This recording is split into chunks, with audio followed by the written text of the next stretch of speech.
Our History is the Future, Standing Rock versus the Dakota Access Pipeline and the Long Tradition of Indigenous Resistance, by Nick Estes prologue.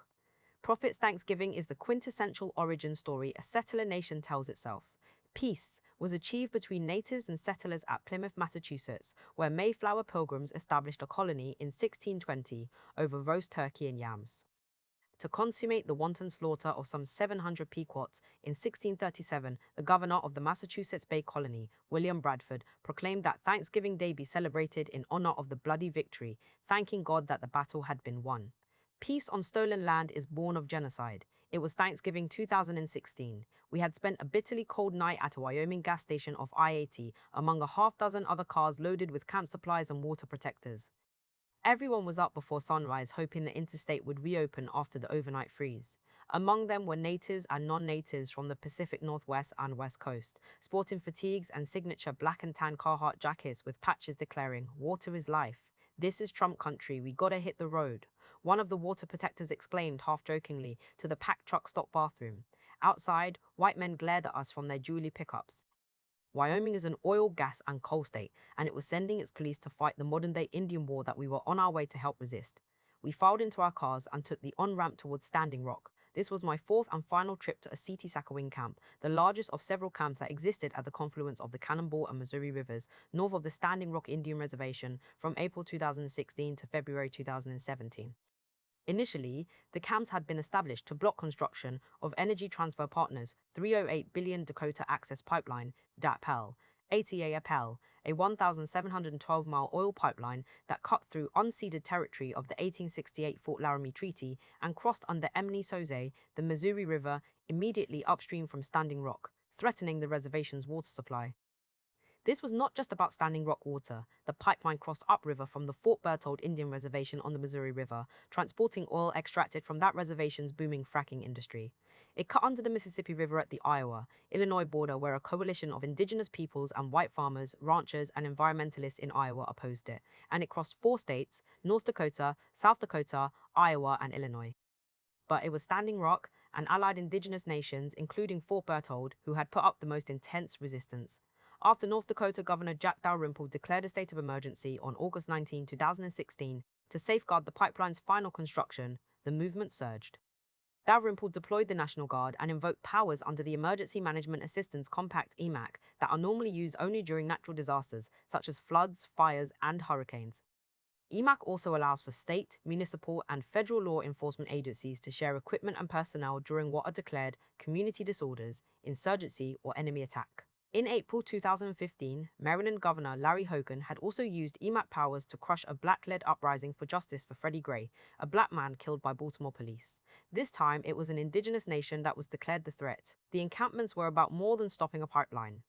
Scattered and separated during invasion, the long-awaited reunification of all 7 nations of Dakota, Nakota, and Lakota speaking peoples hadn't occurred in more than 100 years, or at least 7 generations. Saskatchewan, dubbed the Great Sioux Nation by settlers, once encompassed territory that spanned from the western shores of Lake Superior to the Bighorn Mountains. Only in stories had I heard about the Saskatchewan uniting, its firelit, and the 7 teepees or lodges, each representing a nation, arranged in the shape of buffalo horn.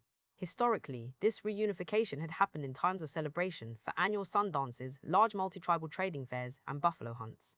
But the last time was also in a time of war, to resist invasion. Now, the gathering had become what the passengers of our car, Carolina, an indigenous immigration lawyer, Dina, an indigenous writer, and I, like to call Indian City. At its peak, the camp was North Dakota's 10th largest city. Its population surpassed 10,000 people, possibly reaching as many as 15,000. The camp was at a standstill when we arrived and completely encircled by law enforcement employing hundreds of miles of concertina wire, roadblocks, and 24-hour aerial surveillance in what resembled a military occupation. In an effort to sow division, Tiger Swan, a private security contractor hired by DAPL to assist North Dakota law enforcement, infiltrated the camps and planted false reports on social media and local news comparing water protectors to jihadist insurgents. The No DAPL movement was an ideologically driven insurgency with a strong religious component, they claimed, in documents released by The Intercept.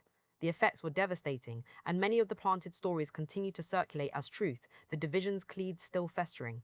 And because of the violent police crackdown on protests, including the infamous October 27 raid on the 1851 treaty camp, a hiatus had been placed on high-risk direct actions like placing bodies before earth movers. So the next day, Black Friday, we went to the mall. In Bismarck, North Dakota, shoppers, mostly white, flooded the Kirkwood Mall, eager to cash in on holiday discounts. Our plan was to disrupt Black Friday shopping, in unison with other Black Friday actions, to keep the message of Unknown Day AL in the news and the fire burning in people's hearts and minds. Back at camp, I had run into a childhood friend Michael and his partner Emma, and we had packed into his car. Through traffic was entirely blocked on Highway 1006, the fastest route to reservation border towns Mandan and Bismarck, and military checkpoints choked off business to Prairie Knights Casino, a major employer in the reservation and source of revenue for Standing Rock, and hampered residents' access to off-reservation jobs and groceries. What resembled an economic embargo and, in different circumstances, could be considered an act of war against a sovereign nation, added an extra half hour to 45 minutes to our drive. The mall was packed. Bismarck police, all of them white, guarded the entrances with AR-15 rifles. Once inside, our goal was to create a prayer circle in the mall's large food court without getting caught. This meant we would have to blend in. That's hard enough for natives in a sea of whites. Our cover was blown.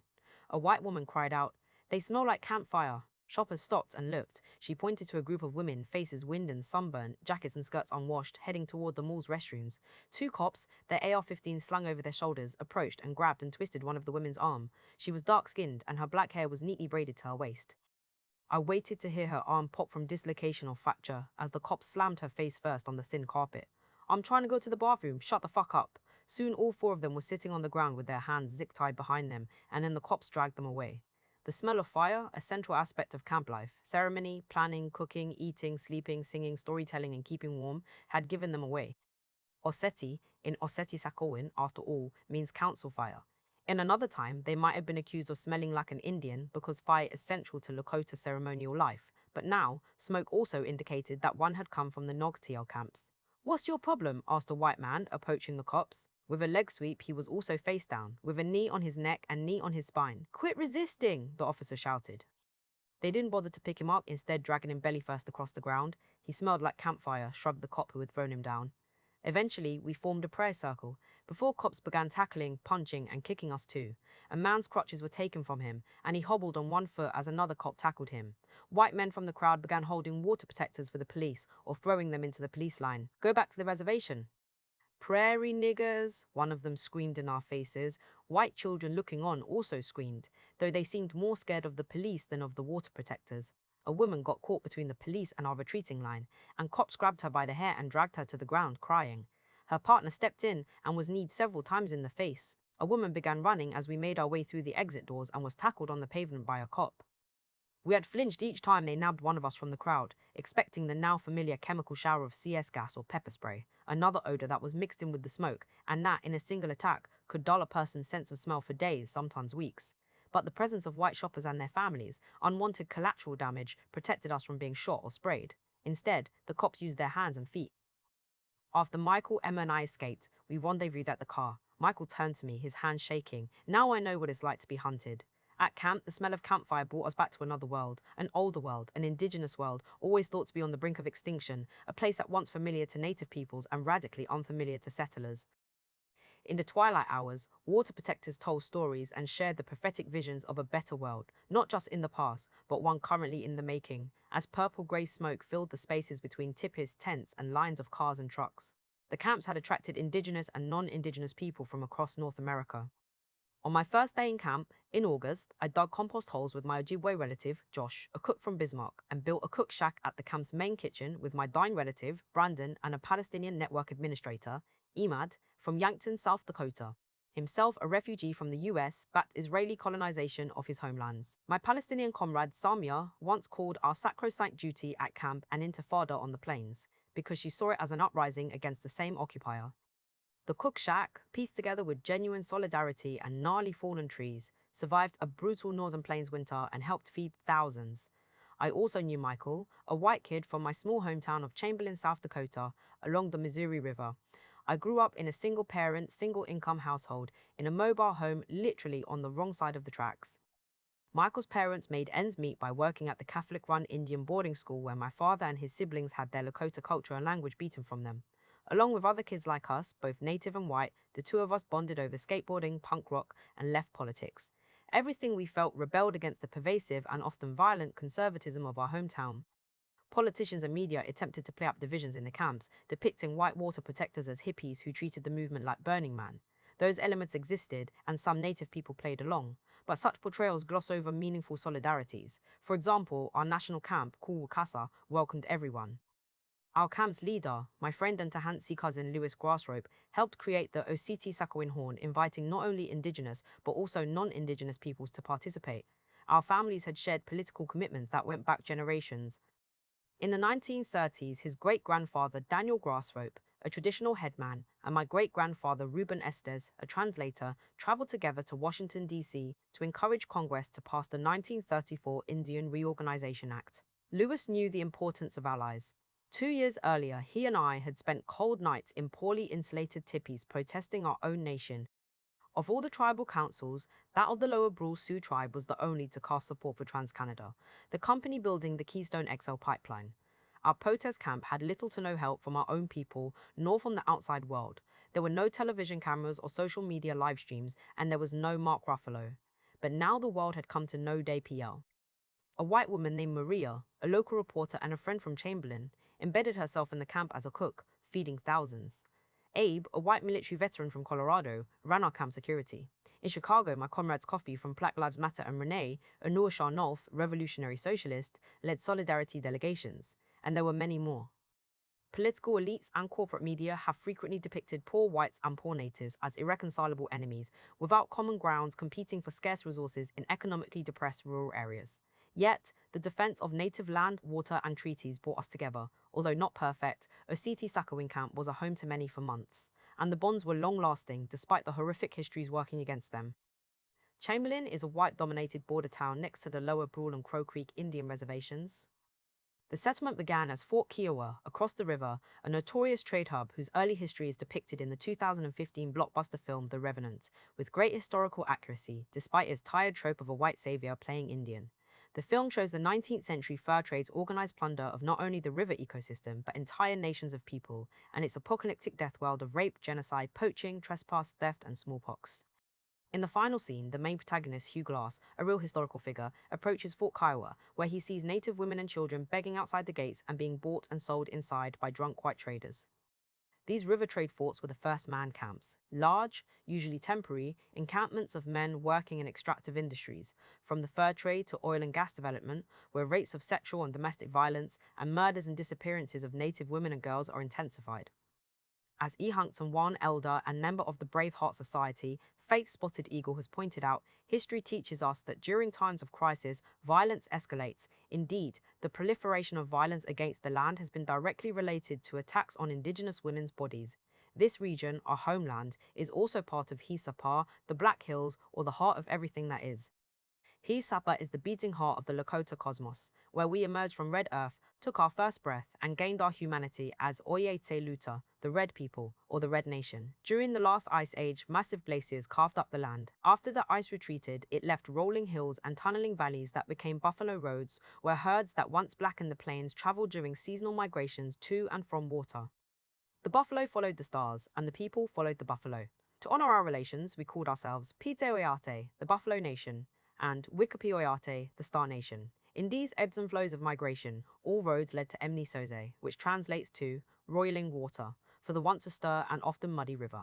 Many Lakota Yapi nouns, like Emni Soze, indicate not merely static, inanimate form, but also action. In this landscape, water is animated and has agency. It streams as liquid, forms clouds as gas, and even moves earth as solid ice because it is alive and gives life. If Hasapa is the heart of the world, then Emnisose is its aorta. This is a Lakota and indigenous relationship to the physical world. What has been derided for centuries as primitive superstition has only recently been discovered by Western scientists and academics as valid knowledge. Nevertheless, knowledge alone has never ended imperialism. The US military understood this vital connection to place and other than humans in the 1860s when it annihilated the remaining 10 to 15 million buffaloes in less than 2 decades. A century later, another branch of the military, the U.S. Army Corps of Engineers, constructed 5 earthen-rolled dams on the main stem of the Missouri River, turning life-giving waters into life. A river that was once astir was now choked and plugged. After World War II, the United States also aimed to get out of the Indian business, to terminate federal responsibilities to indigenous peoples that had been guaranteed through treaties, to relocate indigenous peoples off their reservations, and to sell off remaining lands and resources to private industry and white settlers. The Pick-Sloan Plan, a basin-wide multi-purpose dam project which aimed to provide post-war employment, hydroelectricity, flood control and irrigation to white farming communities and far-off cities, worked in tandem with Indian termination and relocation. With the flooding of the fertile river bottomlands, people were forced off the reservation. Remaining lands were largely uninhabitable, making relocation the only option for many.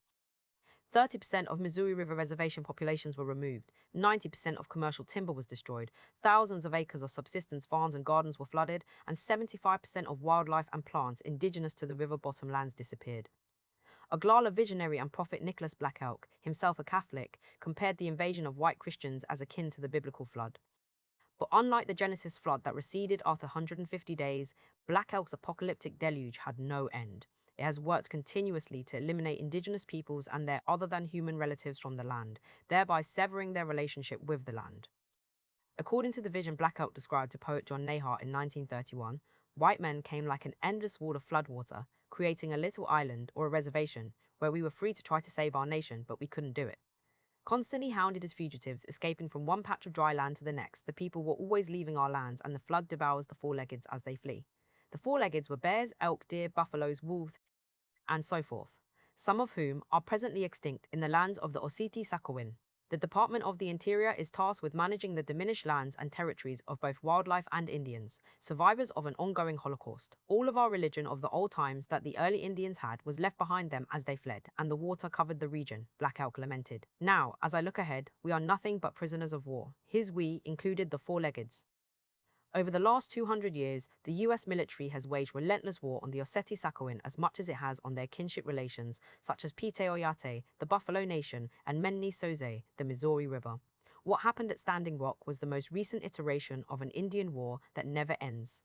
DAPL was originally meant to cross the Missouri River upstream from Bismarck, a city that is 90% white. But the Army Corps rerouted it to cross downstream, citing a shorter route, fewer water crossings, and reduced proximity to residential areas. Now, it crossed the river just upstream from an 84% native residential area, a suggestion made not by Dakota Access, but by the Army Corps, which went so far as to guide companies funding the pipeline to create environmental justice studies that would find no disproportionate risk to a racial minority. In fact, the Army Corps had been one of the main driving forces behind choking the Missouri River after World War II. In 1946, without authorization from Congress, the Army Corps modified the Garrison Dam project to protect the small majority white town of Williston, North Dakota, from flooding. Nothing was done, however, to protect against the flooding of the Fort Berthold Indian Reservation. The 212-foot dam flooded every 2,300 and 320,325 families, dislocating 325 families, 80% of the tribal membership, and destroying 94% of their agricultural lands. In 1955, the Army Corps selected the Big Bend Dam site on Lower Brule and Crow Creek Reservation lands without notifying either tribal council. 6 different sites were considered, 4 of which would not have flooded the agency town of Lower Brule. The reservation site was chosen for hydraulic reasons, but also because its location wouldn't flood the upriver town of Pierre, the white-dominated state capital of South Dakota, or its neighboring town of Fort Pierre. Big Bend Dam flooded and dislocated both reservation communities for the second time, forcing some families who had moved to higher ground to relocate yet again. The first flood took out the Crow Creek Agency, the combined headquarters of the Crow Creek and Lower Brule tribes. A quarter of Lower Brule's population was removed during the first deluge and half during the second. My grandparents, Joyce and Andrew Estes, both Kulwikasa from Lower Brule, fought the construction of the Pick-Sloan dams in the 1950s and 1960s. The dams flooded nearly all of my great-grandmother Cornelia Swaller's allotment. My grandfather, a World War II veteran and, according to my father Ben, a Lakota code talker, returned from the war to find his homeland and nation under threat from the very government he fought to defend. Our lands and lives were targeted not because they held precious resources or labor to be extracted. In fact, the opposite was true. Our lands and lives were targeted and held value because they could be wasted, submerged, destroyed. Grandpa Andrew, nicknamed Brown for his dark complexion, later gifted his mother Cornelia's remaining allotted lands to the Lower Brule Sioux tribe so that our nation could rebuild the inundated Lower Brule town site. In 1937, my great-grandfather Reuben Estes, Cornelia's husband and the first tribal chairman, opposed the state of South Dakota's attempt to build dams on the Missouri River without Lower Brule's consent. The old ones called Reuben tongue because, after butchering his cattle, he gave away all the meat to elders and the hungry, keeping only the tongues for himself. My ancestors were tribal historians, writers, intellectuals, and fierce indigenous nationalists at a time when Indians weren't supposed to be anything but drunk, stupid, or dead. They were also water protectors, treaty defenders, and humble people of the earth, and they fought for and took care of Mani Sauce as best as they could. In 1963, my grandfather Frank Estes, who was named after Franklin Delano Roosevelt in honor of the Indian New Deal, wrote and published the first book on Lower Brule, Make Way for the Brules. His book was a study of indigenous movement before and during the reservation period. It was a response to the forced removals caused by the Fort Randall and Big Bend dams, and a challenge to the confinement narrative that Native people should just stay home in prisoner of war camps, now called reservations, out of sight and out of mind. In 1971, my grandfather George Estes, with Richard Loder, co-wrote Kulwikasa Oyate, a more extensive history of Lower Bull Sioux tribe, including the reconstitution of communities and families after surviving forced removal by the U.S. military to our river reservation homeland in the 19th century, as well as the two forced relocations caused by the Pick Sloan dams in the 20th century. My grandfather Andrew, who had an 8th grade education, wrote in the preface of Kulwikasa Oyate what would have been a fitting epigraph for this book about our nation's history of the defense of our land, our water, and our people. My people's history has been lost or destroyed since the coming of the white man. My people, in many ways, have been lost and destroyed by the coming of the white man. This book is not the whole story of my people, nor is it all that is best in our heritage. Some of our traditions, our hopes, and our roots we will never write down for the world to see. What we will allow the world to see is, in good part, in these pages. Read them, my brothers, and you white man, you read them too. It is a history of a proud people, a people who believe in the land and themselves. My people were civilized before the white came, and we will be civilized and be here after the white man goes away, poisoned by his misuse of the land and eaten up by his own greed and diseases.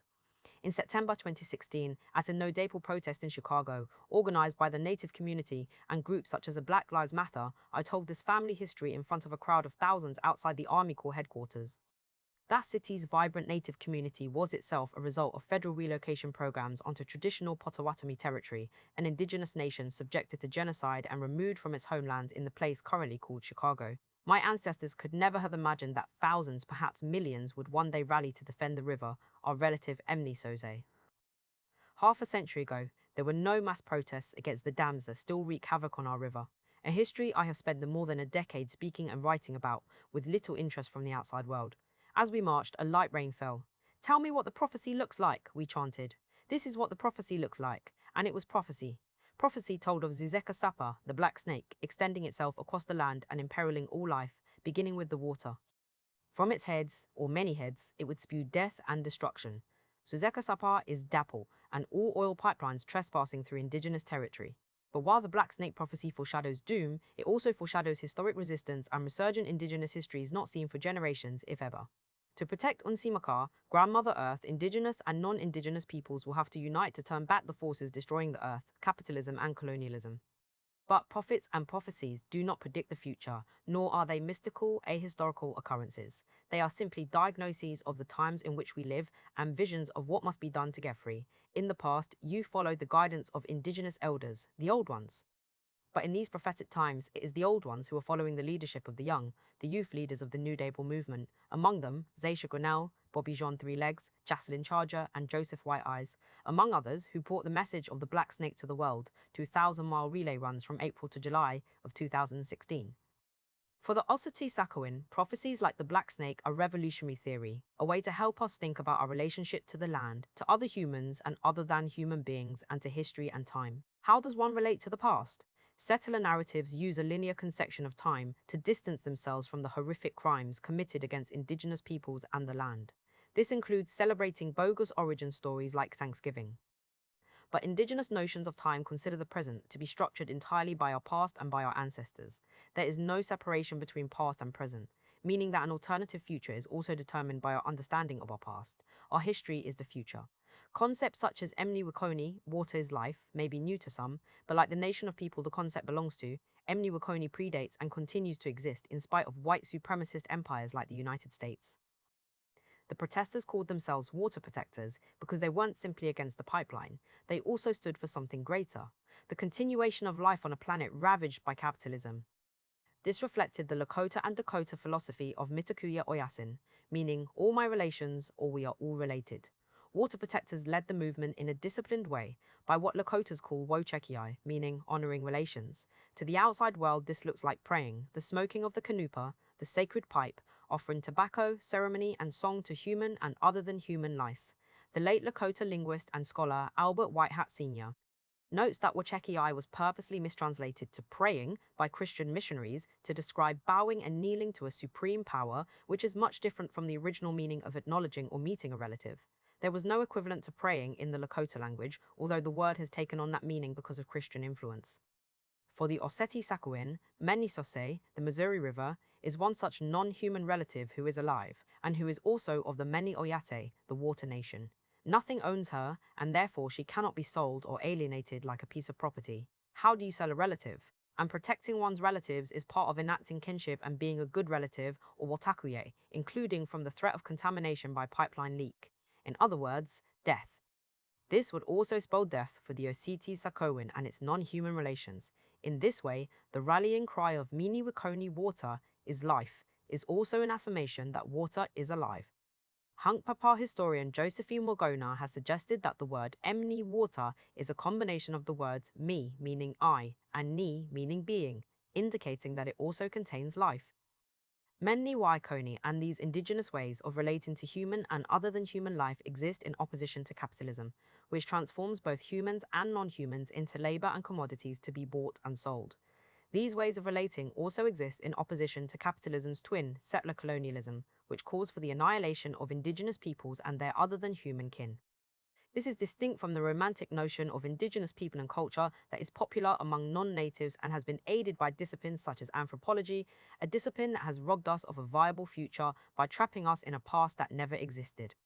In the last 2 centuries, armies of anthropologists, historians, archaeologists, hobbyists, and grave robbers have pillaged and looted indigenous bodies, knowledges, and histories, in the same way that indigenous lands and resources were pillaged and looted. Their distorted, misinterpreted indigenous histories are both irrelevant and unfamiliar to actually existing indigenous peoples, and they are deeply disempowering. There exists no better example of indigenous revolutionary theory and its purposeful distortion than the ghost dance. In popular history books, the ghost dance appears briefly, only to die at the Wounded Knee massacre in 1890. The ghost dance, in the revolutionary sense, was about life, not death. It was about imagining and enacting an anti-colonial indigenous future free from the death world brought on by settler invasion. It originated with Paiute prophet and healer Wovoka. In his vision, the Great Spirit's red sun transforms the earth. This red coming of the Messiah wipes away the colonial world, bringing back the animals, plants, and human, and other than human ancestors destroyed by white men and, in turn, destroying the destroyers. Wovoka did not predict the future. Rather, he profoundly understood the times in which he lived, and his prophecy occurred in response to the hardships brought on by reservation life. Its message of a coming indigenous future spread like wildfire up the western Canadian coast, down to the southwestern United States and northern Mexico, and onto the plains. The ghost dance unified indigenous peoples behind a revolutionary movement, one that sought nothing less than the complete departure of the colonial reality. Its visions were powerful and remain so today. Indigenous dancing had itself been outlawed and was therefore a criminal act. Lakota and Dakota ghost dancers attempted to shut down the reservation system by refusing to send children to boarding schools or to heed the orders of Indian agents. But the absence of the colonial system was not enough to bring about true freedom. Rather, freedom could only find its genuine expression in actions that would create a new indigenous world to replace the nightmarish present. The beauty and power of the ghost dance moved Oglala prophet Nicholas Black Elk, who saw it as parallel to his own vision, that the people must unite to nourish back to health the tree of life so that it can bloom once again. The dance brought Black Elk new visions of Wanikia, the Lakota word for the red messiah that literally means to make live. In 1932, poet John Nahart published a literary interpretation of Black Elk's vision in Black Elk Speaks, an influential book that Standing Rock scholar Vine Deloria Jr. described as a North American Bible of all tribes. After the 7th Cavalry Regiment massacred more than 300 Lakota ghost dancers at Wounded Knee in 1890, the ghost dance and Black Elk's vision were thought to be dead or dying, like Native people. Nahart contributed to this notion by fabricating the most quoted lines in Black Elk Speaks. A people's dream died there, mourned Black Elk in this made-up version, seeing the carnage at Wounded Knee and his relative's body strewn across the bloody snow. The nation's hope is broken and scattered, but Black Elk never believed that, and he knew that collective visions for liberation didn't die at Wounded Knee. The tree that was to bloom just faded away, he said, reflecting on the massacre 40 years later, but the roots will stay alive, and we are here to make that tree bloom. Roots are an apt metaphor to explain how the aspirations for freedom, the tree of life, had stayed alive. Ceremonies, dance, language, warrior and political societies, and spiritual knowledge were forced underground, each of them made illegal by the punitive civilization regulations and only fully legalized in 1978 with the American Indian Religious Freedom Act. Like many, to protect himself and his family, Black Elk had converted to Catholicism, but he never lost faith in his vision. For him, liberation wasn't a one-off event, a single action, or a moment. If history books do not altogether deny the Wounded Knee massacre, sympathetic treatments tend to label the ghost dance as a harmless trend that would have faded into the past, like the Indians practicing it. But if it were just dancing that was the threat, then why did the United States deploy nearly half its army against starving, horseless, and unarmed people in order to crush it? Indigenous resistance draws from a long history, projecting itself backward and forward in time. While traditional historians merely interpret the past, radical indigenous historians and indigenous knowledge keepers aim to change the colonial present and to imagine a decolonial future by reconnecting to indigenous places and histories. For this to occur, those suppressed practices must make a crack in history. Karl Marx explained the nature of revolutions through the figure of the mole, which burrows through history, making elaborate tunnels and preparing to surface again. The most dramatic moments come when the mole breaks the surface, revolution. But revolution is a mere moment within the longer movement of history. The mole is easily defeated on the surface by counter-revolutionary forces if she hasn't adequately prepared her subterranean spaces, which provide shelter and safety even when pushed back underground. The mole doesn't stop her work. In song and ceremony, Lakotas revere the mole for her hard work collecting medicines from the roots underfoot. During his campaign against US military invasion, to protect himself, Crazy Horse collected fresh dirt from mole mounds. Because he knew it to contain medicines, he washed his body with the dirt. Hidden from view to outsiders, this constant tunneling, plotting, planning, harvesting, remembering, and conspiring for freedom, the collective faith that another world is possible, is the most important aspect of revolutionary work. It is from everyday life that the collective confidence to change reality grows, giving rise to extraordinary events. At Ositi Sakowin Camp, courage manifested through the combination of direct actions and the legal strategy to defeat Dapple in court, which the Standing Rock Sioux tribe spearheaded. Direct actions drew media attention and thus amplified the messages of No Dapple and Many-Wekoni, putting pressure on the federal courts and institutions to weigh in on the issue of Standing Rock sovereignty. Direct actions also had the immeasurable psychological effects of empowering the powerless to action by encouraging everyday people to take control of their lives and to shrug off the self-doubt and genuine fear that accompanies centuries of violent occupation. It also formed in everyday camp life. The camps also performed another critical function, caretaking or providing nourishment, replenishment, camaraderie, encouragement, warmth, songs, stories, and love. The ultimate goal for Dakotas, and therefore the Ositi Sakowin, was quite simple. One must obey kinship rules, one must be a good relative, wrote the Dakota scholar Ella Deloria. This was the underground work of the mole and the foundation of any long-term struggle, though it often receives less attention than headline-grabbing spectacles of mass protest and frontline action. Yet, both are equally important and necessary. As Dakota scholar Kim Tool-Bear argues, caretaking labor is often gendered and is seen as the work of women. But the fact that many contemporary social movements, in particular No Day PL, Idle No More, and a Black Lives Matter, were led by women and Two-Spirit and LGBTQ people is important. My friend and relative, Lakota water protector Marcella Gilbert, pointed out how these roles have been taken up by generations of Indigenous women. Marcella's mother, Madonna Thunderhawk, and her aunties, Phyllis Young and Mabel Ann Eagle Hunter, were all leaders and participants of the Red Power movement during the 1960s and 1970s. They were all pivotal members of the American Indian movement, helped found the International Indian Treaty Council at Standing Rock in 1974, and formed Women of All Red Nations that same year, movements I will describe later in this book. Their leadership continued at Ositi Sakowin Camp by seeing to it that the next generation carried on the tradition. Phyllis Young was a respected Standing Rock elder and former councilwoman. Madonna and Mabel Ann fell back into leadership roles in their own camps, teaching and mentoring young people. For Marcella, freedom was education. She was a product of the We Will Remember Survival School founded in Rapid City, South Dakota in 1974.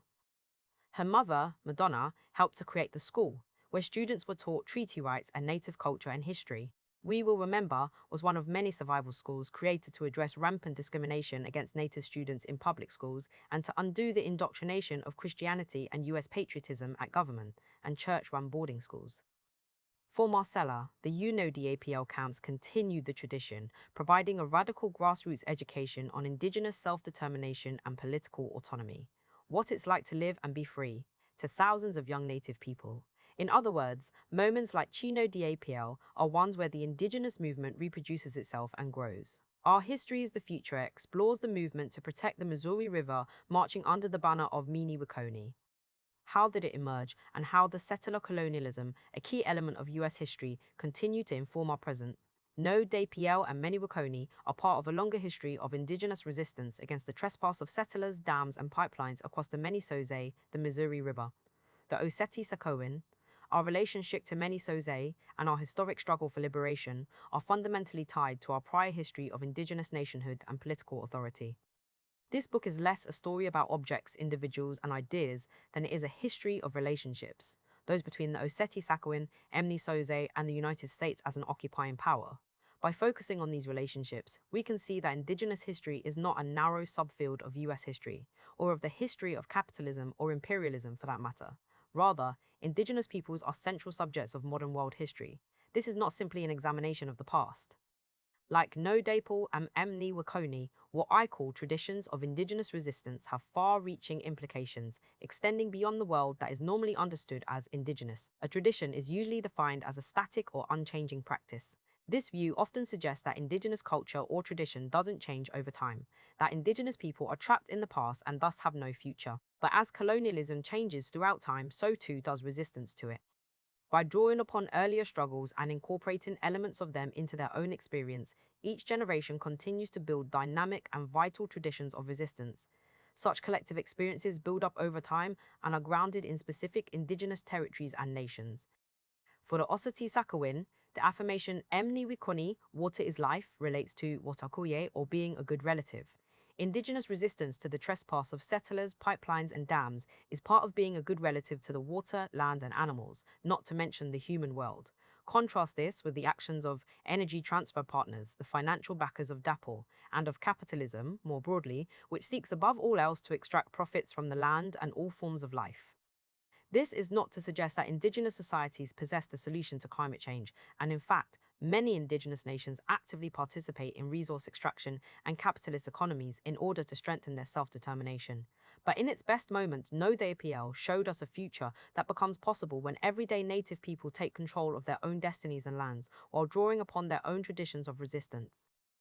I'm interested in the kind of tradition of indigenous resistance that is a radical consciousness, both anti-capitalist and anti-colonial, and is deeply embedded in history and place, one that expresses the ultimate desire for freedom. In this book, I move through 7 episodes of Oceti-Sakowin history and resistance. This history is by no means exhaustive, but I have chosen to focus on these particular cases to show how they inform our present moment and to chart a historical roadmap for collective liberation.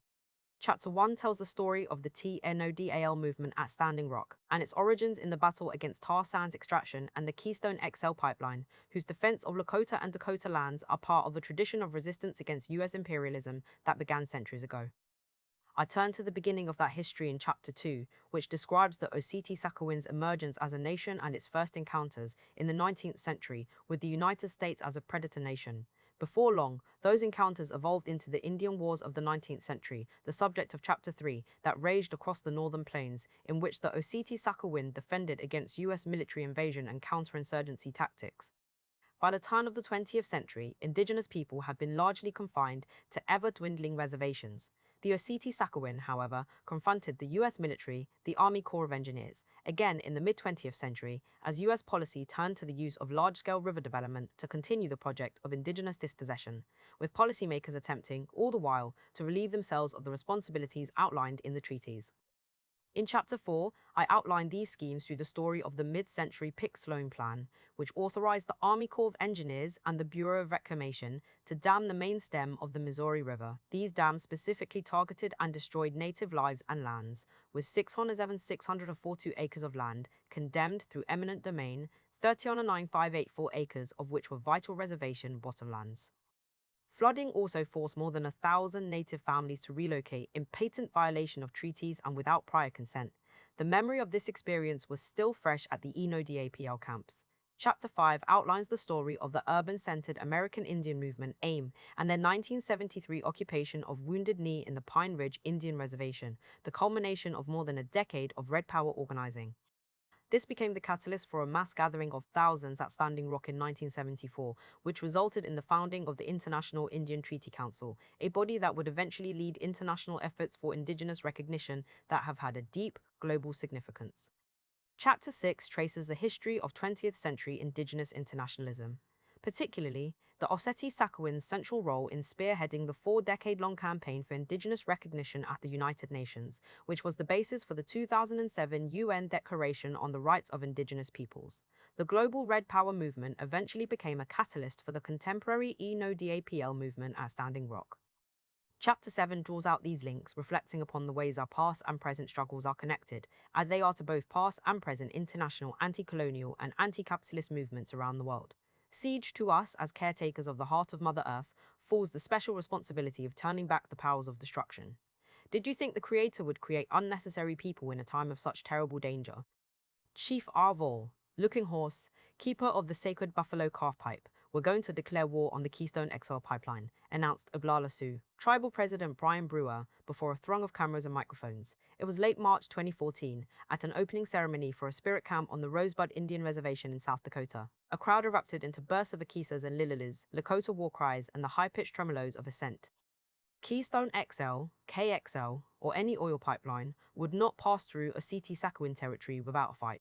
This is a war story. But it is not always with weapons that warriors wage their struggle. A dozen tribal national flags fluttered behind Brewer in the prairie wind, a sign of growing unity among indigenous nations. His speech marked the beginning of a historic resistance that was to coalesce against the Dakota Access Pipeline at Standing Rock in 2016.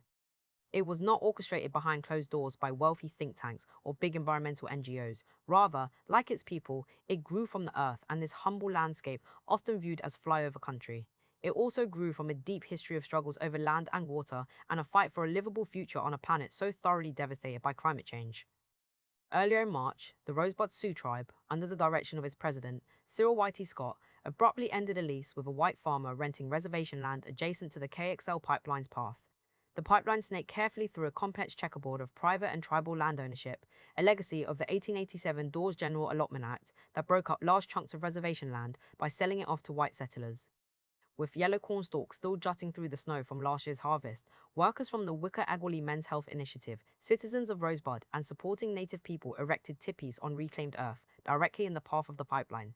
They called the camp Oyate Wahakanka Wokan, meaning shield the people.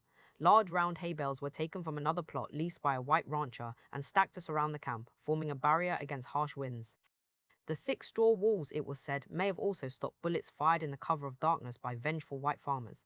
It didn't matter if this was private property, it was still treaty territory, territory that generations of Lakotas and Dakotas had died defending and lived to care for. If not stopped, 800,000 barrels of tar sands oil would be transported each day across 1,200 miles of land, from Hardisty, Alberta to Steel City, Nebraska, traversing 357 streams and rivers, all tributaries of the Missouri River, and crossing the Ogallala Aquifer, North America's largest aquifer. Because everyone depended on the water, whether for drinking or agriculture, Emni Wiconi, water is life, trumped the sacredness of private property. It's not an Indian thing, it's not a white thing, Rosebud Sioux Council representative Wayne Frederick explained. It's everybody's issue. White landowners from Nebraska were also at the camp's opening, standing at the edge of the crowd holding signs that read Pi Pelin Fighter. They had joined the Cowboy Indian Alliance, a campaign led by a progressive group of white farmers and ranchers from Bold, Nebraska and Dakota Rural Action. Some of the landowners, however, were libertarians who were more concerned with the sanctity of private property and the evils of big government than with Indian treaties and climate change. And while they captured much of the media attention around KXL resistance, they represented a minority of the affected white landowners from Montana, South Dakota, and Nebraska. On the plains, solidarity with indigenous nations is a hard sell that often comes down to land and money. By this time, TransCanada, the company building the KXL, reported at least 92% of the 302 South Dakota landowners in the pipeline's path had agreed to sell their lands voluntarily. The situation was similar in Nebraska and Montana. The holdouts had filed lawsuits to stop eminent domain proceedings, the seizure of private land for public use, the definition of which includes privately owned oil pipelines. But these were a mere handful of individuals as compared to the many indigenous nations who, for the most part, wholly opposed KXL. This leg of KXL crossed through the permanent reservation boundaries of the Great Sioux Nation and unceded lands of the 1868 Fort Laramie Treaty, which forbids white settlement without indigenous consent. The irony, Lakota historian Edward Valondra observed, was that any condemned private land would be twice stolen. Land white squatters first stole from natives would then be taken by a Canadian oil company. Settlers and private property have always been the vanguards of invasion, and the sanctity of private property never applied to indigenous peoples. But instead of turning their backs like the first settlers did to them, native nations, such as Rosebud, Pine Ridge, Yankton, Cheyenne River, and Standing Rock, welcomed the potential allies. After all, Lakota, or Nakota or Dakota, translates to ally. To turn away, on account of differences, those with shared enemies or mutual interests goes against the very being of Lakota culture.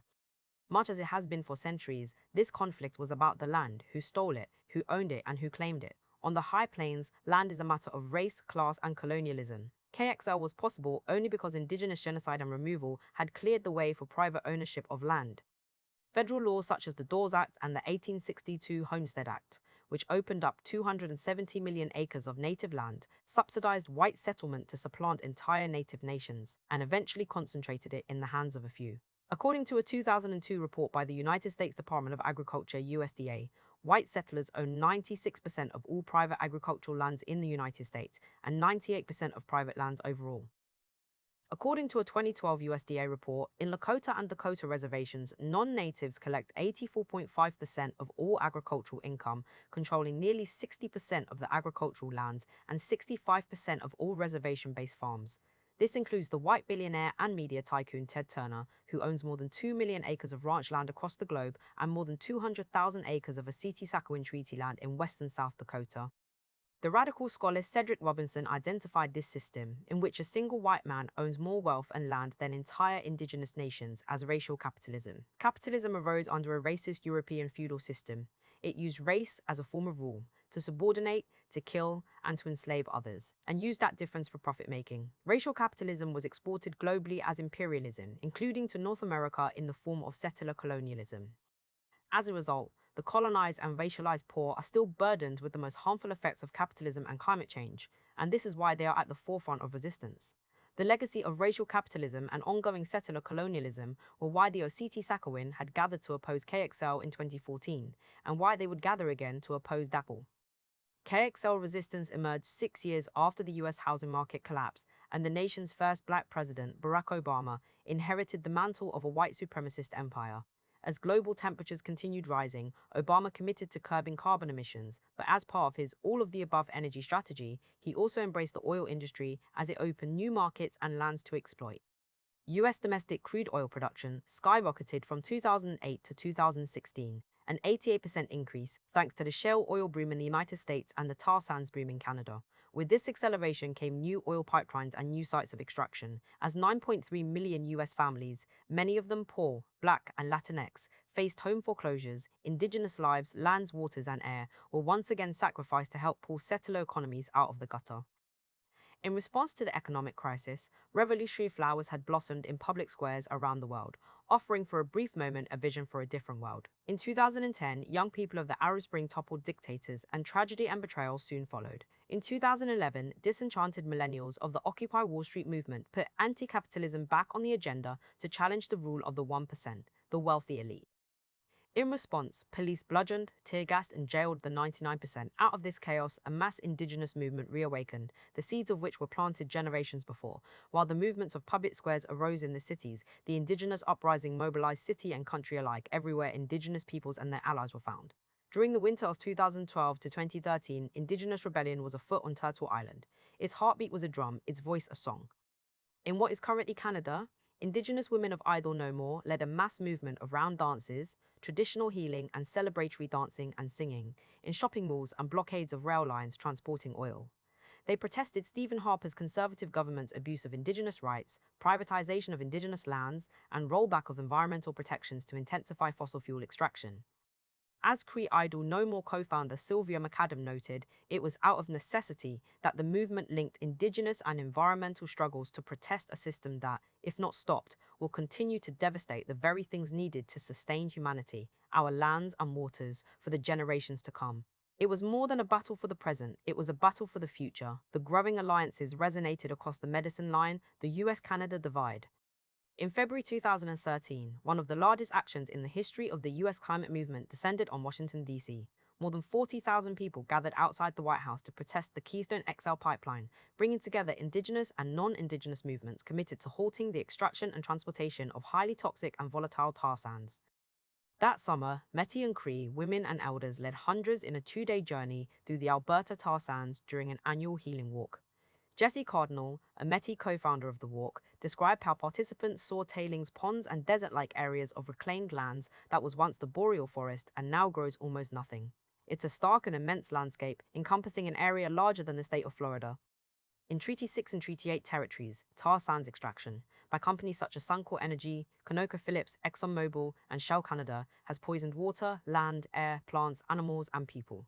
Duck and moose, staple foods of many indigenous communities, have become contaminated with toxins, and harvests of wild berries and plants have been decimated. According to Cardinal, in this modern-day gold rush, many outsiders are driven here by their own economic desperation. Like the land itself, the bodies of indigenous women, girls, trans, and two-spirit people are also seen as open for violence and violation. Resource extraction intensifies a murderous heteropatriarchy, meaning that grounding resistance in indigenous feminist interventions has become all the more urgent. An influx of men has also flooded the region's man camps, which house migrant oil laborers. Men outnumber women 2-to-1 in the tar sands boomtown of Fort McMurray, Alberta.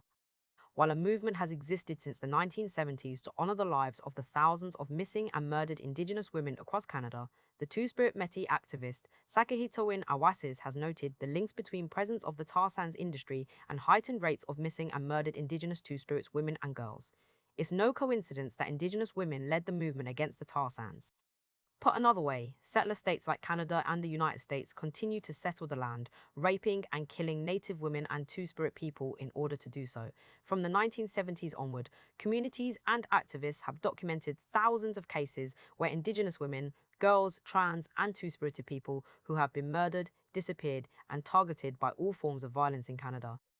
The movement, operating under the hashtag MMIWG, Missing and Murdered Indigenous Women and Girls, holds rallies around Canada every February 14, honouring the lives of the disappeared and demanding answers, a call that has been partially answered by the creation of the National Inquiry into Murdered and Missing Indigenous Women. Canada's death culture, however, is little different than its southern neighbour. In the United States, May 5 has been declared the National Day of Awareness for Missing and Murdered Native Women and Girls. In a 2016 report, there were 5,712 cases of missing Indigenous women nationwide. Experts and activists, however, believe the number to be considerably higher, and Canadian prosperity is gained not just at the expense of First Nations. More than half the world's mining companies are headquartered in Canada, with properties in more than 100 countries. Canadian extractive industries target Indigenous and colonized people throughout the world, and some have been linked to egregious human rights abuses, especially against Indigenous peoples. For example, beginning in 2007, Hudbay Minerals, a Canadian company with investments in the Phoenix nickel mine, was linked to assassinations, beatings, gang rapes of women and girls, and arsons in Mayan communities in Guatemala. The links between the extractive industry and violence against Indigenous peoples also turn up in the United States. The back-and-shell oil boom that began in 2007 and would eventually prompt the construction of the Dakota Access Pipeline made North Dakota the second-largest oil-producing state after Texas. Much of this occurred on the Fort Berthold Reservation, the Mandan, Hidatsa, and Arikara MHA Nation, which sits atop some of the region's deepest oil reserves. In 2011, Tex Hall, the tribal chairman, adopted the mantra sovereignty by the barrel, expressing a belief that oil wealth can strengthen economic self-determination and autonomy. Oil revenues, Hall hoped, would bring his nation out of crushing poverty and relieve the enduring devastation caused by the federal government's construction of the Garrison Dam in the heart of the reservation in the 1950s, which forced residents from the fertile Missouri River Valley onto the open, less productive plains. In short order, the MHA Nation became one of the wealthiest in Indian country, and with this ascent came political corruption and high rates of violence, especially against women and girls. We found a crying, naked, 4-year-old girl running down one of the roads right outside of the man camp. She had been sexually assaulted, Grace, her many horses recalled. It was just one of many horrific incidents of rape, abuse, and sex trafficking during her many horses time at Fort Berthold in 2013 as a tribal cop. Most of her calls were related to man camps or the oil and gas industry they served. Towns of thousands literally sprang up overnight, made up of mobile homes and FEMA trailers as hotels overflowed. Existing towns doubled and quadrupled in population, taxing already overstretched or non-existent social infrastructure, including reservation emergency services. Nearly all the new arrivals were men, leading to some of the highest concentrations of men outside of prisons in North America. While emergency calls and violent assaults were frequent, prosecutions were not. Non-native oil workers exploited a complex patchwork of federal, state, and tribal jurisdictions in which tribal law enforcement has little or no jurisdiction over non-natives, allowing perpetrators to escape tribal justice. Since the Bakken boom, the rolling prairies and lush river valleys that had survived Army Corps flooding in 1953 have been replaced by miles of metal fracking rigs and heavy construction equipment. Clustered constellations of oil flares burning off methane are visible from space at night. What we're dealing with is a death by 1,000 cuts, said Candy Mossett, an organizer with the Indigenous Environmental Network and citizen of the MHA Nation. She explained that cancer, asthma, and respiratory diseases have increased among the children and elders because of the toxic environment. Mossett herself is a cancer survivor, but this toxic landscape is connected to another. You would never see this in Houston's most affluent neighborhoods, said Judith Neto, a resident of Houston's mostly Latinx community, Manchester, where the air smells of burnt plastic and diesel from the oil refineries along the Houston Ship Channel next door. These are the refineries that process oil from the Canadian tar sands and the Bakken Shale. Nevertheless, in 2012, despite massive opposition, Obama fast-tracked the construction of KXL's southern leg from Cushing, Oklahoma, to the Gulf Coast. As long as I'm president, he boasted in 2012, we're going to keep on encouraging oil development and infrastructure, and we're going to do it in a way that protects the health and safety of American people. But those protections didn't extend to communities like Neto's or Mosset's, nor would they be extended with the Dakota Access Pipeline to Standing Rock and the millions who depend on the Missouri River for fresh water. In response to Obama's order, that same year, the tar sands blockade sprang into action, a coalition that reflected the diversity of communities affected: conservative landowners, green anarchists and leftists, Latinx and Mexican, American communities, and indigenous organizations from Canada and the United States. At an 8-day sit-in action obstructing KXL construction on its southern route, local authorities and private security crushed the opposition with beatings, tasers, and pepper spray, a prelude of what was to come. It was also part of what Canadian author and activist Naomi Klein calls Blockadia, a roving transnational conflict zone of grassroots resistance to the fossil fuel developments, whether open-pit mines or gas fracking or tar sands pipelines, that are not simply causing climate change, but threatening the very livelihoods of communities. But some communities remain disunited, especially among the Osseti-Sakowin. Despite pulling together a historic alliance with non-natives, one small nation remained an outlier, my own. TransCanada had carefully avoided crossing reservation lands to avoid provoking indigenous resistance, except at one key location, the Lower Brule Indian Reservation, a place that received little media attention despite its central role. TransCanada needed to build a 71-mile electric transmission line that connected hydroelectricity generated at the Big Bend Dam to one of 17 pipeline pump stations at Whitten, South Dakota. Because the power line crossed 16 acres of Lower Brule land, it required tribal consent. Although a crucial detail, the power line project was easy to miss, buried in the 1,000-page technical manuals TransCanada produced. It was also easy to miss the name of the Lower Brule Sioux tribal chairman, Michael B. Gendreau, listed among the consulting tribe's points of contact. Gendreau was the longest-serving tribal chairman in U.S. history, in office for more than 3 decades before dying in office in 2015. As his health declined during his last term, so too did faith in his administration. After months of denying negotiating with the company, in March 2014, suspicions surrounding the Lower Brule Tribal Council's collaboration with TransCanada had been confirmed. A November 12, 2013, Lower Brule Sioux Tribal Council resolution had been leaked to the public, in which the council spelled out plans to pursue prospective benefits and working relationships with TransCanada and to inform President Obama and Vice President Joe Biden of its support for the Canadian oil company. Lower Brule's actions directly violated the spirit of the Mother Earth Accord, which its leaders signed in September 2011 at a historic summit held in Rosebud with Alberta First Nations, Indigenous governments, grassroots treaty councils, human rights NGOs, and the Cheyenne River, Crow Creek, Fort Peck, Pine Ridge, Rosebud, Standing Rock, and Santee reservations.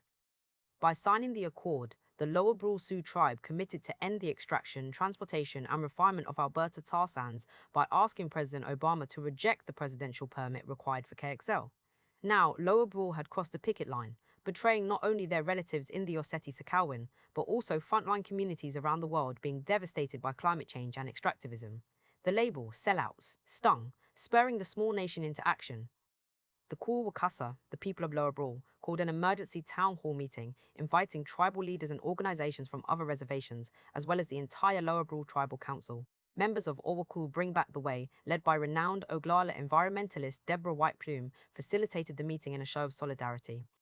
From Lower Brule, the brother and sister twins Loretta and Lewis Grassrope, Kevin Wright, and Marlo Langdo, among others, organised a town hall meeting calling on their nation to end its relationship with TransCanada, to uphold the Mother Earth Accord, and to join the growing alliance against KXL. More than 100 attended, including the presidents of Pine Ridge and Rosebud. But the Lower Brule Council boycotted the entire gathering. "I used to be proud to be from here," said Langdo, with tears in her eyes, after Standing Rock, Cheyenne River, and Rosebud had booted TransCanada officials off the reservation. Now, their leaders refuse to face their own people. It's embarrassing to be called a sellouts when you don't even know what's going on. When there was no response from their elected officials, the organizers took matters into their own hands. Lewis Grassrope and Kevin Wright attempted to occupy land in front of the proposed transmission line, but before they could establish a camp, Bureau of Indian Affairs Police, a federal police agency that operates without tribal oversight, stopped them. Undeterred, they set up on Grassrope's mother's home site, several miles north of Medicine Butte on reservation land. They called the camp Wikoni on Tipi, which loosely translates to the way we live when we live in community. As the name suggests, this was about more than stopping a pipeline. It was about restoring dignity to a little nation of people that had earned the reputation as the Forgotten Sioux. For Grassrope, a former tribal cop, it was indigenous people at the grassroots who made the movement. The Ikis Wakasa, the Ikis Winyan, the common men and women, the humble people of the earth, were the ones who changed history, not great men or tribal councils. When humble people moved, the earth moved with them. We don't have a voice, we don't have a standing, we don't have influence. But as you can see here, Grassrope said in November 2016, gesturing to 7 tipis embodying the reunification of the Osseti-Sakhalin camp at the confluence of the Cannonball and Missouri rivers, we are the tip of the spear. We're saying, Amni Wikoni. We're saying, treaty.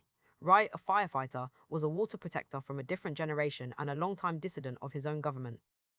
In 1999, Wright joined members of the Lakota Student Alliance in a year-long occupation of La Framboise Island, a nature reserve in the middle of the Missouri River, and to the Osseti-Sakhalin unceded earth. At the time, he also stood against the Lower Brule Council's support of federal legislation known as the Mitigation Bill, in which South Dakota lawmakers had proposed transferring jurisdiction over more than 200,000 acres of Missouri shoreline from the Army Corps of Engineers to the state of South Dakota. All Missouri River indigenous nations objected to it except for Cheyenne River and Lower Brule, who chose to support it. This history of bad faith on the part of both state politicians and their own tribal council was fresh in the minds of the Lower Brule opposition in 2014. To Wright and Grassrope, the primary conflict boiled down to governance. The reservation system and the imposition of the elected tribal councils had all but dissolved traditional governance. In its place, a winner takes. All electoral system turned relatives against each other, and hard political divisions broke down the family kinship unit, the Tiospe, an extended network of relatives that was fundamental to decision-making and caretaking. The arrangement that replaced it instead fomented division and rivalry over scant resources, catering to outside corporate and state interests. It was a type of neocolonialism. The divisions were a result of a sordid history of colonial land grabs. In 1889, in advance of North and South Dakota statehood and to encourage white settlement, Congress passed the so-called Sioux Agreement that broke up the Great Sioux Reservation into 5 separate reservations: Cheyenne River, Standing Rock, Pine Ridge, Rosebud, and Lower Brule. For traditionalists and treaty councils, it was hardly an agreement. The 1889 partition didn't get the required 3/4 approval from adult Native men, as stipulated by the 1868 Fort Laramie Treaty.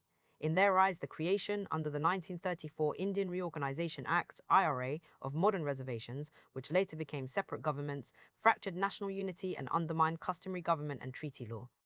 This was the primary dispute in 1973 when American Indian Movement members, at the request of Oglala elders, took over Wounded Knee in protest of Pine Ridge's IRA government, which was under the authoritarian leadership of Chairman Dick Wilson, who was criminalizing dissent. In short, AIM and their supporters opposed colonial administration. While AIM promoted traditional governance, it never achieved the reunification of the Osseti-Sakhalin on the scale realized at Standing Rock in 2016. But AIM's militancy a generation earlier paved the way for the historic movement. While indigenous nations rallied to support Standing Rock and the Osseti-Sakhalin, 2 years earlier, Lower Brule was thrown into turmoil as grassroots councils called for overturning the status quo. The so-called Lower Brule constitutional crisis of 2014 to 2016 was not an armed takeover like the one that took place at Wounded Knee in 1973.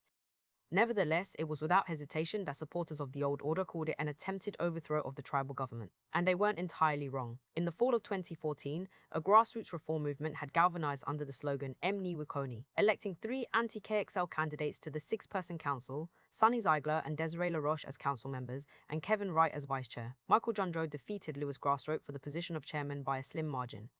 The new council members quickly set to work pushing for reform and transparency, and they met a strident opposition. A November council meeting escalated to a shouting match, nearly ending in a fistfight between opposing sides when Wright called for Jondreau's removal for corruption and financial malfeasance, among other charges. In December, the opposition council members attempted to circumvent Jondreau and his supporters by appointing an entirely new council. This back and forth led to a flurry of lawsuits and countersuits, and day-to-day operations ground to a halt. After Jondreau passed away in April 2015, Grassrope was named his successor, but due to opposition from other council members, he never fully assumed the role. In May, in response to the unfolding political chaos, the Kulwakasa Ospie, a grassroots treaty organization, gathered signatures from the leadership of the traditional TOS Bays of the Kulwakasa to assert their right to be self-governing, and that the people, not the federally recognized IRA Council, were the sole source for the Lower Brule Sioux tribe's existence. The move underscored the gravity of the vicious power struggle that was unfolding, and the profound desire for an accountable government based on Lakota values, including kinship. In Jandro's absence, and with the backing of the grassroots movement, Wright called for the removal of Trans-Canada from 1868 treaty lands. "We see Trans-Canada as bad men as defined by our treaties with the United States," Wright said in a statement. He cited a treaty clause that allows for the removal of bad men among the whites who commit any wrong upon the person or property of the Indians. It was a bold move. The question of whether or not a corporation, which has personhood under US law, can be removed from treaty lands has yet to be tested in court. But for Wright and his supporters, the existential threat posed by KXL and climate change justified the risk. "This land is all we have," Wright explained, "and we are obligated to preserve it for our future generations." However, the action went nowhere, as the council had failed to form a consensus, or even to convene. The Lower Brule opposition, even with support from the grassroots community, was unable to dramatically improve conditions on the reservation or to significantly change the structure of the IRA Council during their brief 2-year tenure.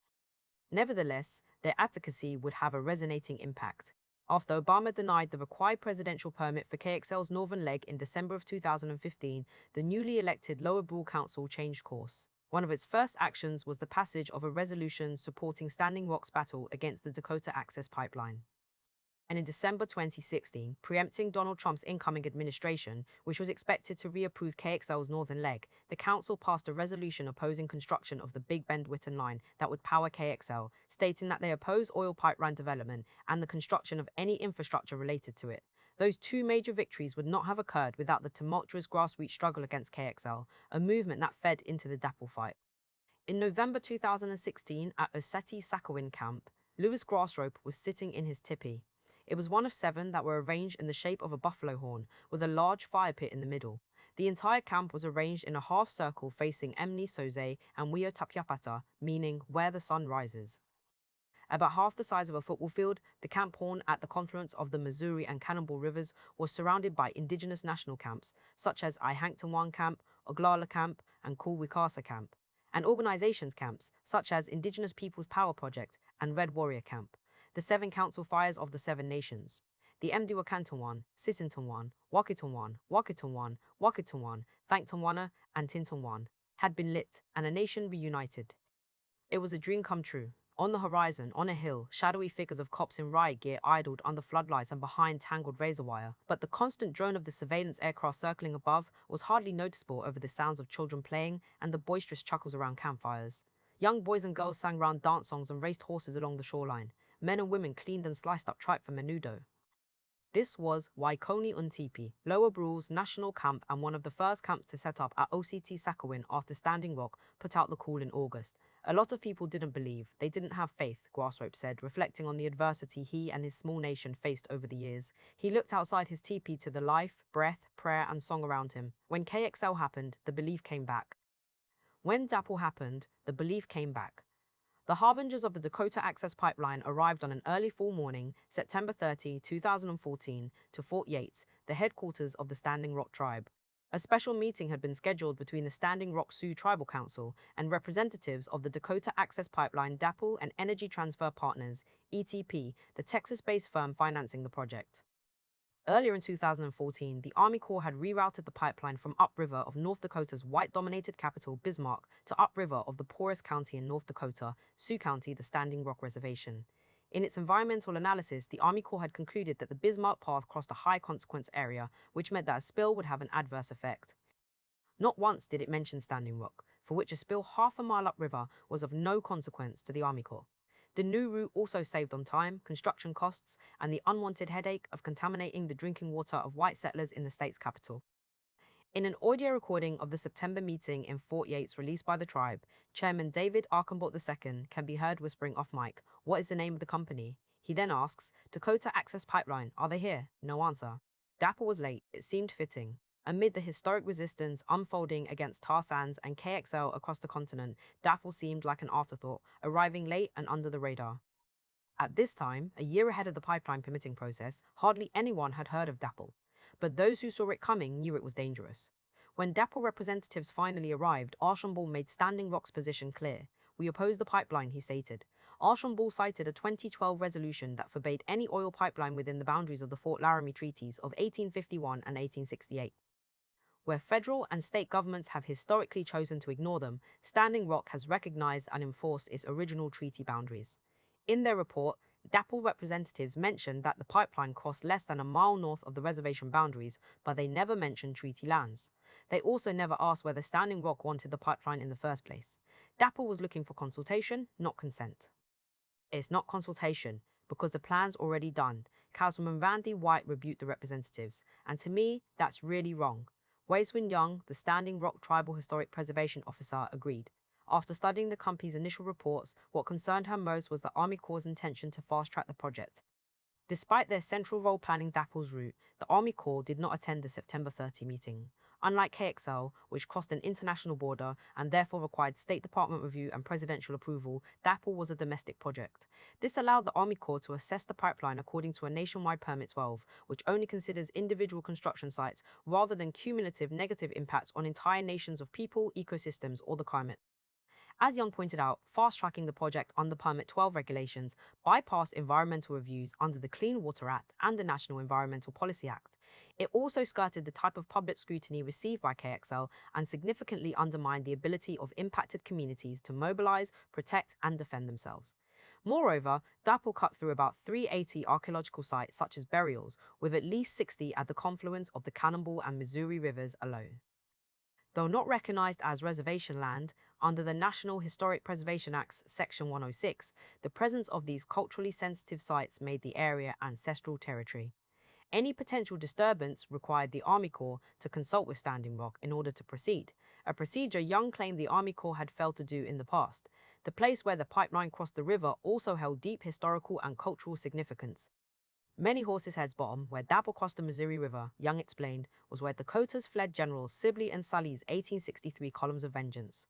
After the 1862 Dakota Uprising, the United States punished survivors of that war at the White Stone Hill Massacre, where they gunned down more than 400 Lakotas and Dakotas on a buffalo hunt. It was a massacre nearly forgotten by settlers, but no less horrific than Sand Creek and Wounded Knee. The soldiers led a manhunt up and down the river, capturing or killing survivors. Mothers plugged their babies' noses to silence their cries as they swam to safety across the river in the cover of darkness. "I struggled with this last night," said Young at the meeting. Do we want to tell something so important and sacred to us to a pipeline company? Descendants of those who survived that genocidal campaign were sitting in the room, face to face with the very people who would 2 years later bring a whole new wave of chaos and violence. What concerned Councilwoman Avis Little Eagle was the water. "Every oil pipeline leaks," she said, "and it's going to ruin the water we consume and that future generations are going to consume." Her fears were warranted. From 2010 to 2016, Sunoco Logistics, the operators of DAPL, had more than 200 of their pipelines leak. Indeed, DAPL would leak 5 times within 6 months of beginning operation. Little Eagle also sat on the Standing Rock Water Control Board, which, having reviewed DAPL's route the previous day, passed a resolution opposing it on the grounds that it threatened the reservation's source of drinking water, the Missouri River. This action fell in line with Standing Rock's constitution, which was drafted with the water in mind. Article 1 of the Constitution reserves jurisdiction over all rights of way, waterways, watercourses, and streams running through any part of the reservation. A threat to its drinking water was thus a threat to Standing Rock's sovereignty as well. Our water is our single last property that we have for our people, and water is life. Emni Bikoni, remarked Phyllis Young to the DAPO representatives. Young was a councilwoman, a long-time AIM member, and Wei-Swing Young's mother.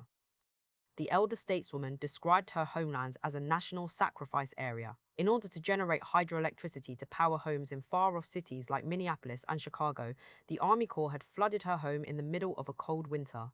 I know what it is to be homeless, Young said. I know what it is to be hungry in this great land of plenty, where we lived in the richest riverbed in the world.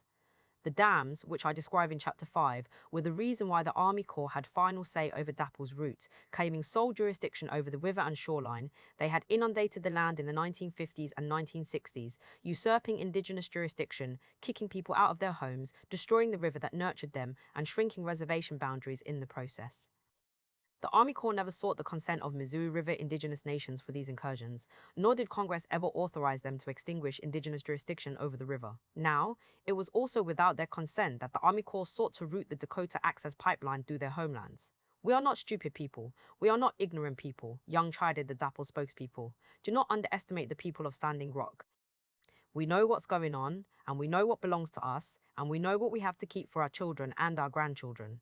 This was a history she had lived through, and it was an intergenerational struggle her children had inherited. In 1974, Phyllis Young and Standing Rock Council representatives, including David Archambault Sr., David Archambault II's father, organized the first International Indian Treaty Council at Standing Rock, detailed in Chapter 6. Standing Rock gave AIM the mandate to pursue, at the United Nations, all legal means available to enforce the 1868 treaty. The historic meeting brought together 5,000 people from 97 indigenous nations from around the world, and it was the beginning of a movement that culminated in a touchstone document on indigenous rights, the 2007 UN Declaration on the Rights of Indigenous Peoples. Unlike other federally recognized IRA governments at the time, Standing Rock had maintained amiable relations with treaty councils, grassroots movements, and even militants such as AIM. On occasions when, as in Lower Brule in 2014, the antagonisms between these bodies turned destructive or violent, Standing Rock's capacity to bridge these divides set it apart from other IRA governments. This history was decisive in the creation of the UNO-DAPL movement, which began with the coalescence of tribal councils and indigenous grassroots movements. It's nothing for you to come and say, we want to do this, build a pipeline, we want to be friends with you, Young said to DAPL. To her, naming a pipeline, Dakota Access, and a state, North Dakota, after the very people they intended to swindle, and about whom they knew nothing, was an insult. North Dakota? She asked. Me ma Dakota? She asked. Me ma Dakota? I am Dakota. Dakota means friends and ally. By trespassing, the pipeline company and the state didn't behave as friends or allies. Quite the opposite. This is Dakota territory. This is treaty territory. This is where you agreed not to come into my territory, she continued. It was a reminder that treaties are not an Indian problem. They are everyone's problem. Signed between settler government and indigenous nations, they are also the responsibility of non-natives. An even older document, the US Constitution, regards treaties as the supreme law of the land. If DAPL didn't respect Standing Rock's sovereignty or the Oceti-Sakoans' ancestral and treaty territory, then, Young warned, we will put our best warriors in the front. We are the vanguard. We are Hunk Papa Lakota. That means the horn of the buffalo. That's who we are. We are the protectors of our nation, of Oceti-Sakowin. The 7 council fires know who we are. She left them with this final message. We understand the forked tongue that our grandfathers talked about. We know about talking out of both sides of your mouth, smiling with one side of your face. We know all the tricks of the Wasiku world, the colonizers' world. Our young people have mastered it. I have mastered your language. I can speak eloquently in the English language. My grandmother taught me. But I also know the genetic psyche, and I also have the collective memory of the damages that have occurred to my people, and I will never submit to any pipeline to go through my homeland. Mitakuye oyasin. DAPL seemed to have forgotten the lessons imparted that day. I really wish for the Standing Rock Sioux that they had engaged in discussions way before they did, Kelsey Warren, a billionaire Texas oilman and CEO of ETP, told the Wall Street Journal in November 2016. We could have changed the route. It could have been done, but it's too late. Apparently, Warren didn't consider the initial 2014 meeting a discussion, nor did he accept Standing Rock's flat-out refusal. In a 2016 statement to a federal judge, however, DAPL Vice President Joey Mahmood did confirm his company had received Standing Rock's message loud and clear. He admitted the company was told to stop the project and to avoid Oceti-Sakowin territory altogether. But Mahmoud found it an impossible request to accommodate, and he and his employees could hardly hide their contempt. In March 2016, an Army Corps archaeologist warned in an email, "Someone needs to tell Joey Mahmoud the next racist comment will shut down the entire project." The email concerned Mahmoud and his employees' treatment of native cultural resource workers who had identified culturally sensitive sites along the pipeline route. This wasn't a clash of cultures or a lack of cultural sensitivity towards those they saw as different. This was full-blown settler colonialism, a struggle over the land and water in which a people were fighting for their lives. Eno Dal was also a struggle over the meaning of land. For the Oseti Sakowin, history is the land itself. The earth cradles the bones of the ancestors. As Tasanka Witko, Crazy Horse, once said, "My land is where my dead lie buried." For others, however, the earth had to be tamed and dominated by a plough or drilled for profit. Because native people remain barriers to capitalist development, their bodies needed to be removed, both from beneath and atop the soil, therefore eliminating their rightful relationship with the land. Recognizing this, Standing Rock chose a legal route to stop the pipeline, filing a complaint in federal court against the Army Corps on July 27, 2016, the day after the Army Corps approved DAPL's route across the Missouri River and through culturally sensitive sites. In late August 2016, as pipeline construction approached Highway 1826, Standing Rock grew desperate. Legal mechanisms weren't working, more drastic measures had to be taken. Sensing what was coming, on August 15, DAPL filed a lawsuit seeking an injunction against a number of individuals, including Chairman Archambault, from interfering with pipeline construction, a suit dismissed on September 19. 4 days later, the governor, Jack Dalrymple, a legacy Yale man, declared a state of emergency, asking for assistance from the federal government, DAPL, and any entity we can think of. Perhaps only in North Dakota, where oil tycoons wine and dine elected officials, and where the governor, Jack Dalrymple, serves as an advisor to the Trump campaign, would state and county governments act as the armed enforcement for corporate interests, penned Archambault in a New York Times op-ed days before police arrested him. In recent weeks, the state has militarized my reservation with roadblocks and license plate checks, low-flying aircraft, and racial profiling of Indians. Standing Rock, the nation of the Great Tatanka Ayoteke Sitting Bull, was facing down county, state, federal, and corporate powers.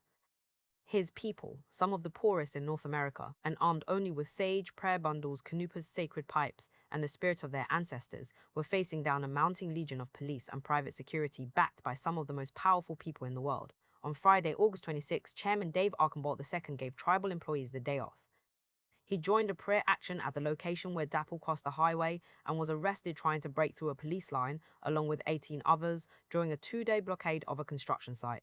Tribal cultural resource management experts, among them Tim Ment Sr., an elder and citizen of Standing Rock, had identified at least 27 burials west of the highway, on private land and directly in the pipeline's path. The immense historical importance of the discoveries, in other circumstances, would have given pause to tribal historians and scholars. Mentz characterized one finding, a rock structure arranged in the shape of the Dakota constellation, Yucatan, the Big Dipper, as one of the most significant archaeological finds in North Dakota in many years. He notified a federal court of the discovery on Friday, September 2, and requested immediate action to protect the site. What happened the next day, Mentz and others believed, was no accident. In the early morning hours of Saturday, September 3, 2016, blood was spilled in the struggle over hallowed ground. Caterpillar earth movers came barreling across the prairie. A small army of attack dogs and their handlers, private security hired by DAPL, guarded the site, followed closely by a spotter helicopter whirling above. All of them were ready for a fight. It was Saturday of Labor Day weekend, a holiday celebrating the working poor who had picketed and protested and were beaten and shot to win an 8-hour workday. But this holiday weekend, it was unionized pipeline workers who clocked in while indigenous people formed a picket line. The indigenous marchers who showed up that day were working to protect their lands and waters. They were land defenders and water protectors. Workers who cross picket lines, on the other hand, are called scabs because they undermine working class solidarity. The pipeline workers met a march of water protectors coming down Highway 18-6, which had begun with the Canupa, a pike ceremony, Jubilee as had nearly all actions to grant strength and protection for the ancestors who might be unearthed. When the water protectors saw the heavy machinery that morning turning soil, it was human remains, their relatives, that were unearthed. Native people quickly formed a blockade. The water protectors pushed down fences, throwing themselves in front of bulldozers. A white man jumped from a truck, spraying a line of women and children with CS gas, a chemical that burns skin, eyes, and throats and can cause blindness.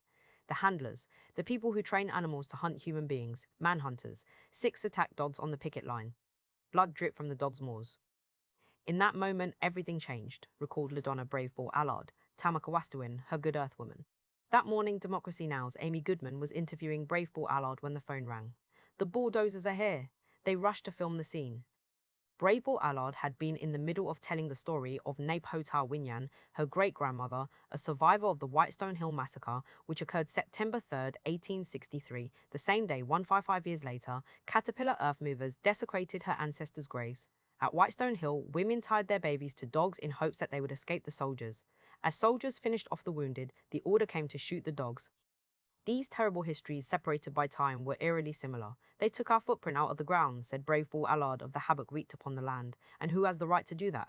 Before Dapple, LaDonna Brave Bull Allard considered herself a tribal historian, but never an activist. That changed when DACL released its plans showing the proposed pipeline crossing near the confluence of Minnesota, the Missouri River, and Inyan Wakanagapi Wakpa, the Cannibal River, threatening the land and water. Once, shallow waters made it a place of passage, trade, and commerce. Large villages of the Mandan, Arikara, and Dakota peoples hugged the lush riverfront, and the Cheyennes and Pawnees were known to frequent the area too. Many came to fast and hold ceremony, and because of its deep spiritual significance, the landscape was also considered neutral territory where, out of reverence, warring factions laid down their arms and camped within sight of each other without incident. Lewis and Clark misnamed it Cannonball. To their minds, the spherical sandstones resembled tools of war, but for the Dakota people, it was a place of life. They called it Inyan Wakanagapi Wakpa, river that makes the sacred stones. Brave Bull Allard's grandfather, Tatanka Ohitika Brave Bull, held sun dances here, continuing to maintain relations with the landscape by putting medicine and prayer into the earth while also harvesting food from it. It was here that water shaped earth, making sacred stones. It was also here that state institutions used water and earth to shape and destroy a people's history. After the Army Corps dredged the mouth of the Cannonball River, the swirling waters stopped creating the sacred stones. In the 1950s, the Army Corps built the Awahi Dam, flooding the Sun Dance grounds and the most fertile arable land. When land and water are taken and destroyed, so too is the possibility of a livable future. Our people are in that water, recalled Brave Bull Allard, who, as a little girl, saw the floodwaters take her land. This river holds the story of my entire life. To honor this history, Inyan Wakanagapi Olti, the name for the Cannonball area, became the name for the prayer camp that Brave Bull Allard helped found in April 2016. She was in Long Soldier District at a meeting on the KXL fight with Joy Braun, Jocelyn Charger, and Joseph White Eyes from Cheyenne River and Wiyaka Eagleman from Standing Rock. Together, they decided to start a no-day PL camp. Brave Bull Allard approached Braun afterward and offered up her land. On April 1, they attended a meeting with the Army Corps to give testimony against Dapple. The Oseti, Sakowin, Lakota, Dakota, and Nakota nations arrived in caravans by horse, motorcycle, and car to show support. Indigenous youth organized a run. Elders came to offer their canupas and prayers, and tipis went up. They called it Sacred Stone. Brave Bull Allard remembers one day coming down to camp after work. They were roasting deer meat on the grill. The women were cutting meat on the side to dry it. Kids were running and screaming. All of these people sitting around the fire were telling stories on what it was like to live on the river. Here was the catch: nobody was speaking English. They were all speaking Dakota. I looked at them and I thought, this is how we're supposed to live. This makes sense to me.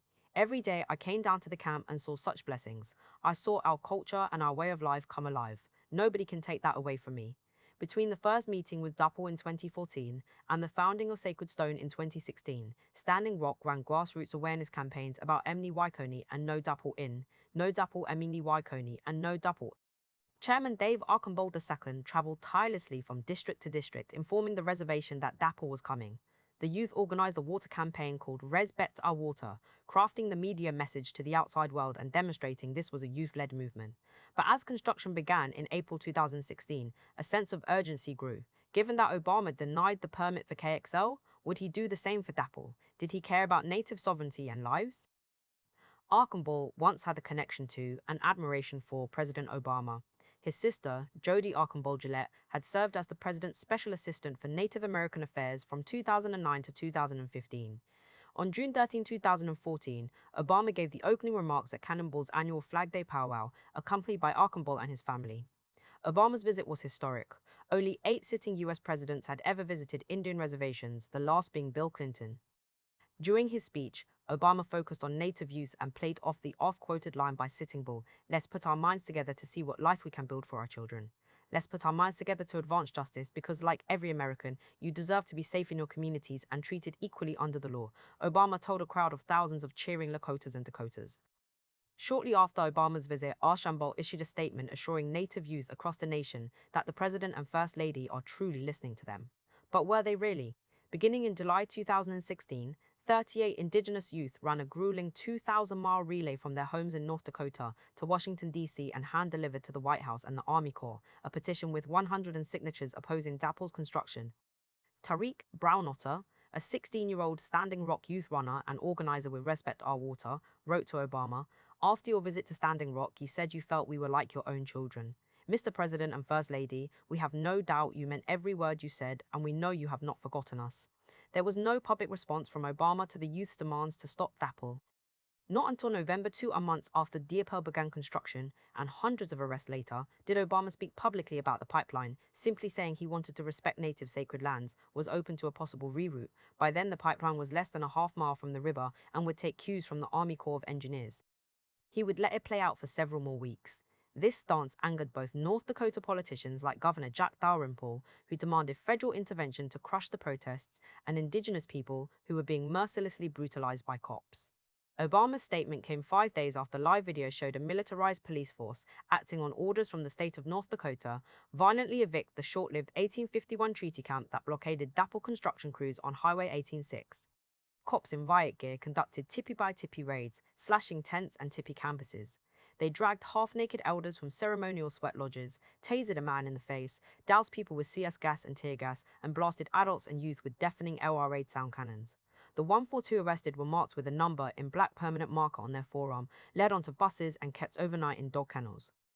To add insult to injury, personal belongings, including ceremonial items like pipes and eagle feathers, as well as jackets and tents, confiscated by the police during the raid, were returned soaked in urine.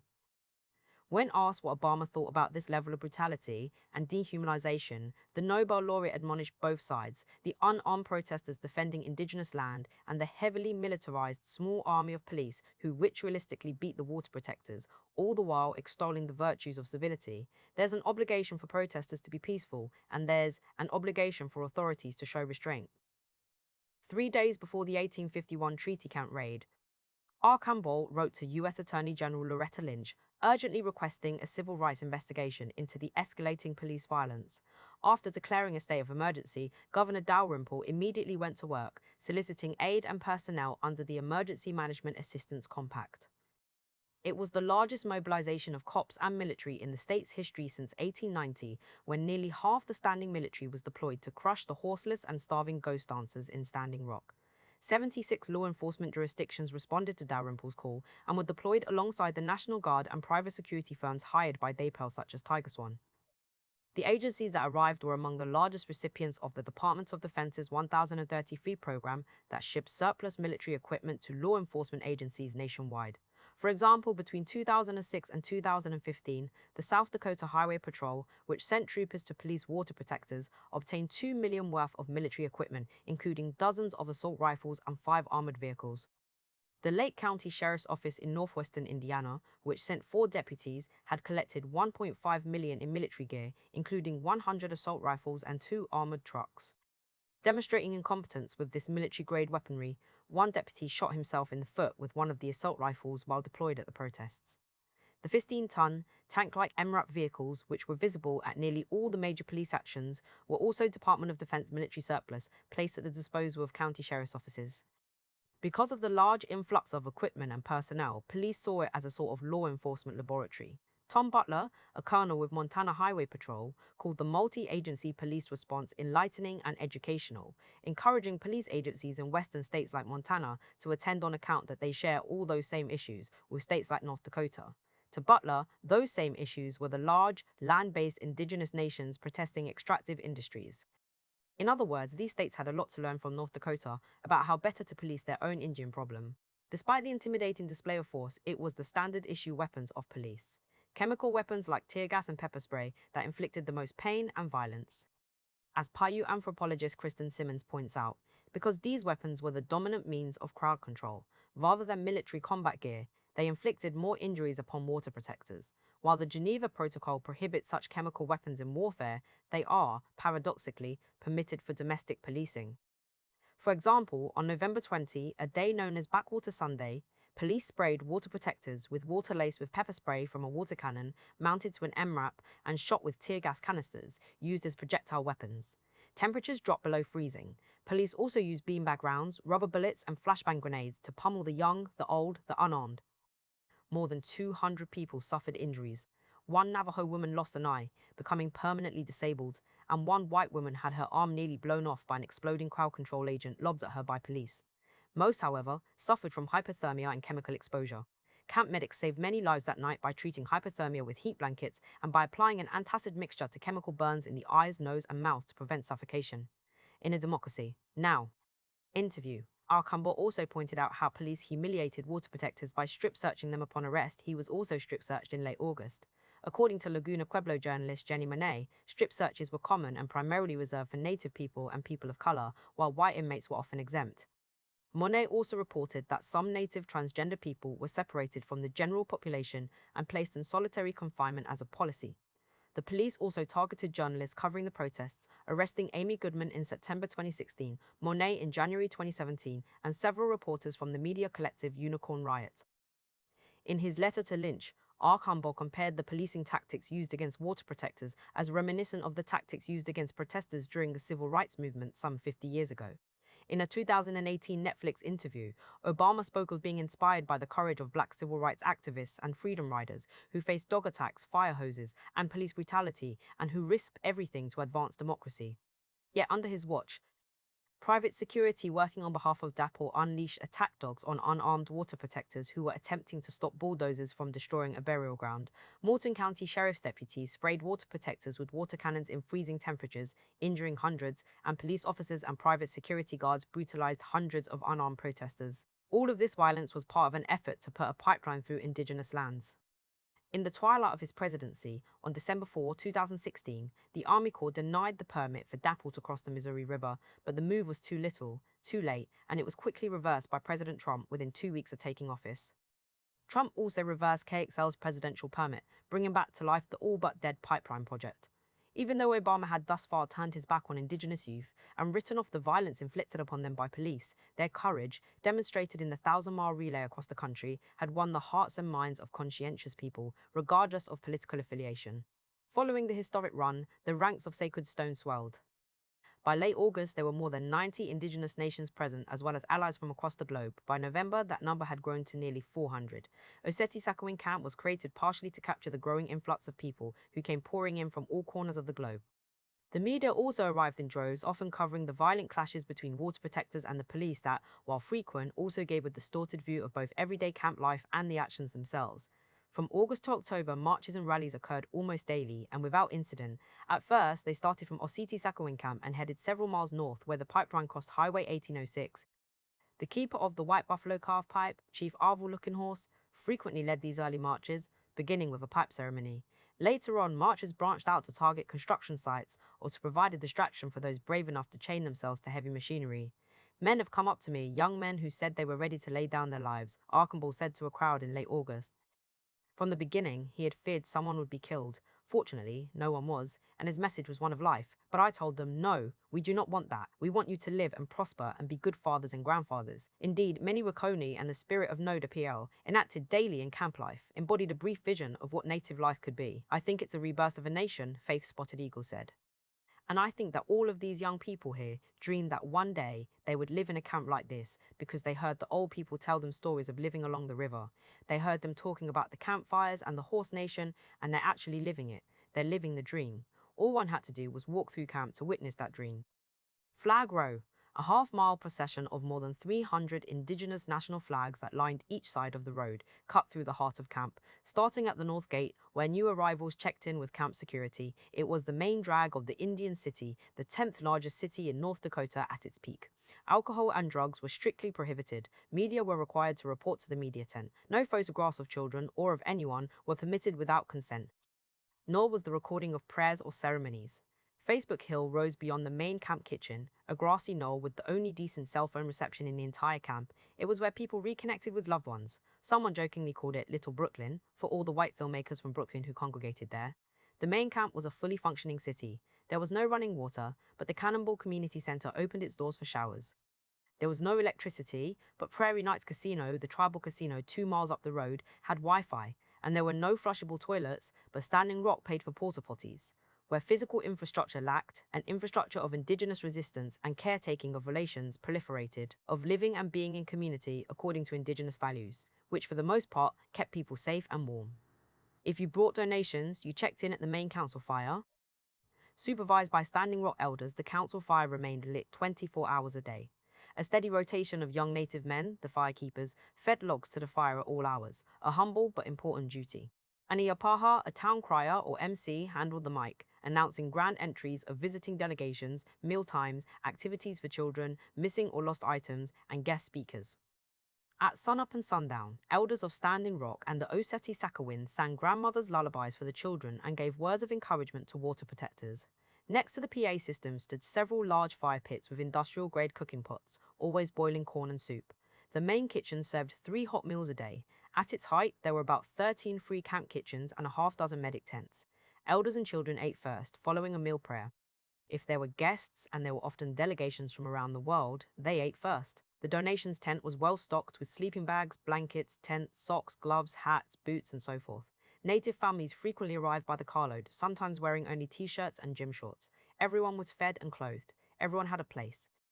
At camp check-in, bodies were needed to cook, dig compost holes, chop wood, take care of children, give rise to Walmart, among other tasks.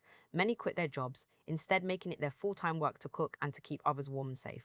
After all, one ceases to be Lakota if relatives or travelers from afar are not nurtured and welcomed. Generosity, while a Cantonique, is a fundamental Lakota virtue. And it was this indigenous generosity, so often exploited as a weakness, that held the camp together. It was an all-ages affair in which youth played a major role, and there was a fully functioning day school. The camp was an unprecedented concentration of indigenous knowledge keepers.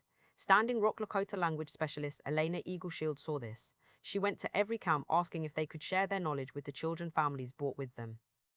From there, Eagleshield recalled, I was told that we need a school and a place for children to be. So she created the Defenders of the Water School, a name chosen by the students. Education-centered treaties, language, culture, and land and water defense. The curriculum of indigenous song, dance, math, history, and science was less about indoctrinating youth to be good citizens of settler society. As Indigenous educator Sandy Grande points out, the Defenders of the Water School provided anti-colonial education for liberation, how to live and be free and in good relation with others and the land and water. If one was willing and able, there were non-violent direct action trainings hosted daily. Mark Tilson, an Oglala poet and teacher from Pine Ridge, led most of the direct action trainings. He possessed a biting but magnetic humor that added a playfulness to otherwise serious trainings on non-violent resistance.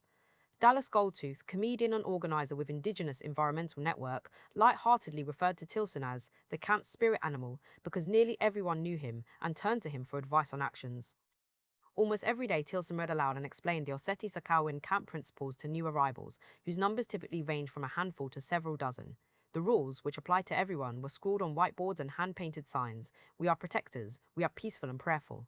Isms have no place here. Here we all stand together. We are non-violent. We are proud to stand. No masks. Respect locals. No weapons or what could be construed as a weapon. Property damage does not get us closer to our goal. All campers must get an orientation. Direct action training is required for everyone taking action. We keep each other accountable to these principles. This is a ceremony. Act accordingly. Campers were also directed to the legal tent, where they wrote a phone number in permanent marker on their forearms to call in case they were arrested. Volunteer lawyers from the National Lawyers Guild and elsewhere provided free legal aid and kept in touch with arrestees. Prayer actions generally started with the call, "Kick tapo, wake up," a voice blaring over a megaphone as the sun rose. When there was an action plan for the day, an Iapaha rode through the camp on a bicycle, a horse, or in the back of a pickup rousing people from slumber. You didn't come here to sleep. This ain't a vacation. We came here to stop a pipeline. At one action in mid-October, the Two-Spirit Nation led the prayer and march. Police intercepted the caravan of cars and barred vehicle travel on a gravel road. Only foot traffic, they said. By the time the march arrived at the construction site, more than 100 police officers with riot gear and sniper rifles, a dozen SUVs and an armored personnel carrier had formed a police line. The Two-Spirit Nation offered tobacco and water to the land and marched toward the police line. The officers rebuffed them, telling the entire crowd to disperse over a megaphone. But where? It was surreal, but soon it became a normal experience. Unlike protest marches in the cities where there are bystanders, buildings, and plenty of media, the majority of no-Daypal marches happened on backcountry roads where there was no CNN, just independent media like Democracy Now!, Unicorn Riot, and Indian Country Today. Sometimes the police outnumbered protesters in the middle of nowhere. Because it was private property, auto protectors couldn't go as far as the ditch on the road, the fields were off limits. And there was certainly no bathrooms or water fountains to be found in the midday heat. That day, the march was a grueling 8 miles, and an elder fainted from exhaustion. "What you're doing here is wrong," Brandon Sazu, the Crow Creek tribal chairman, approached the line of masked police as water protectors retreated once the action ended. "What we're doing here is right, because we are not the ones who are trespassing. You are trespassing for big money. But we pray for you, we pray for your children." Sazu was a man of his people. In 2009, the IRS attempted to seize 700 acres of Crow Creek land in Buffalo County, the poorest in the United States, for purported back payroll taxes. During the brutal South Dakota winter of 2009 to 2010, Sazu camped out on a portion of the land in protest of the sale. He joined the DAPL protest in August, providing tribal resources to the Crow Creek Riders, a group of youth horse riders. On October 27, Sazu was arrested during the police raid of the 1851 treaty camp. While the media foregrounded images of the camp's leadership, often donning headdresses and frequently men, it was common for two-spirited people and women to hold leadership roles in all aspects of camp life. From sitting on the General Camp Council, composed of elders and traditional leadership, to leading direct actions. Candy Brings Plenty, an Oglala trans and queer healthcare specialist, was the leader of Two-Spirit Nation at Ositi Sakowin Camp. For Brings Plenty, Two-Spirit is an umbrella term for Indigenous people who identify as LGBTQAI+. Colonization imposed a gender binary that largely destroyed historically plural Indigenous gender formations and fluid Indigenous sexualities, which are much more dynamic and expansive than those of the heteronuclear family introduced by white Christian society. Prior to colonization, two-spirited people also held social and cultural significance among Indigenous societies, from performing naming ceremonies to adopting the roles and responsibilities of male, female, or non-binary gendered people. Two-Spirit Nation played a central role in camp life, and one that went far beyond merely calling out heteropatriarchy. "We have two-spirit folk in security, at the school, at the medics, at the kitchen, and I sit on the council," Brings Plenty explained. In other words, Two-Spirit Nation was represented in all aspects of everyday life at camp. The vision of an anti-colonial Indigenous world coexisting with non-Indigenous people has been overshadowed by violent police crackdowns. There were important political victories, but they were short-lived, too late, and not enough to stop DAPL. On November 25, 2016, the Army Corps issued an evacuation order for Oseti Sakowin Camp, setting December 5 as the deadline. On December 4, the Army Corps announced that they would not grant DAPL the easement to cross the Missouri River pending a more thorough environmental assessment. This temporary win coincided with the arrival of more than 4,000 veterans who braved a whiteout blizzard to march to the barricade where police were mercilessly dousing water protectors with chemical weapons and water in freezing temperatures. Veterans also staged a forgiveness ceremony, asking Indigenous elders, Arvo Looking Horse, Faith Spotted Eagle, Phyllis Young, Paula Horn, John Eagle Sr., and Leonard Crowdog, for forgiveness for the horrors the US military inflicted upon Indigenous peoples that continued with the police and military violence against unarmed protesters. It was vindication for the months of brutality. But it didn't last long. While the punishment was collective, it proved effective at fomenting divisions. For months, police blockaded Highway 1806, cutting off Standing Rock from the state of North Dakota and creating a strain between the camps and local community. Chairman Archambault asked water protectors to go home in December in hopes of relieving the burden of the police checkpoints and constant influx of outsiders to the reservation. When Trump took office in January 2017, he expedited the environmental review process, giving the go-ahead for DAPL to drill under the Missouri River. With the camps largely evacuated, Standing Rock activist Chase Iron Eyes led a group called Last Child Camp to reclaim treaty land in response to Trump's decision. Police quickly raided the camp, which was on private land, and arrested 76, including Iron Eyes. In February, the Cannonball District and the Standing Rock Council passed resolutions calling for the evacuation of remaining campers at Sacred Stone and the defunct Ositi Sakowin camp. It was a controversial move that pitted factions against each other at a critical juncture when unity was needed most. On February 22, 2017, the Army Corps, Morton County deputies, and North Dakota Highway Patrol forcefully evicted the remaining campers at Oseti Sakowin. The same day, the Bureau of Indian Affairs raided and evicted campers at Sacred Stone, the only police action to take place on reservation land, and one that contributed to mounting divisions between grassroots organizers and Standing Rock. Those divisions came to a head at a March 10 Native Nations Rise march in Washington, D.C., when water protectors booed Archambault during his speech and confronted him as he left the rally. The march garnered 5,000 attendees and arrived on the heels of the larger Women's March.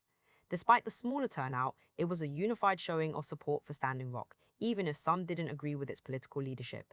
There was also mounting disillusionment with the established political order, both Democrat and Republican, for selling out the movement under Obama and now under Trump. "There's only one resolution," said Lewis Grassroot, reflecting on the camp eviction and the march in Washington, D.C. "Let us be who we are. Let us live. Let us be free." By the time that the last water protector was led off the land in handcuffs, 8,032 had been arrested. 4 water protectors faced years in prison. Redthorn Fallis faced charges for discharging a firearm, later dropped when she was arrested during the October 27, 2016, Treaty Camp raid. The gun belonged to Heath Harmon, an FBI informant who had infiltrated the camp and had a relationship with Fallis. As it has for all political struggles, the state created a new generation of political prisoners to discourage other potential movements. Fallis's family was active in AIM and had been also surveilled by the FBI. In their day, Dakota political prisoner Leonard Peltier, who is currently serving 2 life sentences, represented the suppression of the Red Power movement. During the new Nade PL movement, Obama once again turned his back on indigenous peoples because he had already issued so many pardons, including, for example, Puerto Rican political prisoner Oscar Lopez Rivera, and with so much pressure mounting from the horrific police violence against water protectors, many through Indian country thought Obama would grant clemency to Peltier. But Obama denied his clemency application. And after NLDAL, there are even more native political prisoners, more Leonard Peltiers. Redthorn Fallis was sentenced to 57 months in federal prison, Michael Littlefeather Giron was sentenced to 36 months in federal prison, and Michael Rattler Marcus and Dion Ortiz faced years in federal prison.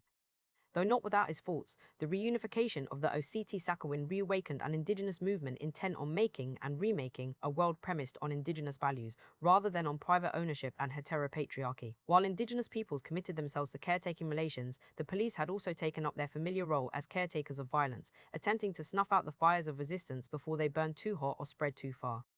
But the fire of the prophesied 7th generation had been lit, and although the Oceti-Sakowin campfire was ceremonially extinguished to mark the end of one form of resistance and the beginning of another, its warm coals went on to rekindle the fires of water protectors' home communities.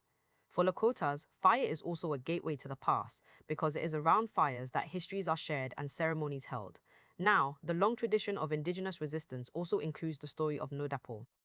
But to understand it, we have to look further into the past, to the history of the land, the water, and its people, the Oceti-Sakowin. Origins. There are no 2 sides to the history of the United States and its relationship to people who have lived here for thousands of years. There are no 2 sides to that story. You have no right to displace people, to steal their resources and steal their lives. What America has done is criminal, and they're still doing it. Elizabeth Cooklin. There is one essential reason why indigenous peoples resist, refuse, and contest U.S. rule: land. In fact, U.S. history is all about land and the transformation of space, fundamentally driven by territorial expansion, the elimination of indigenous peoples, and white settlement. From its original 1784 boundaries of the first 13 colonies, the U.S. rapidly expanded westward from the Atlantic seaboard to the Pacific coast, annexing nearly 2 billion acres of indigenous territory in less than a century. Most was west of the Mississippi River. This includes the Missouri Basin, a massive circulatory system of streams, rivers, creeks, and tributaries that empties into its main artery, Minnesota, the Missouri River. In Oceti-Sakowin cosmology, Minnesota begins everywhere the water falls from the sky to touch the earth and trickle into one of these waterways. The river is 2,166 miles long, with a drainage basin encompassing a massive 529,000 square miles, a landmass 1/6 the size of the continental United States. The Oceti-Sakowin and the indigenous nations with which it has shared territory and has sometimes fought are as much defined by Minnesota as they are by their own political, cultural, and social relationship to its life-giving waters. In this world, water is life, and so too is the Buffalo Nation, the Pite Oyate. Vast buffalo herds once migrated according to the river's seasonal ebbs and flows, followed by the hunting nations of the northern plains. At the center of this world is Hisapa, the Black Hills, the heart of everything that is. If Hisapa is the heart of the earth, then Minsoze is its aorta. It is from this country that the Oceti-Sakowin emerged as a nation, a people, and gained its humanity. Much has been written about the history of the Missouri River, yet few histories have focused on the river's role in the colonial project. Book titles such as Unruly River, River of Promise, River of Peril, and the Dark Missouri, as well as the settler nickname for the Missouri, Old Misery, for its frequent flooding and the property damage that ensued, depict the river as a deadly, treacherous, and inhospitable landscape. Early settlers often described the Missouri Basin as an irrational and violent country, plagued by endless inter-indigenous warfare. Settlers saw indigenous peoples as equally irrational and violent. This is a delightful country, wrote British trader Alexander Henry about the Northern Plains in 1800, and were it not for perpetual wars, the natives might be the happiest people on earth. European and US explorers, traders, and settlers dubbed the many nations here, the Sioux, mythologizing them as the most hated, the most feared, and the most violent North American indigenous people. Viewed as a noble warrior society, they have come to symbolize the violent hypermasculinity of the frontier and are the basis of the standard image of indigenous culture as equestrians who lived in tipis, wore headdresses, and aimlessly wandered the land like the wild game they called kin. The University of North Dakota's racist Fighting Sioux mascot, retired in 2012, a disembodied head of a native male warrior, represented such views. Among the tribes in the state, the Standing Rock Sioux tribe stood alone in opposing it. The Sioux warrior myth is portrayed in the award-winning film Dances with Wolves 1990. Such stereotypes, however, are not confined to the realm of popular culture. Prominent US historians such as Richard White portray the Sioux as a pillaging band of expansionists who violently expelled their indigenous neighbors and who never crossed west of the Missouri River, with no small irony, until the signing of the Declaration of Independence in 1776. In fact, these attempts to classify the Sioux as imperialist newcomers, a label that more accurately describes the United States, marked the Sioux as nomadic, rootless, unsettled, and malicious, which made their removal, genocide, and colonization more palatable. Oral histories and careful indigenous record-keeping, including Dakota and Lakota winter counts, show otherwise. Winter counts marked each year or winter by recording a significant event with a pictograph on hide, or sometimes on paper, accompanied by an oral recounting of the event, and constitute a meticulous record of family, individual, and larger national histories. US historians, however, have misinterpreted winter counts to support their claims that the Lakotas crossed the Missouri River and subsequently discovered the Black Hills sometime around 1776. The Dakota, Nakota, and Lakota nations never called themselves Sioux. That term derives from an abbreviation of Nadawesio, a French adoption of the Ojibwe word for little snakes, denoting the Ojibwe's enemies to its west. Instead, they simply called themselves the Oyate, the nation, or the people, and sometimes the Oyate Luta, the Red Nation, as a political confederacy. They called themselves the Oseti Sakowin Oyate, the nation of the Seven Council Fires. Their geographical span was vast. The oldest Dakota-speaking nations were located mostly in the western Great Lakes forests, glacial lakes, and rivers. They are the Mdewakan Tonwan, the sacred nation that lives by the water; the Sisintonwan, the medicine nation that lives by the water; the Wapatonwan, the nation that lives in the forest; and the Wapakata, the nation that shoots among the leaves. The Nakota-speaking nations are the caretakers of the Middle Territory that began on the eastern banks of the Missouri River. Their names came from their location in the Camp Horn, Ihanktonwan, the nation that camps at the end, and Ihanktonwana, the little nation that camps at the end. And the youngest and largest, the Lakota-speaking nations, covered the vast expanse of the northern plains west of the Missouri River, called Tintonwan, the nation of the plains. Among the Tintowans, there are also 7 divisions: the Oglala, the nation that scatters their own; the Sikangu, the nation of the burnt thighs, also known as the Brule; the Hunkpapa, the nation at the head of the circle; the Menikonju, the nation that plants by the water; Itazipko, the nation without bows, or the Sans Arc, the Sihasapa, the Blackfeet nation, and the Uwanupa, the nation of 2 kettles. Like most human societies, the origin stories of the Oseti Sakowin are as diverse as its people and the lands they continue to live with and protect.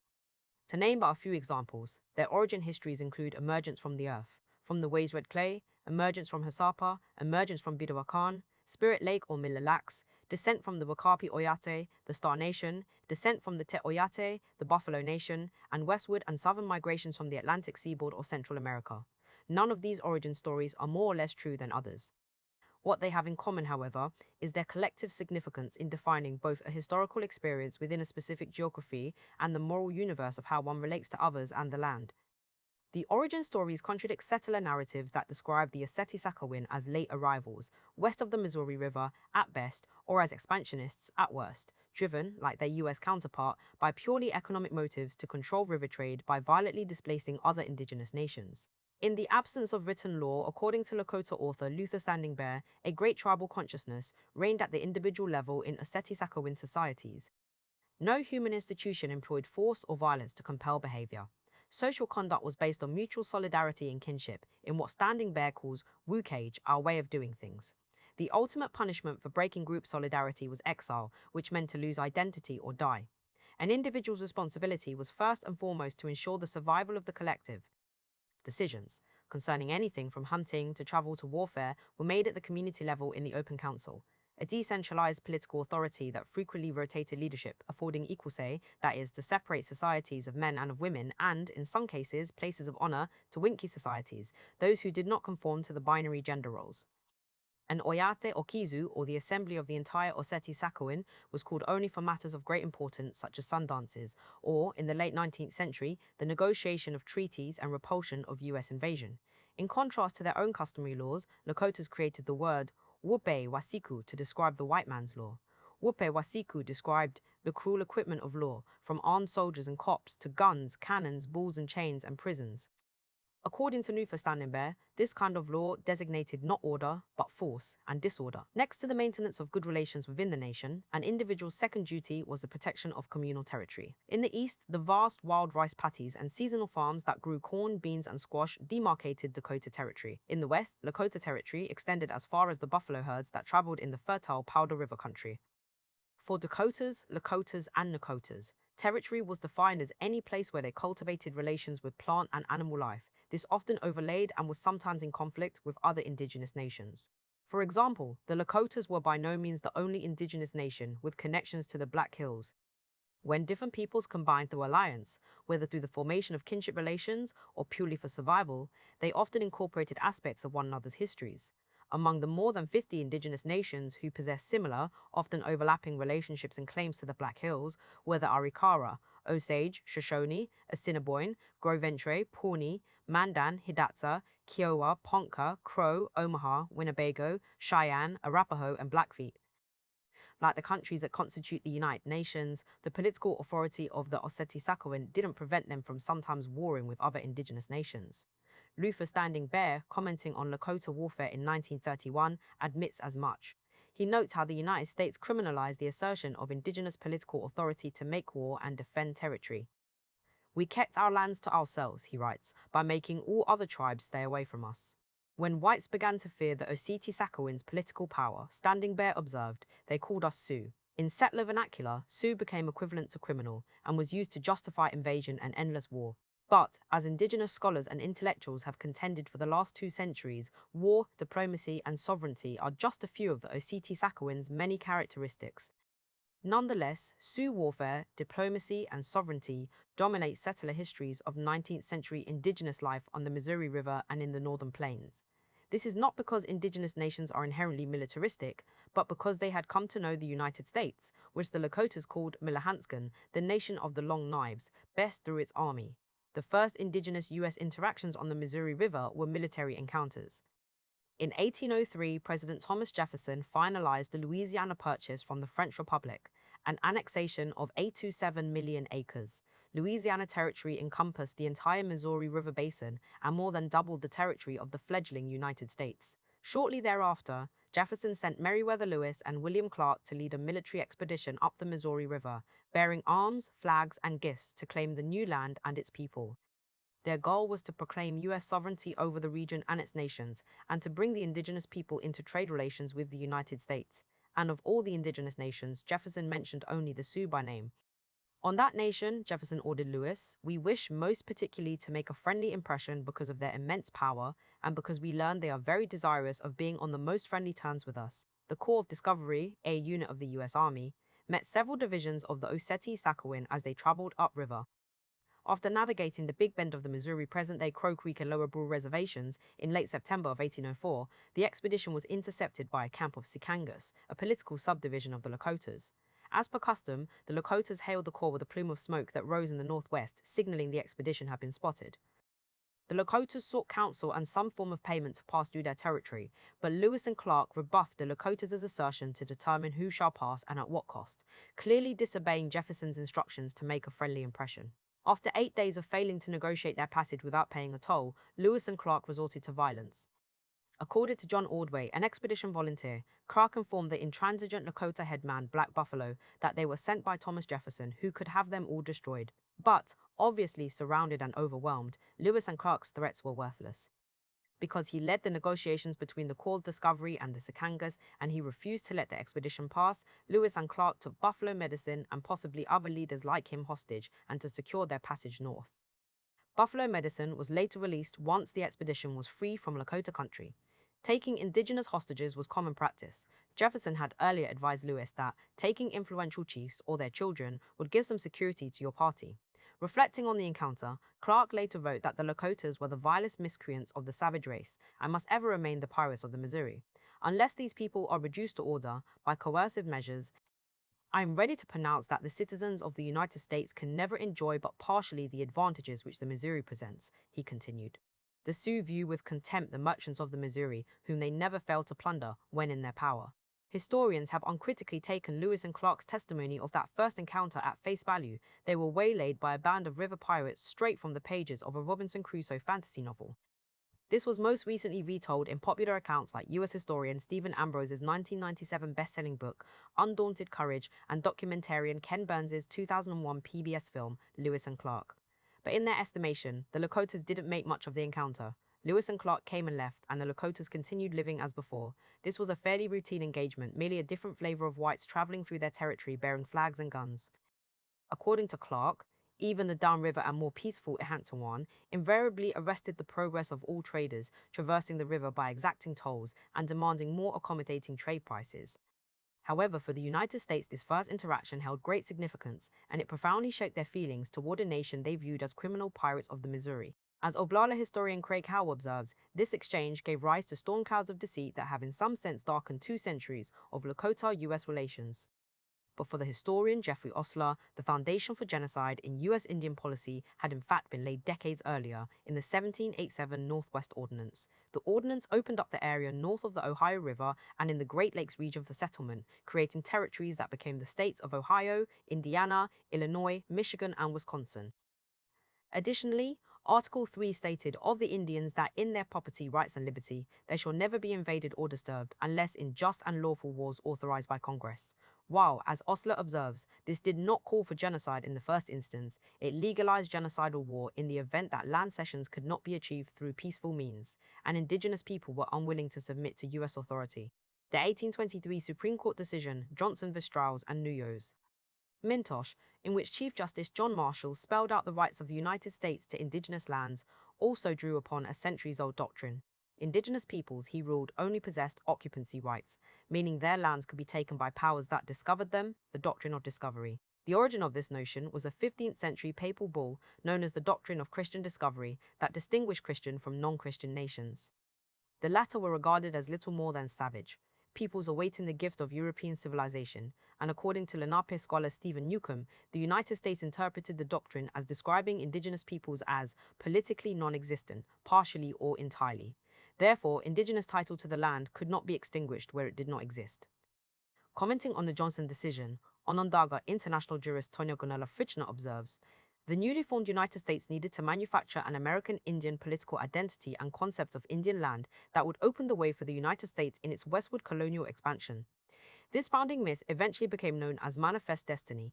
In 1807, following the expedition, Jefferson appointed Clark Brigadier General and Indian agent for Louisiana Territory, and he served as an Indian Affairs agent under the War Department until his death in 1838. The expedition and the annexation of land west of the Mississippi was a part of a rapid push westward, and the Louisiana Purchase was a landmark achievement.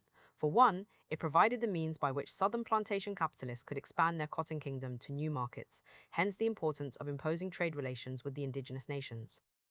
Without expansion, the plantation system was doomed to fail. Jefferson envisioned an empire of liberty for the lands west of the Mississippi, one that required the expansion of black slavery and the transformation of indigenous land into private property for advancing a yeoman farming empire. In this way, the expansion of the plantation system coincided with indigenous dispossession and removal. Jefferson saw the Louisiana Territory as a partial solution to the Indian problem, the problem being that the Indian tribes still resided on lands coveted by the United States. His primary targets were the so-called five civilized tribes, the Cherokee, Choctaw, Chickasaw, Muskogee, and Seminole, and his intention was to break up and ultimately dissolve these eastern nations. Because these nations had become slave owners with farms and plantations, like their white neighbors, their system of land tenure resembled a claim to permanence. Thus, they had to be departed, and new lands in the West offered a new opportunity for eastern indigenous removal.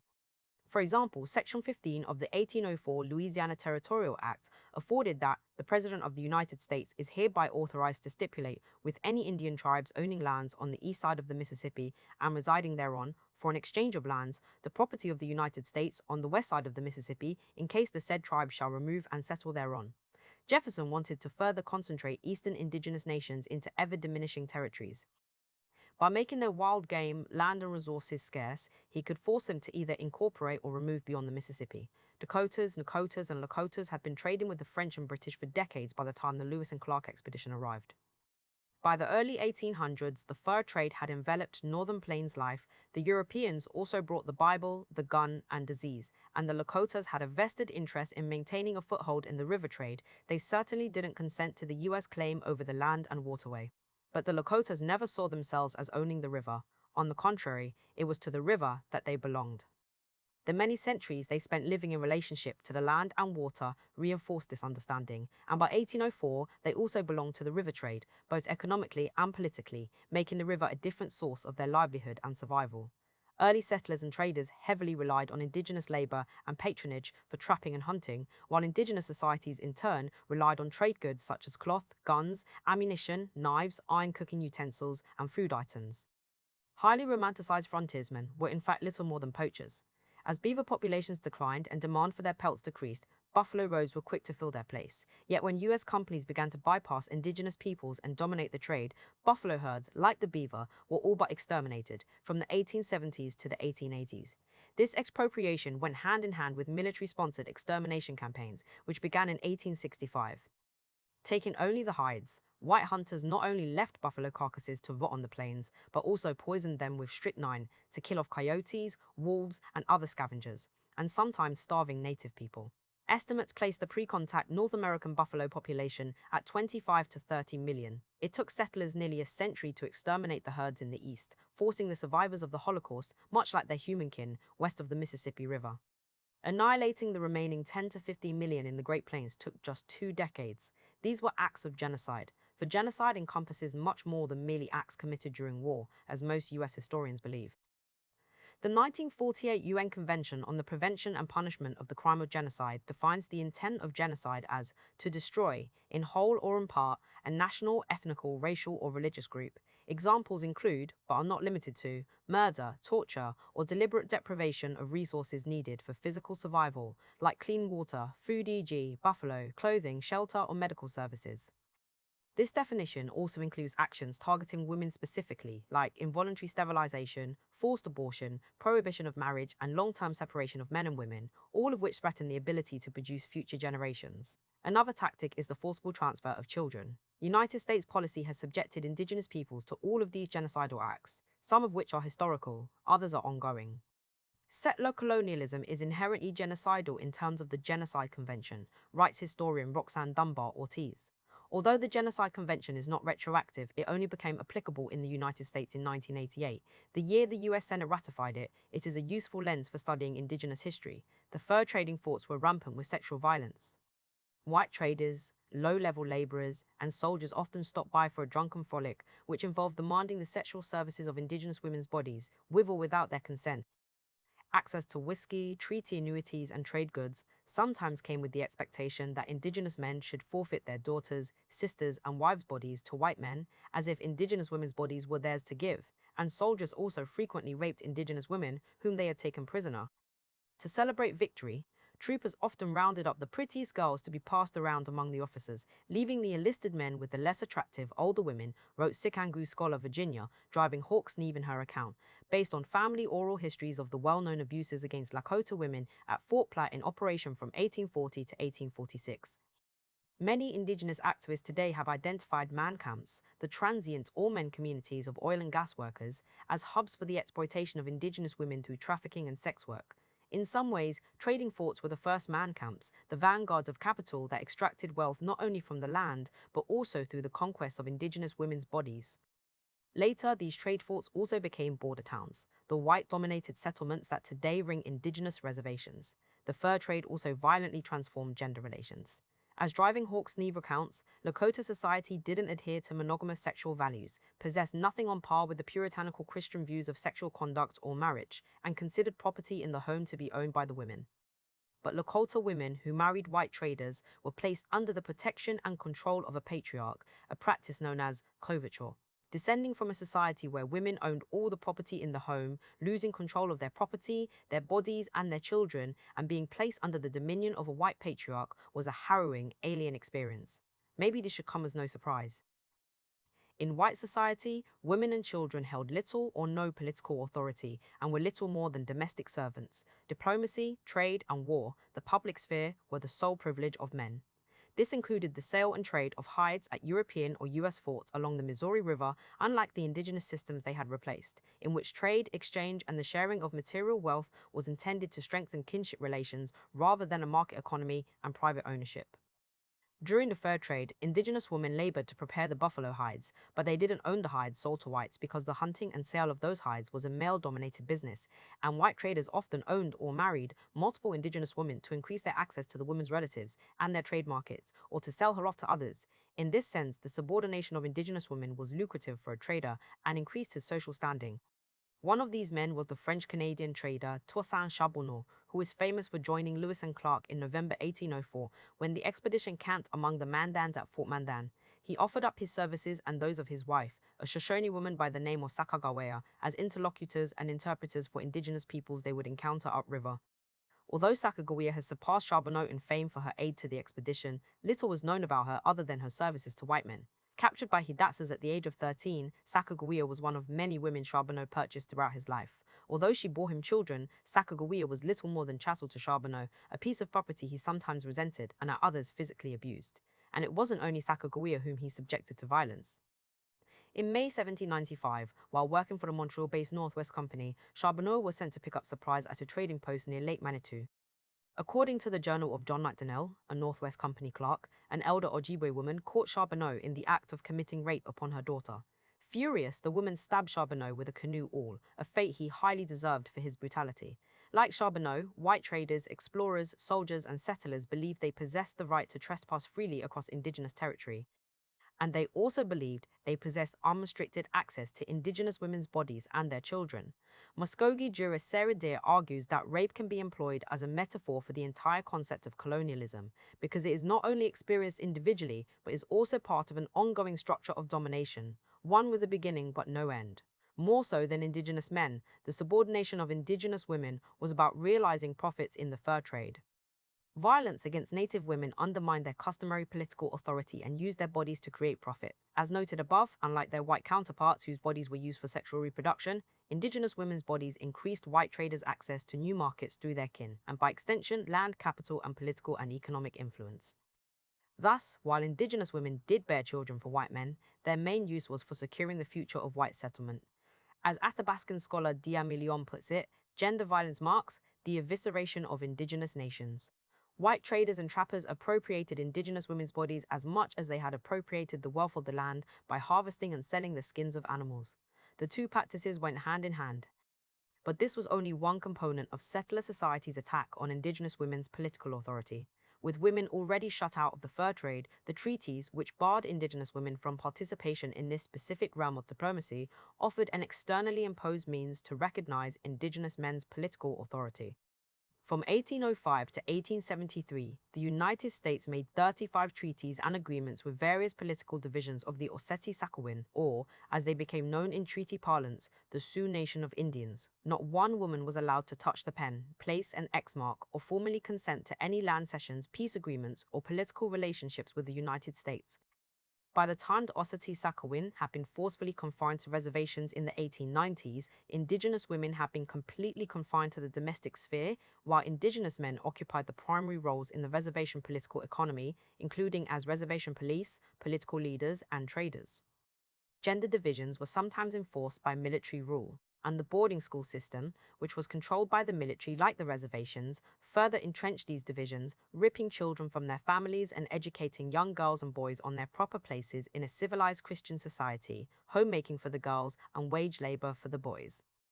Finally, in 1924, after indigenous peoples had achieved a relative degree of civilization, the United States granted them citizenship, annexing both indigenous lands and lives into the U.S. nation-state. It was not only within the home that indigenous women's political authority had been domesticated, but also in the settler nation as a whole. This upheaval of gender relations significantly undermined the political traditions of the Oceti-Sakowin. After all, it was a woman who formalized the first compact or treaty with the human and other than human world. Petaskawin, White Buffalo Calf Woman, the most significant historical figure in Oceti-Sakowin history, established not only the basis of customary and ceremonial laws of humans, but also how humans would exist in correct relations to the Pata-Oyate and the non-human world. In his earliest entry on his winter count, the Sikangal historian Brown Hat depicts White Buffalo Calf Woman as a white buffalo arriving in the center of a camp circle in the first decade of the 10th century. Above her are the calf pipe, a yucca plant, and a cornstalk. To the right, in English, Brown Hat lists the various animal nations the White Buffalo Calf Woman brought into formal relations with the Oceti-Sakowin: elk, deer, antelope, buffalo, beaver, and wolves. Corn kernels fall from her udders into water, making the connection between humans, plants, animals, the earth, and water. Therefore, no one had the right to cede these relations to the land, water, plants, and animals, because those relations were grounded in the first compact, the first treaty with Peti-Skawin. This is why Arvo Looking Horse, the 19th generation keeper of this calf pipe, led the prayer marches at No Day PL to honor those original instruction and the Oceti-Sakowin's first commitments. To gain access to indigenous lands, white men had used indigenous men to break communal land practices and undermine indigenous women's political authority. As a result, indigenous women are largely absent from early historical narratives. Yet their power posed an obstacle to U.S. annexation of indigenous lands. It should come as no surprise that UNO-DAL was led primarily by indigenous women, from youth leaders such as Bobby Jean Three Legs, Zaisha Grinnell, Tokata Iron Eyes, and Jocelyn Charger, to women like LaDonna Braveville Allard, Phyllis Young, and Faith Spotted Eagle. Zaisha Grinnell, a 15-year-old citizen of the Mandan Hidatsa Arikara Nation, the descendants of Sacagawea, successfully petitioned her tribal council in March 2016 to oppose DAPL. She described the scene faced by her nation during the oil boom as similar to the one confronted by her ancestors during the fur trade. 2 centuries ago, when these oil companies come in, they bring in the men. These men bring with them the man camps, and with that comes violence and sex trafficking. Indigenous women and girls near the camps are really affected by this, and we are not going to put up with it. Making more girls into leaders because we witness it firsthand is so important. As the first entry of capitalism in the Upper Missouri, the fur trade, spreading through existing indigenous networks, brought with it apocalypse in the form of smallpox. By the time Lewis and Clark arrived, the European disease had already devastated the Missouri River indigenous peoples several times, most likely being introduced by French and British traders. The advent of steamboats greatly increased the spread of smallpox. In 1824, Congress authorized the Army Corps of Engineers, a construction branch of the military, to regulate the navigation of rivers and harbors. By 1838, Congress had assigned the Army Corps to pull snags and clear the river for steamboat traffic coming from St. Louis. The federal government assumed its authority over navigable waterways under the Constitution's Commerce Clause, the same clause that also regulated trade with indigenous nations.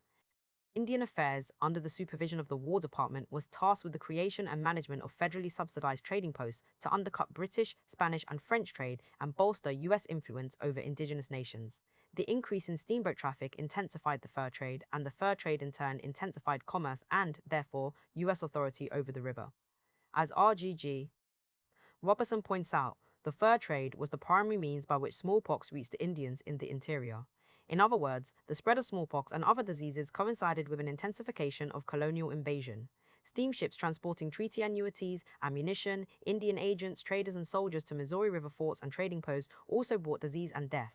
The consequences of their passage brought pure horror to indigenous nations. In the summer of 1837, an American fur company steamboat, the St. Peter's, traveled from St. Louis transporting trade goods and indigenous treaty annuities. It was, in turn, to collect indigenous harvested buffalo hides. It also knowingly carried in its human cargo the smallpox virus. At Fort Clark, where the Mandans lived along the Missouri River, the deadly virus arrived on June 19, 1837, via the St. Peter's. As early as April, the crew had seen signs of the disease among themselves, but they nevertheless unloaded treaty annuities and loaded buffalo robes onto the ship that day. Smallpox, too, was unloaded as the infected crew embarked on a drunken frolic with the Mandans. Within 25 days, the Mandans showed the first signs of infections. The only ones spared were elders who had built up an immunity and who were already scarred from previous outbreaks. Children and adults writhed and stung from intense fevers. Putrid, hideous sores filled with pus, scarring them for life, if they survived. Francis A. Chardon, a fur trader at the fort, stopped counting the dead as they die so fast it is impossible. To end the suffering, parents killed their children. Friends, relatives, and lovers killed each other, and some committed suicide. The smell of decaying corpses was discernible from miles away. Many have speculated that indigenous peoples were incapable of understanding infection and the spread of disease. What is clear from Chardon's journals is that indigenous peoples knew the source of their affliction, the fur trade and the trading forts, and sought retribution against the traders and the fur trade itself. "We are badly situated," wrote Chardon, "as we are threatened to be murdered by the Indians every instant. Indigenous peoples knew traders and explorers sometimes carried smallpox or cowpox with them in vials for inoculations." George Catlin, a white painter and traveler of the American West, recounted a story he heard among the Pawnees that a trader threatened unleashing smallpox upon them if they didn't submit to his will. He would let the smallpox out of a bottle and destroy the whole lot of them. The Sioux had it in contemplation. "To murder us in the spring," Lewis wrote while he and Clark wintered with the Mandans in 1804 and 1805, but were prevented from making the attack by our threatening to spread the smallpox, with all its horrors among them. Accurate indigenous population data does not exist, but some studies suggest that indigenous nations with closer contact to the whites had increased exposure to diseases. These nations, such as the Mandans at Fort Clark, had positioned themselves as brokers in the fur trade, often settling near trading forts or allowing trade posts in or near their villages. Diseases were quick to spread in these intimate river communities, making quarantine or flight nearly impossible. Some calculations estimate that indigenous river nations from 1780 to 1877 lost around 80% of their populations, with the Mandan, Caddo, Wichita, and Pawnee experiencing almost 90% population loss. Buffalo hunting nations on the northern plains from 1780 to 1877 experienced a 40% population decline overall. Among them, this figure approached 80% for the Assiniboine, Atsina, and Comanche. While smallpox epidemics arrived again and again to the Plains nations, 1778, 1781, 1801, the 1837 outbreak was the most devastating for those along the Missouri River, nearly wiping out the Mandans and forcing them to join together with the Hidatsas and Arikaras. The Lakotas and Dakotas, however, largely escaped the outbreak because of prior inoculation and by avoiding trading posts after learning of the epidemic. In 1849, cholera killed about one-fourth of the Pawnees, along with many Lakotas. The last major smallpox epidemic in the region occurred in 1871, killing thousands of Assiniboines and Blackfeet.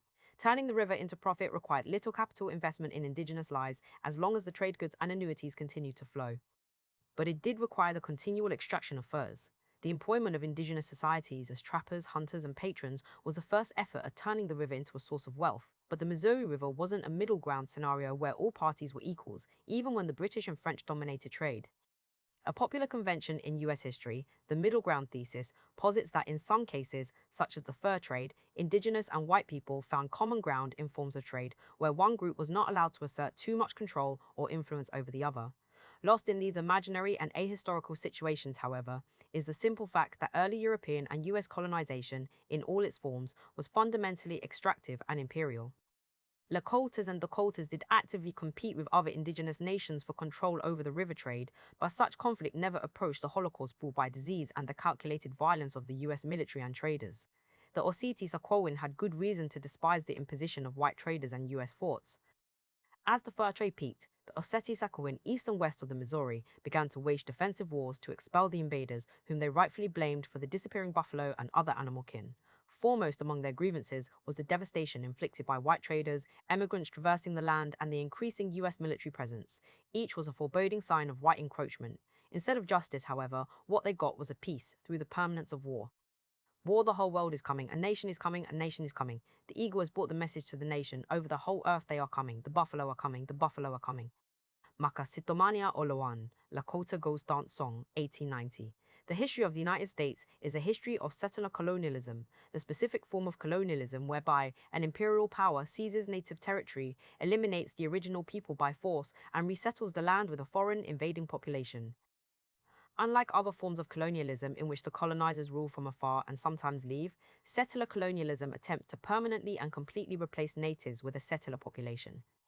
The process is never complete, and the colonial state's methods for gaining access to new territories change over time, evolving from a program of outright extermination to one of making indigenous peoples, racial minorities, and domestic dependent nations within their own lands, and of sacrificing indigenous lands for resource extraction. But even if elimination strategies evolve to appear more humane or ethical, the question of genocide, writes anthropologist Patrick Wolfe, is never far from discussions of settler colonialism. Indigenous elimination, in all its orientations, is the organizing principle of settler society. Unlike the European Holocaust, which had a beginning and an end and targeted humans alone, indigenous elimination as a practice and formal policy continues today, entailing the wholesale destruction of non-human relations. Today's state violence and surveillance against water protectors is a continuation of the Indian Wars of the 19th century.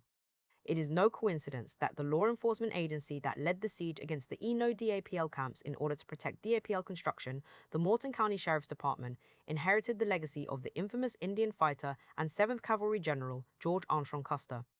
Present-day Mandan, North Dakota, a white-dominated border town to Standing Rock and the county seat of Morton County, is 7 miles north of Fort Abraham Lincoln, where Custer was stationed to secure the passage of the Northern Pacific Railroad across the Missouri River and through Oceti-Sakowin territory. Bloody wars of conquest defined the period following the United States' assertion of control over the river trade, lasting for nearly half of the 19th century.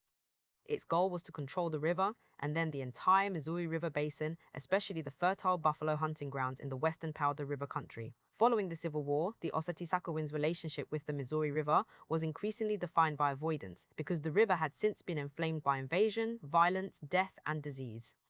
The escalation of the river trade brought unwanted changes, such as an increased U.S. presence through the construction of military and trade forts, and an intensifying assault on rapidly thinning buffalo herds.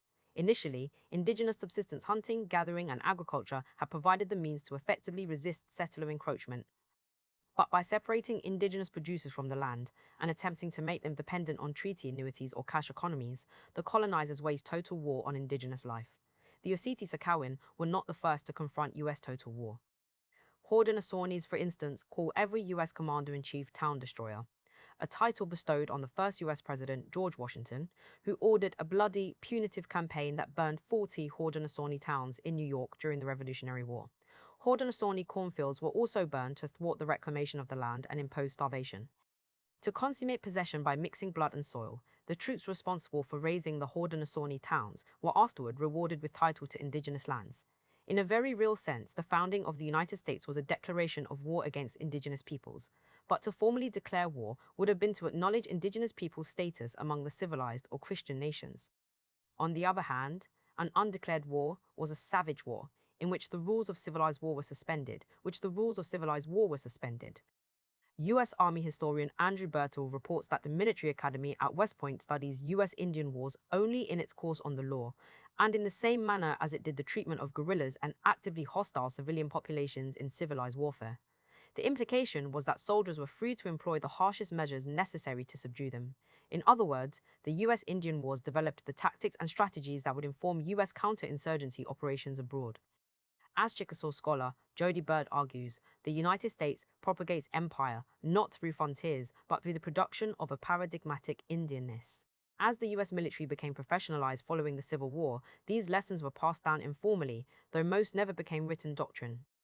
And as anthropologist Leila Khalili argues, they became the necessary, if unwritten, manual for subsequent overseas asymmetric warfare in the Philippines, the Caribbean, and Latin America. These included techniques like the use of native scouts, the establishment of reservations to control and monitor native fighters and civilians, and attacks on villages to undermine native economies. But because indigenous peoples are not seen as full sovereigns under US or international law, indigenous resistance to colonialism, even if for self-defense, is considered criminal, much as it was in places throughout the Americas, Africa, and more recently in Palestine. Libraries have been filled with volumes written by armchair historians, colonial apologists, and scholars of all stripes, too many to name here, on Northern Plains indigenous warfare. Very few researchers, however, have actually questioned the premises of waging just wars on the part of indigenous nations against US empire, a question that many historians have entertained. Did the Oceti-Sakowin have a right to defend itself with armed force is not posed here. The simple truth is that indigenous nations, like all nations, possess the right to defend themselves, and how a people choose to defend themselves cannot be placed neatly into categories of right and wrong. Survival by any means necessary is an act of resistance. It was through war and self-defense that the Oseti-Sakowin made their most historic agreements with the United States, the 1851 and 1868 treaties of peace. In 1849, Congress transferred the Bureau of Indian Affairs from the Department of War to the Department of Interior, a newly created federal bureaucracy dedicated to the management of wildlife, public lands, and the conservation of natural resources. Indian affairs have remained there ever since.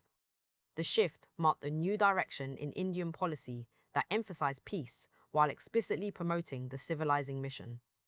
Peace and friendship treaties had already placed the various divisions of the Oseti-Sakowin exclusively under the protection of the United States of America and of no other nation, power, or sovereign in 1805, 1815, and 1825, but they never ceded large amounts of territory or drastically diminished Oseti-Sakowin political authority. The Oseti-Sakowin possess significant military and political power, so it is unlikely this indigenous nation viewed treaties with the United States as acquiescing to a superior sovereign power. This began to change after decades of the fur trade and diseases exacted their toll on the Northern Plains ecology and indigenous nations. By the time of the peace policy, thousands of Lakotas had already withdrawn west of the Missouri into the Powder River country to avoid the unfolding apocalypse brought on by the river trade. In the east, traders had swindled the Dakotas out of land and treaty annuities, reducing them to starvation and creating the conditions for an indigenous uprising. In some areas, the once numerous buffalo nations that blackened the Missouri River Valley had been all but wiped out, and elsewhere they had been totally exterminated. Infectious disease, cholera, measles, and smallpox outbreaks arrived with the white invasion of the West, which swept through Pawnee, Crow, Cheyenne, Lakota, and Arapaho hunting grounds and into Oregon Territory. In 1847, Brigham Young led an exodus of tens of thousands of Mormons to settle indigenous lands in Utah, while the discovery of gold in California in 1849 and later in Montana in 1853 added to the westward white flood. In 1846, a group of Sikangas and Oglalas in Powder River country demanded payment for the damages that the increased overland travel had inflicted on the land, the depletion of game, the clearing of scarce timber, and the spreading of disease. They got escalated military occupation instead. The US military found it impossible to control the waves of white settlers and mounting indigenous indignation. The year the peace policy was declared, the United States established a fort at the confluence of the North Platte and Laramie rivers to address the problem. Fort Laramie thus became the site for them to pursue peace by means of increased military occupation in Powder River country. Strategically positioned at the point where the overland trail trespassed through the territory of the last remaining large buffalo herds, the fort was a symbol of increasing US presence and authority. The vision for the military outpost came from the Upper Platte Indian agent Thomas Fitzpatrick, a leading advocate of peace by military occupation. As part of his vision for peace, Fitzpatrick hoped to advance US interests by securing a wide-ranging inter-indigenous peace treaty to definitively establish indigenous territory, guarantee safe passage for overland travelers, and secure land cessions. The Plains nations called a mass council. For 3 weeks in September 1851, tens of thousands from the Arikara, Mandan, Hidatsa, Crow, Gros-Ventre, Blackfeet, Assiniboine, Shoshone, Arapaho, Cheyenne, Lakota, and Dakota nations met with U.S. treaty commissioners at Horse Creek, 36 miles downriver of Fort Laramie. The first Fort Laramie Treaty of 1851 was signed by all parties, ensuring the right of the United States to build wagon roads and railroads and payment of $50,000 for 50 years for damages caused by the overland emigrations. Perhaps demonstrating the commitment of the United States to this peace policy, the Senate limited the period of treaty annuities to 10 years, with the possibility of a 5-year renewal. The amendment was sent back to the Plains nations for approval and then back to the Senate, where it was never ratified. Regardless, the United States paid the $50,000 in annuities for the next 15 years. The spirit of peace, however, was short-lived and the treaty was deeply flawed. 6 headmen of the Oseti-Sakowin signed the treaty, presumably with the understanding that the emigrant depredations would cease and that the United States would live up to its commitments. The Oseti-Sakowin representatives, however, protested over having to select a single head chief to represent all the nations in the treaty negotiations because it contradicted the decentralized political structure more familiar to them, which allowed each division to select its own representatives. This configuration offended the autonomy previously possessed by each political division. Matawayuhi Konkwimbe Esikangul was arbitrarily chosen by the Oseti-Sakowin councils as a representative of the 1851 Fort Laramie Treaty, but he protested his appointment because of his own young age. He was 50 years old, not yet an elder, and lack of experience.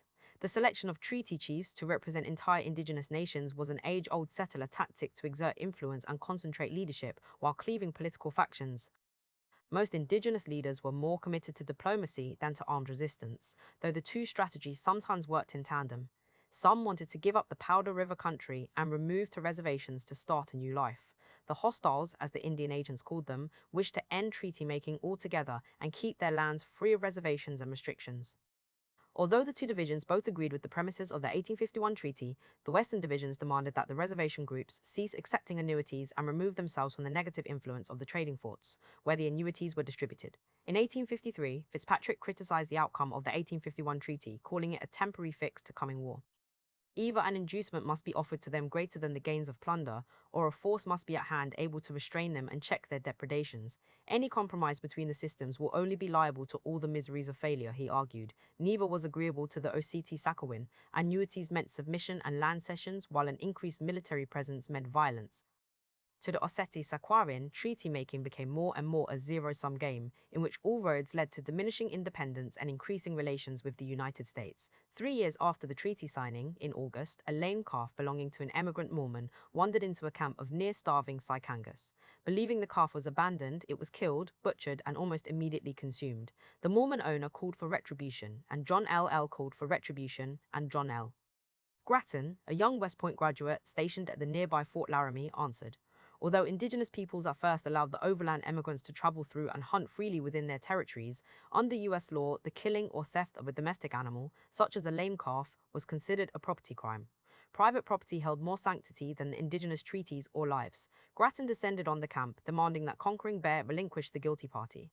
As the treaty chief of the 1851 treaty that was committed to maintaining peace, Conquering Bear offered restitution to the Mormon and pled for a peaceful resolution. Grattan's men responded by shooting Conquering Bear. The Sykangas descended on Grattan and his soldiers, killing him and all 28 of his men. 6 days later, Conquering Bear died, and with him, the spirit of the 1851 peace treaty. The Sykangas, quick to seek revenge, robbed a mail coach near Fort Laramie, making off with a large amount of money and killing 3 white men. Tensions remained high. While treaty annuities continued to arrive on time, white traders preyed on the Lakotas and Dakotas, collecting their annuities at Missouri River trading posts. In the winter of 1853 to 1854, Sihasapas and Hunkpapas refused treaty annuities and began to wage war on white traders. Traders, and even contemporary historians, have mistakenly called treaty annuities gifts. Annuities were not gifts, but contractual treaty obligations. Although their intended purpose was to guarantee peace, they were often withheld to pay trade debts or used to coerce hostile groups into submitting to a trader's will. White traders were welcomed for their seemingly endless supply of highly prized commodities such as guns and cloth, for which the Osseti-Sakowin called them Wasichun, or people who possess a mysterious power. Now, it was clear that this power also brought evil, earning them a second name, which played on the first, Wasiku, the fat taker, the settler, the colonizer, the capitalist. To be called Wasiku was the highest insult. It meant that a person behaved selfishly, individualistically, with no accountability, as if they had no relatives. Such behavior was normally punished by alienation or banishment. Wasiku became synonymous with the United States, a nation that behaved as if it had no relatives. For this reason, Little Bear, a leader of the Hunkpapa, waged a bitter campaign against the white traders on the upper Missouri. According to American Fur Company employee Edwin Thompson Denig, in 1853, when the fur company attempted to construct a trade fort in Hunkpapa territory without their consent, Little Bear's Akitas soldiers cut up the carts, killed the horses, and flogged the traders and sent them home. Little Bear first earned his status as a leader when he killed a despised white trader from the American Fur Company in the trader's own home, for which Denig assumed he sought the destruction of all traders in the country. According to Denig, the Sihasapas and Hunkpapas under Little Bear's command cut off every white man they meet and pillage or destroy all property outside the forts at the Yellowstone. They declare war to the knife with the government of the United States and all whites in the country, threaten to burn up the forts, make no buffalo robes except what they want for their own use, and wish to return to their primitive mode of life. Some Missouri River Lakotas and Dakotas revolted against the fur trade and the profit motive by issuing alcohol, boycotting the fur and river trade, and actively sabotaging the trading forts, the primary source of their affliction. These efforts, along with the return to subsistence buffalo hunting, allowed indigenous nations to resist the encroachment of capitalism. Later that year, Indian agent Alfred J. Vaughan traveled the Missouri River, meeting with various divisions of the Osseti-Sakowin to distribute annuities and gather reports on the recent hostilities against traders. When he arrived at the Sihasapas and Hunkpapas' camp, they firmly refused Vaughan's annuities. And in an encounter with the Thanktonwanas, the headman, Red Leaf, cut open all the bags of the Indian agent's provisions, scattering the contents across the prairie. The Akisitas then threw the remaining gunpowder keg in the river, shooting it until it exploded. The more militant divisions among the Osseti Sakowin resented what the trading post and the treaty annuities symbolized: non-consensual occupation and an attack on the land. The frequency of these acts of resistance should put to rest any claims that the Osseti Sakowin had become helplessly dependent and devastatingly transformed by the fur trade, thus leading to their inevitable defeat and collapse. However, this strident refusal depended upon maintaining access to a crucial resource: the buffalo herds. Like a good relative, the Tioyate initially provided the means to confront invasion. However, this dependency would soon be exploited as a weakness when the military targeted the buffalo nations for extermination. An attack on the land and the buffalo was an attack on indigenous subsistence practices and the ability to resist encroachment. The military and traders were quick to claim victimhood following Grattan's defeat and the war on the Missouri River trade. In response, the War Department sent 600 soldiers under the command of General William S. Harney up the Platte River. On September 5, 1855, Harney engaged 250 Sakangis camped at Blue Water Creek. The leaders, Tukahamazar Iron Shell and Wakinyan Sikala, Little Thunder, asked for peace, telling Harney their camp was peaceful and mostly made up of women and children. Harney ordered his men to raise the camp, killing 86, half of them women and children. They took another 70 women and children as prisoners, holding them at Fort Laramie. According to one account, the soldiers seized an infant from her wounded mother and used the child as target practice. At Fort Laramie, the officers raped the Sikangal women, who, according to the testimony of Susan Bettelyon Bordeaux, became the property of their captors. In a letter accompanying Bordeaux's testimony, Hunkpapa historian Josephine Wagner writes, "There were many war babies born after Harney left Laramie. That day, Harney earned his Lakota name, Woman Killer. Woman Killer intended to terrorize the Lakotas into submission, but this had the opposite effect. A young man, who would later earn the name Tasunka Witko, Crazy Horse, returned from a hunting trip to find his relatives' mutilated bodies scattered across the prairie. That day, Crazy Horse committed his life to fighting the Woman Killer's nation. Crazy Horse's uncle, Sinte Gleska Spotted Tail, had attempted to stop the massacre. Although unarmed and surrounded by soldiers, Spotted Tail grabbed the soldier's knife and killed 10 of Woman Killer's men before being taken down, wounded but not killed, by 2 bullets. Crazy Horse and Spotted Tail came to represent 2 traditions of indigenous resistance. One would follow a path of armed struggle, the other the path of diplomacy. Despite these divergences, the 2 remained good relatives to each other in the trying years to come, a testament to the strong bonds of kinship that held the nation together as their world was taken from them. While Crazy Horse and Spotted Tail were accomplished warriors and leaders, their highest virtue was their commitment to the defense of their human and non-human relations. The events of that day forever shaped their resolve for self-defense and survival. This did not always mean picking up the gun, but sometimes it did. At that moment, however, for both Crazy Horse and Spotted Tail, preserving a grounded authority in the land was the theory, and the gun was the practice. Both were necessary for the survival of human and non-human relations. It was from settler colonialism's nightmarish scenario of fight, flight, or accommodate that indigenous heroes were made and immortalized, some known and many more unknown. Heroes of indigenous resistance didn't just make history, history made them. While in the West, the Lakotas confronted the punitive campaigns of the U.S. peace policy, in the East the Dakotas faced increased settler encroachment. White settlements depleted nearly all the game, and the treaty annuities were meager and slow to arrive, when they arrived at all. Starvation set in. To make matters worse, Minnesota Territory organized in 1849 and began its path toward statehood, which meant the expulsion of indigenous peoples.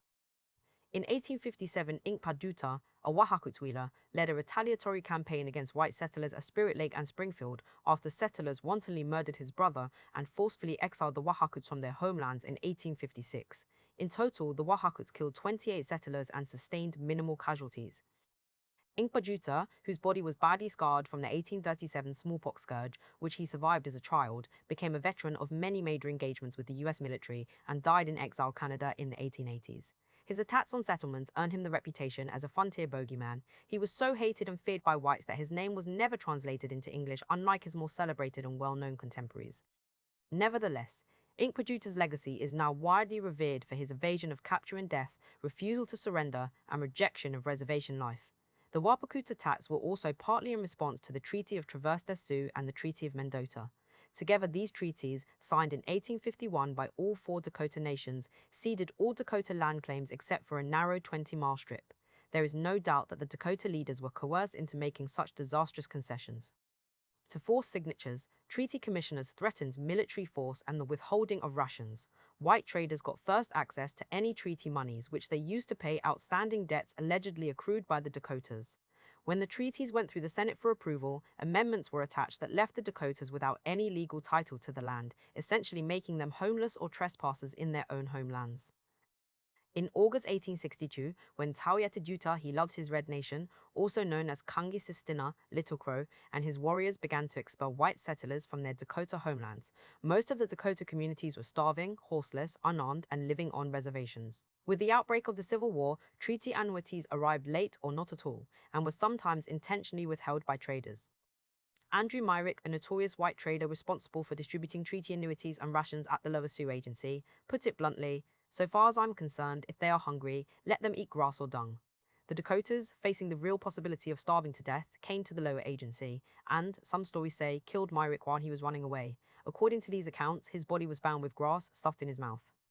The criminal acts of the traders and agency officials had led to the uprising, but the United States' theft, mass killing, starvation, and punishment of all Dakotas remained lawful. The Dakotas waged deadly battles, killing more than 800 white settlers, traders, and soldiers. By late September, most Dakotas had surrendered, ending the brief 37-day war. The captured Dakotas were not treated as prisoners of war, but instead faced a military tribunal created by Henry Sibley, Minnesota's first governor and colonel of the state militia. Military officers who had just fought Dakotas were appointed to oversee the trials. By November, the military tribunal tried 39 Dakotas for murder and outrages, convicting 33 of them, 33 of whom they condemned to death. More than 2,000 Dakotas were also imprisoned at Fort Snelling in a large concentration camp where many died. Whether or not they participated in the war mattered little. All Dakotas became targets for collective punishment. President Lincoln, though he commuted most of the Dakota death sentences, maintained an iron fist to crush indigenous resistance, one he wielded not only against the Dakotas but others too. In 1864, in the Southwest, a similar policy of collective punishment and removal targeted Navajo and Apache resistance, resulting in the Huildi or the Long Walk. The removal, forced march, and imprisonment at Bosque Redondo in New Mexico killed more than 2,000 Navajos. On December 26, 1862, a week before signing the Emancipation Proclamation, Lincoln ordered the hanging of the 38 Dakota men at Mankato or Blue Earth, present-day Mankato, Minnesota, as retribution for the 1862 U.S.-Dakota War. The execution of the Dakota 38 remains the largest mass execution in U.S. history. Minnesota Governor Alexander Ramsey, who helped negotiate the 1851 treaty with the Dakotas, then ordered the extermination or complete banishment of remaining Dakotas from the state. Settlers were encouraged and rewarded to take their own revenge with government-issued 25 scout bounties, which later increased to $200. When the Civil War came to an end, very few Confederate officials and soldiers were sent to prison, and only one was hanged for war crimes. After surrender, many Confederates went back to holding public office. General Sibley ordered that the Dakotas were to be treated as criminals and not as prisoners of war. The aftermath of the war to maintain slavery, which cost 500,000 lives, was profoundly different from the aftermath of the Dakota Uprising, and rarely are the two stories told side by side. In punishment for his part in the uprising, in 1863, Minnesotan settlers murdered Little Crow, collecting 500 for his scalp and decapitated head. Little Crow's scalp, severed head, and the rest of his body were collected and put on public display by the Minnesota Historical Society until 1915, a grim trophy to remind settlers exactly how they won the land. Little Crow's remains were only returned to his family in 1871. Nearly 1,000 Dakotas fled to Canada, and 2,500 remained at large, fleeing into Dakota Territory to join their relatives on the Missouri River. In 1863 in Minnesota, General John Pope organized columns of vengeance to punish and capture fugitive Dakotas. Instead of recognizing their own criminality for outright land theft and state-imposed starvation, they would force Dakotas to pay with their lives. Facing scalp bounties and the harsh imprisonment of their relatives, surrender usually meant death and was simply not an option. To survive, to resist, meant to flee. Pope sent two columns, led by Brigadier Generals Henry Sibley and Alfred Sully, to halt the fleeing Dakotas from crossing the Missouri River and joining their western relatives. The campaign had three goals: crush the fleeing Dakotas, secure the Missouri River for steamboat travel, and eliminate remaining indigenous opposition to the settlement of eastern Dakota Territory. By 1863, overland travel on the Oregon Trail had greatly subsided. But the 1862 Montana Gold Rush drew throngs of miners and settlers who traveled overland on the Bozeman Trail, which cut through 1851 treaty territory and up the Missouri River via steamship. Sibley's mounted cavalry headed south, then traveled north up the eastern shoreline of the Missouri, encountering little opposition. Sully commanded more than 2,000 soldiers, and the skirmishes they engaged in were minor and inflicted minimal casualties, all except for one. On September 3, 1863, Sibley's men attacked 4,000 peaceful Dakotas and Lakotas in a summer camp after a buffalo hunt at Inyan Scar, Whitestone Hill. Standing Rock historian and Sacred Stone Camp founder LaDonna Bravebull Allard recounts the events of that day through the oral history of her ancestor, Mary Big Moccasin. It was a time of celebration and ceremony, a time to pray for the coming year, meet relatives, arrange marriages, and make plans for winter camps. Many refugees from the 1862 uprising in Minnesota, mostly women and children, had been taken in as family.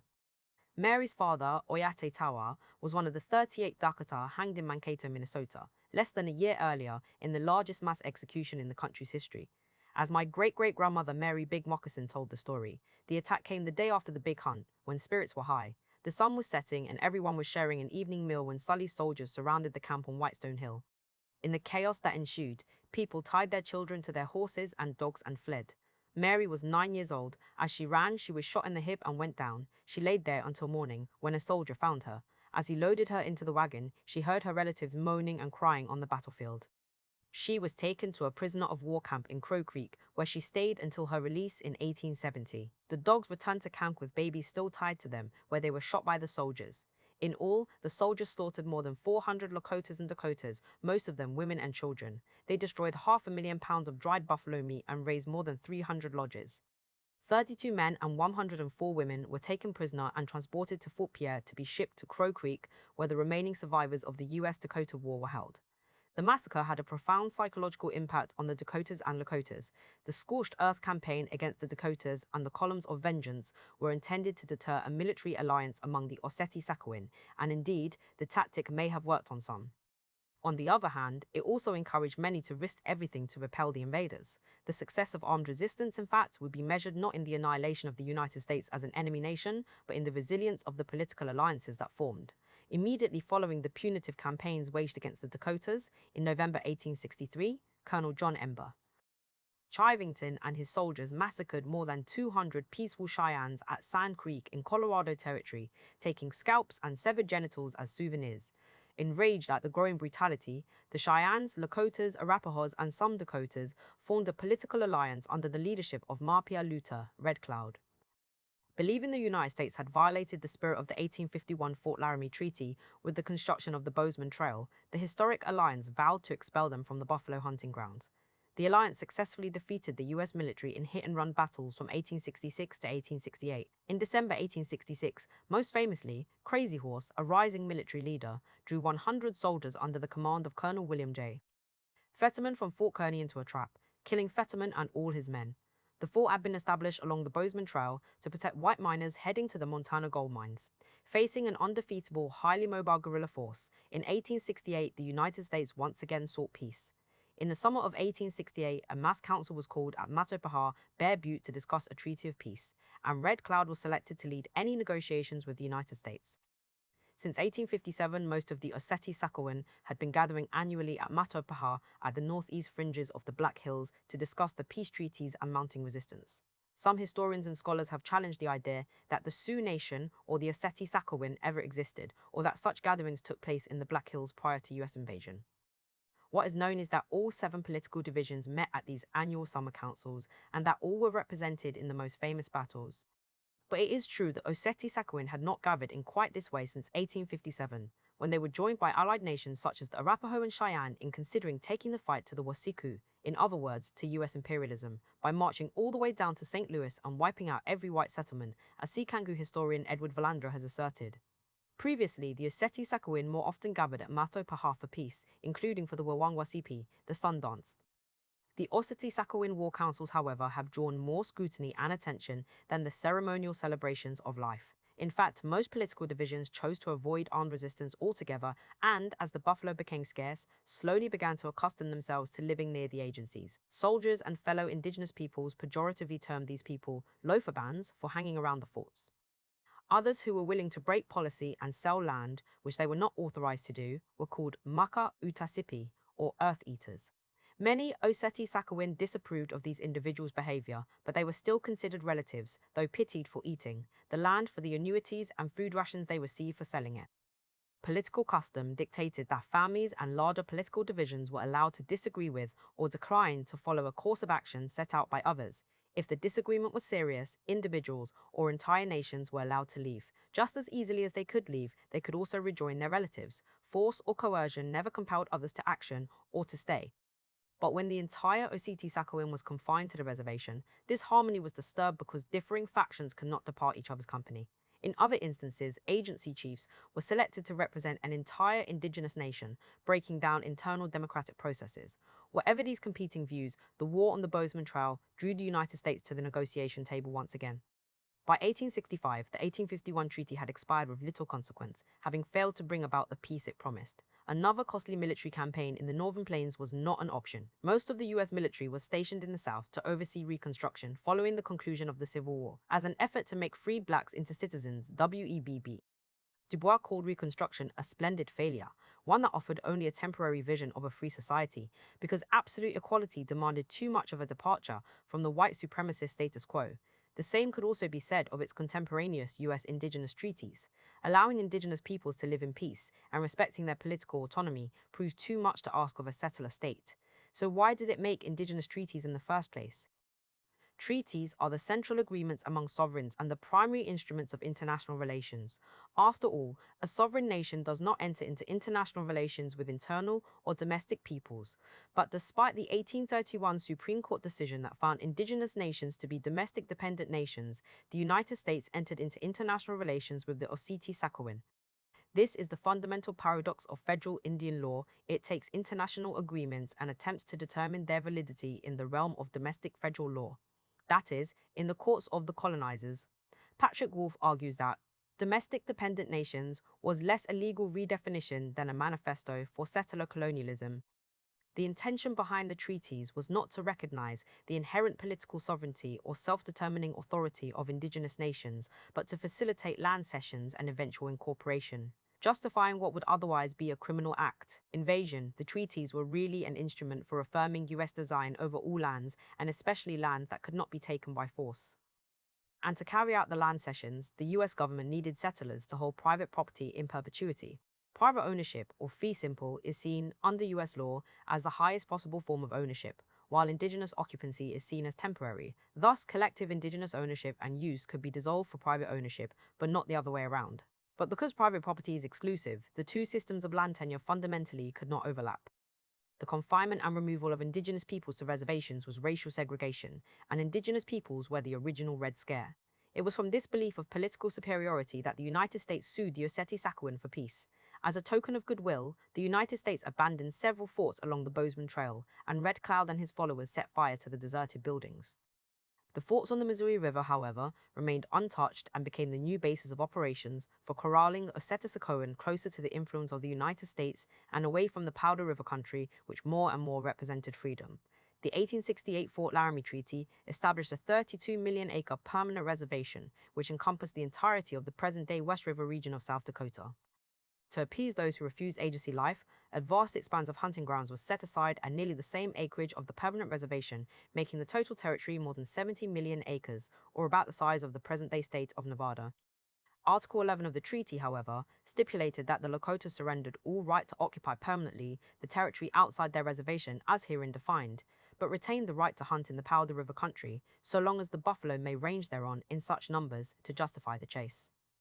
General William Tecumseh Sherman, a member of the Peace Commission, at first opposed this provision, fearing that sustained resistance through buffalo hunting over a vast region would make it impossible to rein in the militant divisions. Fellow peace commissioners, however, assured him the treaty's clause was merely temporary, because once the buffalo were vanquished, so too would the millions of acres of hunting territory.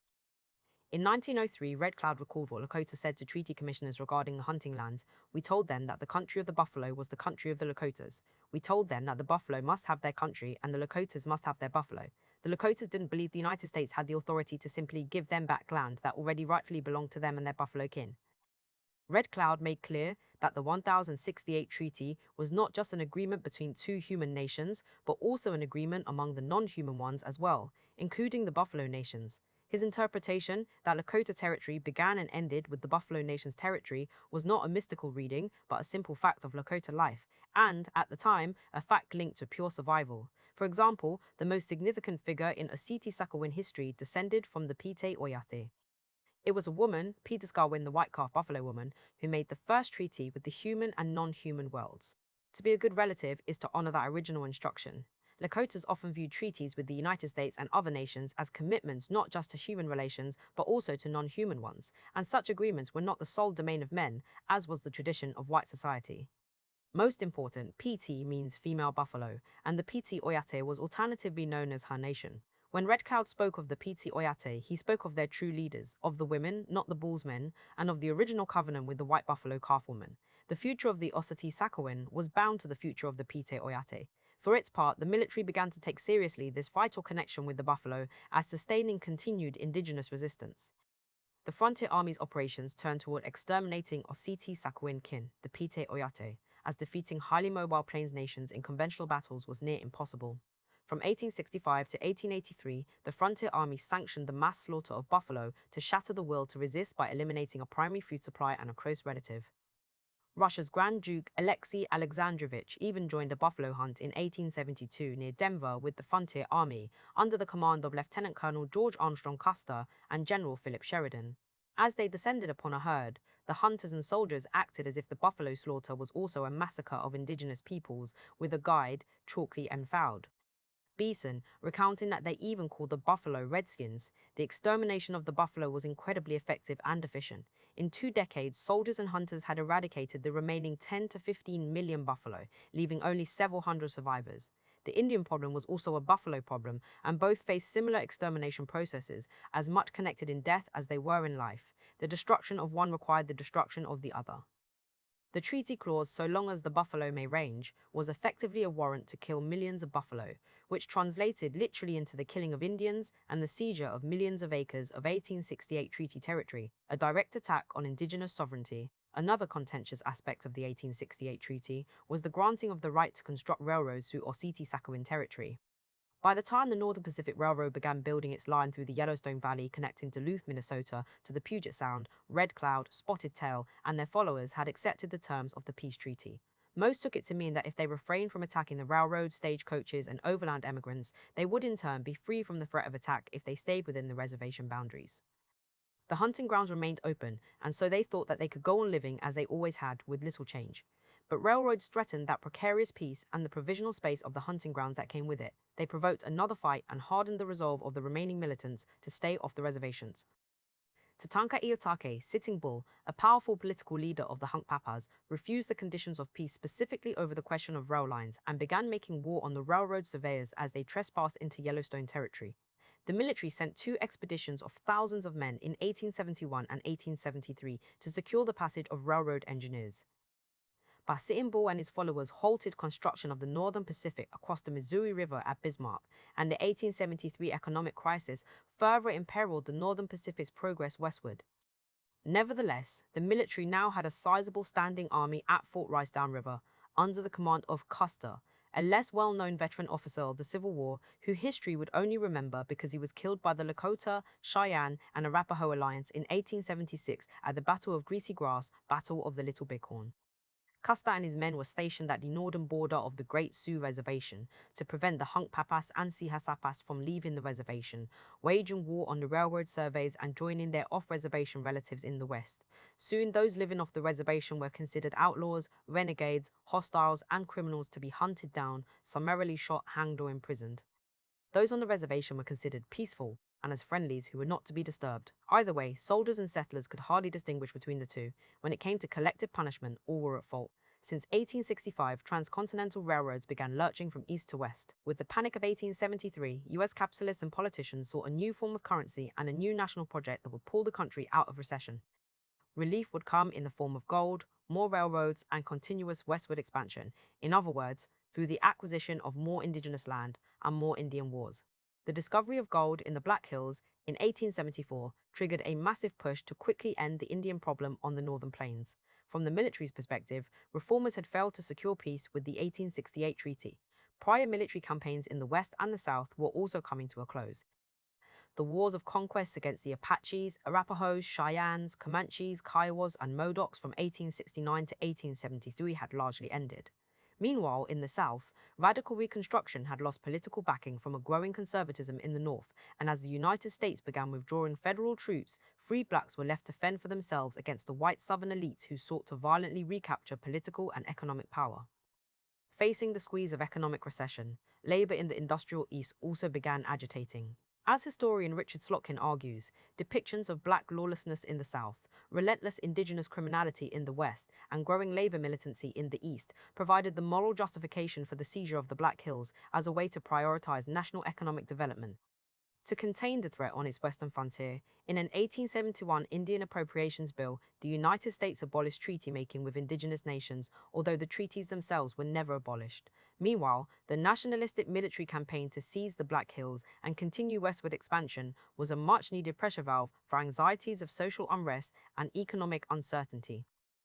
An order to the U.S. military went out to notify all the Lakotas and Dakotas to return to the reservation by January 31, 1876, or face military action. Because it was issued during winter, both the U.S. military and the Oceti-Sakowin largely ignored the impractical command. By spring 1876, the majority of the Lakotas lived on reservations and were horseless, unarmed, and starving.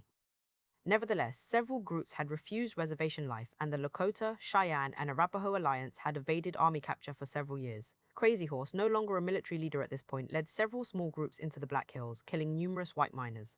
But the imposition of reservation borders combined with the cutting off of British, Canadian, and U.S. traders made ammunition scarce and sustained armed resistance increasingly impossible. General Sheridan and Brigadier General George Crook had decided to stop evicting gold miners, in hopes of making real what could only be imagined at this point: the takeover of the Black Hills, the settlement of treaty lands, and the final surrender of the Oceti-Sakowin. Allowing the trespass of settlers and miners was a clear violation of the 1868 treaty, which forbade whites from entering the permanent reservation encompassing the entirety of the Black Hills. A violation of the treaty, as an international agreement, would have meant conditions reverted to pre-treaty terms. Therefore, the Oceti-Sakowin at this point could have suspended their obligations, such as allowing the passage of settlers, roads, or railways, or the cession of certain lands.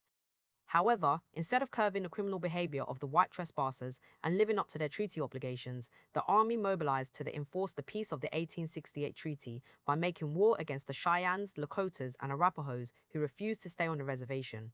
On June 25, 1876, Custer and Brigadier General Marcus Reno led a group of 650 men against a camp of thousands of Lakotas, Cheyennes, and Arapahoes. Among them were Sitting Bull, Peasy, or Gaul, Inpajuta, Crazy Horse, Pretty Nose, Left Hand, Two Moons, Wooden Leg, and many more, who would be remembered as among the heroic armed resistors of the Cheyennes, Arapahoes, Dakotas, and Lakotas. Custer led the first assault on the large camp, which was supposed to be a surprise attack. Custer's men were quickly halted and forced to retreat uphill. Despite popular myths, Custer and his men never mounted a brave last stand, but were instead taken down as they ran away from the indigenous warrior men and warrior women. For his courage, Custer was promoted to the rank of general after his death. Hunk Papa warrior woman, moving robe woman, who fought against cavalrymen, later remembered that historic day. A young woman at the time, moving robe woman was harvesting timsala or prairie turnips when the cavalry stormed the camp. After hearing her brother was killed in the initial attack, she recalled, "I ran to a nearby thicket and got my black horse. I painted my face with crimson and braided my black hair. I was mourning. I was a woman, but I was not afraid." Among Plains nations, it was common for warriors to be women. In fact, according to Northern Cheyenne histories, Buffalo Calf Trail woman is credited for knocking Custer from his horse before he was killed. Indigenous women also knew what defeat meant. If they were not killed, their bodies would be forced over to the desires of their captors. They fought back not because they wanted to, but because they had to. The defeat of Custer's 7th Cavalry and the killing of 268 of his men was a major victory. But according to Moving Robe Woman, no one staged a victory dance that night. They were mourning for their own dead. About 4 dozen indigenous warriors were killed during the fight. Many popular accounts of the Battle of Greasy Grass and histories of the West over-romanticize the extreme violence and wanton slaughter of what became known as the Great Sioux Wars. Each victory against the invaders also resulted in immeasurable casualties in later battles, and armed resistance was a calculated risk that was not undertaken carelessly. Either way, the Oceti-Sakowin was in constant mourning over the theft of their lives, their world, and so many countless relatives, ancestors both present and future. Armed indigenous resistance has always been a future-oriented and life-oriented project, and it is because of this fearless struggle that we survived and that we can remember. After Greasy Grass, the military sought retribution. Unable to sustain long, drawn-out resistance, the Plains Alliance dispersed, and Sitting Bull and his followers, including Inkpaduta, fled to Canada. In May 1877, Crazy Horse surrendered himself and his followers at the Red Cloud Agency near Fort Robinson in Nebraska, and he was imprisoned there by the reservation authorities. On September 5, 1877, Crazy Horse was led to Fort Robinson to be formally arrested on the charge he was planning an uprising. While attempting to flee, one of the guards stabbed Crazy Horse in the back with a bayonet, killing him. He was 37. In 1881, Sitting Bull finally surrendered himself and his followers and was taken to Fort Yates on the Missouri River at present-day Standing Rock. The battleground had shifted. Christian missionaries, boarding schools, and military discipline and punishment were the new vanguards of white civilization. The design and development of the Castle Reservation world was well underway by the time Cheyennes, Lakotas, and Arapahoes made Custer and his 7th Cavalry famous. In 1876, Indian Commissioner John Q. Smith envisioned U.S. Indian policy as having 3 central goals: to concentrate remaining indigenous peoples onto fewer reservations, to allot remaining lands, and to expand U.S. laws and courts' jurisdiction over reservations. Although the number of reservations didn't decline, the latter 2 goals were achieved through the disintegration of political and social structures and the carving up of the remaining communally held lands. The fur trade may have introduced the capitalist market, but it never made the Oceti-Sakowin truly individualistic, and communal land practices and social customs still prevailed. This was the final frontier. First came the assertion of U.S. law. In 1881, an ongoing dispute between Spotted Tail and Kangisunka, Crow Dog, on the Rosebud Reservation led to Crow Dog murdering Spotted Tail, a reservation leader and agency chief. Crow Dog made amends with Spotted Tail's surviving family, paying restitution for the slain relative according to customary law. Internal harmony was quickly and effectively restored. Nevertheless, federal and territorial officials demanded Crow Dog's arrest and prosecution. With little legal authority to do so, the case wound up at the Supreme Court, where it was ruled federal courts had no jurisdiction on reservation lands. As a result, Congress passed the 1885 Major Crimes Act, authorizing federal jurisdiction over certain crimes committed in Indian country, including murder, larceny, rape, arson, and burglary. Congress used Crow Dog's case as an opportunity to extend plenary power, complete or absolute power, over indigenous nations and assert criminal jurisdiction, further eroding and defining the parameters of indigenous sovereignty. The creation of the modern-day reservation system had a significant impact on both indigenous and settler societies. Military and trading forts grew into either white settlements or reservation agency towns. As a new spatial arrangement of apartheid, the confinement of native people to diminishing reservation lands made it simpler for settlers to assume ownership over unused land. Among the most highly prized possessions were the gold-rich Black Hills. To secure title to the land, Congress passed the 1877 Black Hills Act, which stole the Black Hills from the Oceti-Sakowin and opened it to white settlement. A clause of the 1868 treaty stipulated that any future land cessions, including the Black Hills, must be signed by 3/4 of all the adult male members. Its passage was thus a clear case of fraud and theft, as the United States was able to obtain only 10% of the needed signatures. Agency towns, which were often located at military forts or near them, were established to control and surveil the movements and the behaviors of indigenous peoples, both on and off reservation. Reservations thus became sites where social engineering was used to break communal organization. In 1878, to administer law and order, the first reservation police forces were formed, drawing from indigenous ranks to enforce the new social order dictated by federal agents and church officials. In 1883, the Bureau of Indian Affairs created the Court of Indian Offenses to compel civilization. Punishable offenses included sun dancing, ceremonial dancing, customary giveaways, owning guns or weapons, owning ponies, men wearing long hair, polygamy, large feasts not organized by the church, indigenous funerary rites, leaving the reservation, and honoring ceremonies. A violation brought punishment through starvation by withholding rations or imprisonment. These offenses, also known as the Civilization Regulations, were enforced until their repeal in 1935. The use of coercive force by an armed body of the state, such as the police or the courts, to control behavior was relatively unknown to the Oceti-Sakowin. No Lakota chief, writes Luther Standing Bear, ever dreamed of using the power of a judge in court or a policeman on a street corner, for it was not a tenet of his society that one individual should account to another for his conduct. As punishment for the defiant political leadership, their children were taken from them and sent to far-off boarding schools where many died. Although leaders such as Red Cloud and Spotted Tail voluntarily sent their children to boarding schools, they protested the military-like discipline and corporal punishment. The system, however, was as much about taking the children hostage as it was using them as leverage to coerce the behavior of reservation leadership. Richard Pratt, a former Indian fighter who marched under Custer against the Oceti-Sakowin, was the main architect for the modern off-reservation boarding school system. The idea first came to him when in charge of indigenous prisoners of war at Fort Marion in Florida. Assigned to oversee the confinement of Kiowa, Comanche, and Cheyenne inmates, Pat experimented with assimilation through education. To his military mind, the Indian War would no longer be waged on the battlefield but in the classroom. Pat's vision won him the backing of Indian reformers, and in 1879 he founded the Carlisle Boarding School in Pennsylvania.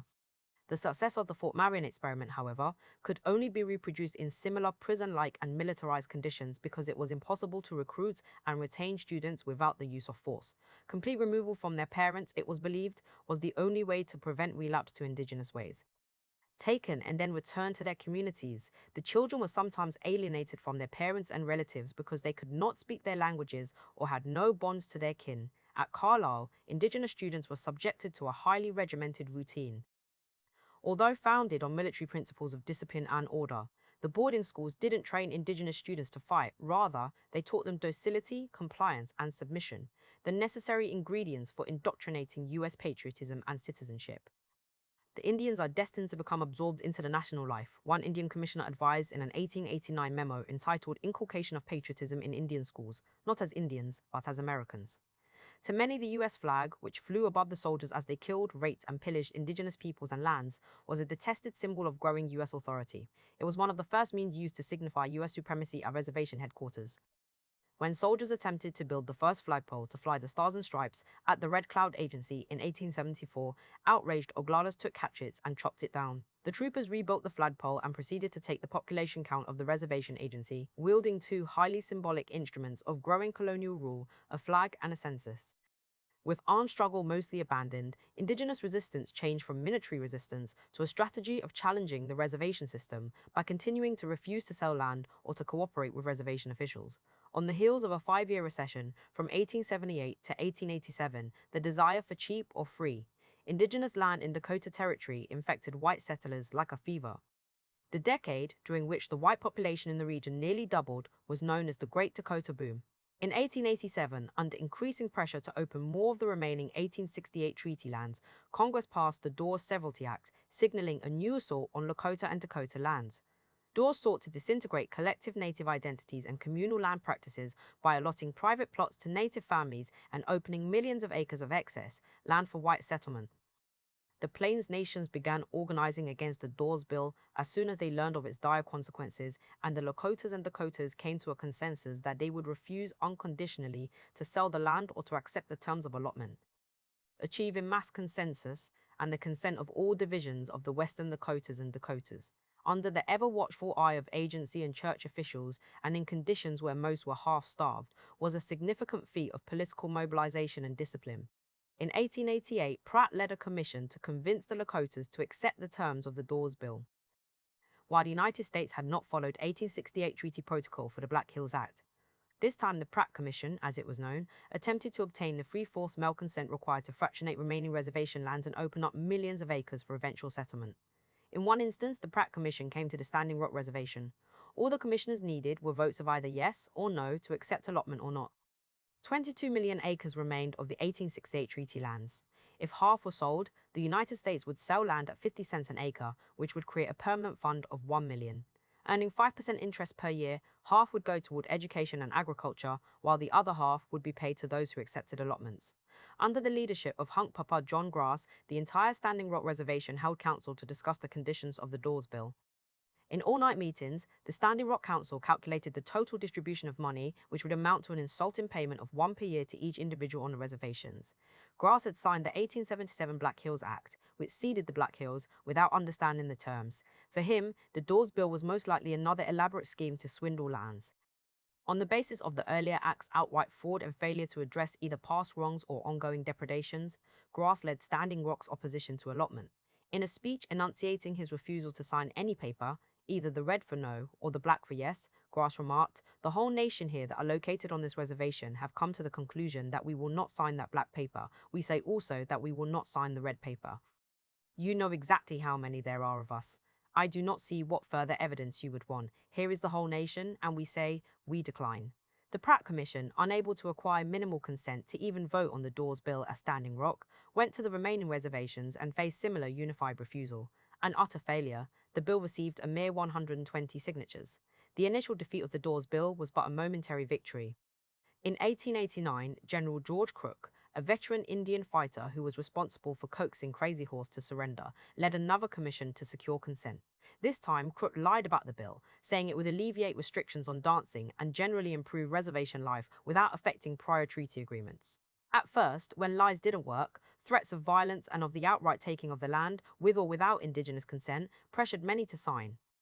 When met with resistance, the Indian agent at Rosebud warned the opposition that their refusal to sign would jeopardize not just their standing with the United States, but also their entire legacy. After you are dead and gone, and somebody reads, "The names of the people who signed this treaty, I think you'll want your names to be read out." At Pine Ridge Agency, when Oglalas, under the leadership of Red Cloud, refused to sign, an Indian agent read the Riot Act to Red Cloud and his followers to criminalize those who refused to sign away land. Oglala leader Wasiku Tasunka, American Horse, had signed but regretted his decision later when beef rations were drastically cut, further imperiling an already famished people. The commissioners previously stated that the bill would not affect rations or annuities. Cutting rations, combined with a whole host of other grievances that went unaddressed, according to American Horse, was like cutting our heads off. Among the unfulfilled promises were the failure to improve the poor quality of annuity goods such as clothing and farming equipment, and continued unexplained deaths of children at off-reservation boarding schools such as Carlisle. Indeed, the new reservation political order had attempted to sever the heads of the Oseti Sakowin by taking children, usurping land, exterminating the Buffalo Nations, and diminishing indigenous political authority. Having gained the necessary signatures to enforce allotment, the permanent reservation, guaranteed under the 1868 treaty, was now open for white settlement. Crook's commission had left the western divisions of the Oseti-Sakowin deeply divided and in disarray after it destroyed the unified effort to resist the sale and further dissolution of remaining reservation lands. Now the Black Hills had been taken and 9 million acres of land opened for white settlement. What became known as the 1889 Sioux Agreement created the 6 modern reservation boundaries for the Pine Ridge, Rosebud, Cheyenne River, Standing Rock, Lower Brule, and Crow Creek reservations. During the late 1880s, disarmed, hungry, horseless, confined to concentration camps, the buffalo nearly exterminated, their land broken up and taken, and their children stolen from them. A new political movement spread like prairie fire across the West, promising indigenous rebirth. Wovoka, a Paiute holy man, had a vision that assured the restoration of indigenous peoples to their rightful place in a world taken from them. According to him, dead relatives and the Buffalo Nations would once again walk the earth.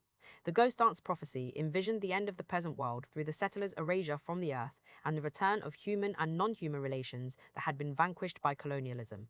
It was foretold that, at some unspecified time in the near future, a cataclysmic event, such as an earthquake or whirlwind, would wipe the United States off the surface of the earth.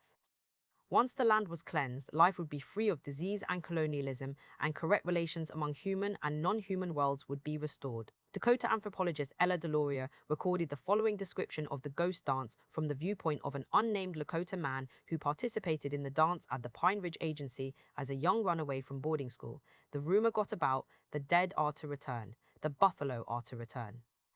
The Dakota people will get back their own way of life.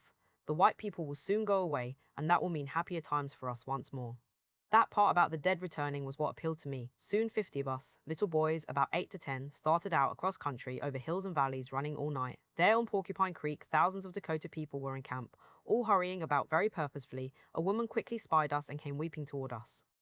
"These children also shall take part," she was saying of us. So a man called out, "You runaway boys, come here." They stripped our ugly clothes from us and sent us inside a purification lodge. When we were well purified, they sent us out the other end and placed sacred shirts on us. Everyone wore one magpie and one eagle feather in his hair, but in our case there was nothing to tie them to. The school had promptly ruined us by shaving off our long hair till our scalp showed lighter than our faces. The people, wearing the sacred shirts and feathers, now formed a ring. All walked cautiously and in awe, feeling their dead were close at hand. The leaders beat time and sang as the people danced, going round to the left in a sidewise step. They danced without rest, on, and they got out of breath, but still they kept going as long as possible. Occasionally someone thoroughly exhausted and dizzy fell unconscious into the center and lay there dead. After a while, many lay about in that condition. They were now dead and seeing their dear ones. As each one came to, she or he slowly sat up and looked about, bewildered, and then began wailing inconsolably. The visions varied at the start, but they ended the same way, like a chorus describing a great encampment of all the Dakotas who had ever died, where the buffalo came eagerly to feed them, and there was no sorrow but only joy, where relatives thronged out with happy laughter to greet the newcomer. That was the best of all. Waking up to the drab and wretched present after such a glowing vision, it was little wonder that they walked as if their poor hearts would break in two with disillusionment. but at least they had seen. They preferred that to rest or food or sleep, and so I suppose the authorities did think they were crazy, but they weren't. They were only terribly unhappy. The visions were not escapist, but rather part of a growing anti-colonial theory and movement. Participants were transported to a forthcoming world where the old ways and dead relatives lived. It was a utopian dream that briefly suspended the nightmare of the wretched present by folding the remembered experience of a pre-colonial freedom into an anti-colonial future. Upon awakening, dancers were forced to relive the horrors of their current reality. Above all, the visions were a reminder that life need not always be this way, and the ghost dance anticipated nothing less than the utter destruction of the colonial relation with the United States. But this was no cultural revitalization movement. Anyway, the ghost dance did not derive from Osseti-Sakowin culture. Also, the ghost dance was fundamentally oppositional in spirit. Lakota ghost dancers, historian Jeffrey Osler observes, hoped to see the present world destroyed and a new one come into being. Indigenous life could not be remade inside reservations, nor within a colonial system, but only through the complete destruction of both. 19th and 20th century anthropologists and historians have often downplayed or misconstrued the revolutionary premises of the ghost dance. The most widely used text on the movement, The Ghost Dance Religion and Wounded Knee, written in 1896 by armchair ethnographer James Mooney, for instance, distorted the meaning of the ghost dance. Pandering to the sympathies of a US public in an attempt to make the ghost dance more palatable, Mooney used cultural relativism to justify its existence. In his mind, because ghost dancers followed a Christ-like messianic figure, Wovoka, the movement had largely embraced elements of Christianity and thus resembled modern Judeo-Christian religions. Further, he claimed, Lakota ghost dancers failed to properly adhere to Wovoka's message of nonviolence and pacifism, warping it into a hostile expression and confirming the US military's later characterization of the Lakota ghost dancers as militants. But in reality, Wovoka taught peace, not through perpetual harmony with white settlers and certainly not through submission to Christian morality or dogmatic pacifism. Rather, his call for peace was pragmatic. Under present conditions, armed indigenous resistance was futile. Thus, the ghost dance's mass appeal had less in common with Christianity than it did with earlier prophet-inspired pan-indigenous movements. These include the 1760s Lenni Lenape prophet Neolin and his Odawa follower Pontiac, who fought British military occupation in the Great Lakes region, the 1800s Shawnee prophet Tenskwatawa and his brother Tecumseh, who together fought US occupation of the Ohio River Valley, the 1860s Wanapum prophet Smohala and his follower, the Nez Perce leader Chief Joseph, and the 1870s Paiute prophet Wodziwob, Wovoka's predecessor and the first practitioner of the ghost dance. Each of these successive prophets built upon the messages and doctrines of the others by calling for pan-indigenous resistance, sometimes to armed struggle, to reject colonial occupation. Each drew upon an accumulation of historical experience, and all were united by a common desire for indigenous liberation. Public debate at the time over Lakota's adherence to the ghost dance's alleged pacifism served only to divide people fighting for survival into two camps: legitimate, non-violent pacifists and illegitimate, violent militants. Indeed, these divisions cater to the feelings of settler society more than they accurately portray the lived experiences of real indigenous peoples. The categories of good Indians and bad Indians purposefully create criminal elements within indigenous nations and movements, in order to obscure or hide the United States' own criminal enterprise. But the ghost dance was not meant for the US colonizers, nor did its followers seek its recognition as a legitimate religion equivalent to Christianity. It was the US state's criminalization of not only the dancers themselves, but all things defying the civilizing mission, that led the military to conclude that the dance was a hostile expression. All dancing, and practicing indigenous lifeways in general, was a criminal act punishable by imprisonment or the withholding of rations. To reservation officials, it didn't matter if the dancers were militant or non-violent. Ghost dancing was inherently an oppositional political act. Nearly a third of all Lakotas, between 4,000 and 5,000, along with many Dakotas, participated in the ghost dance, a figure that demonstrates its mass influence.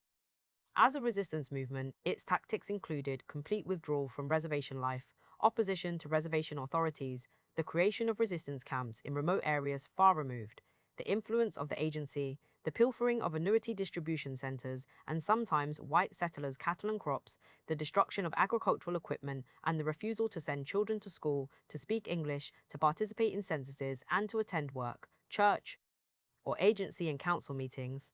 Their tactics also included the refusal to live on assigned allotments, to obey agency chiefs, to cut one's hair, to quit dancing, to wear white clothing and attire, or to use metal tools. In short, the movement posed a comprehensive challenge to the colonial order of things.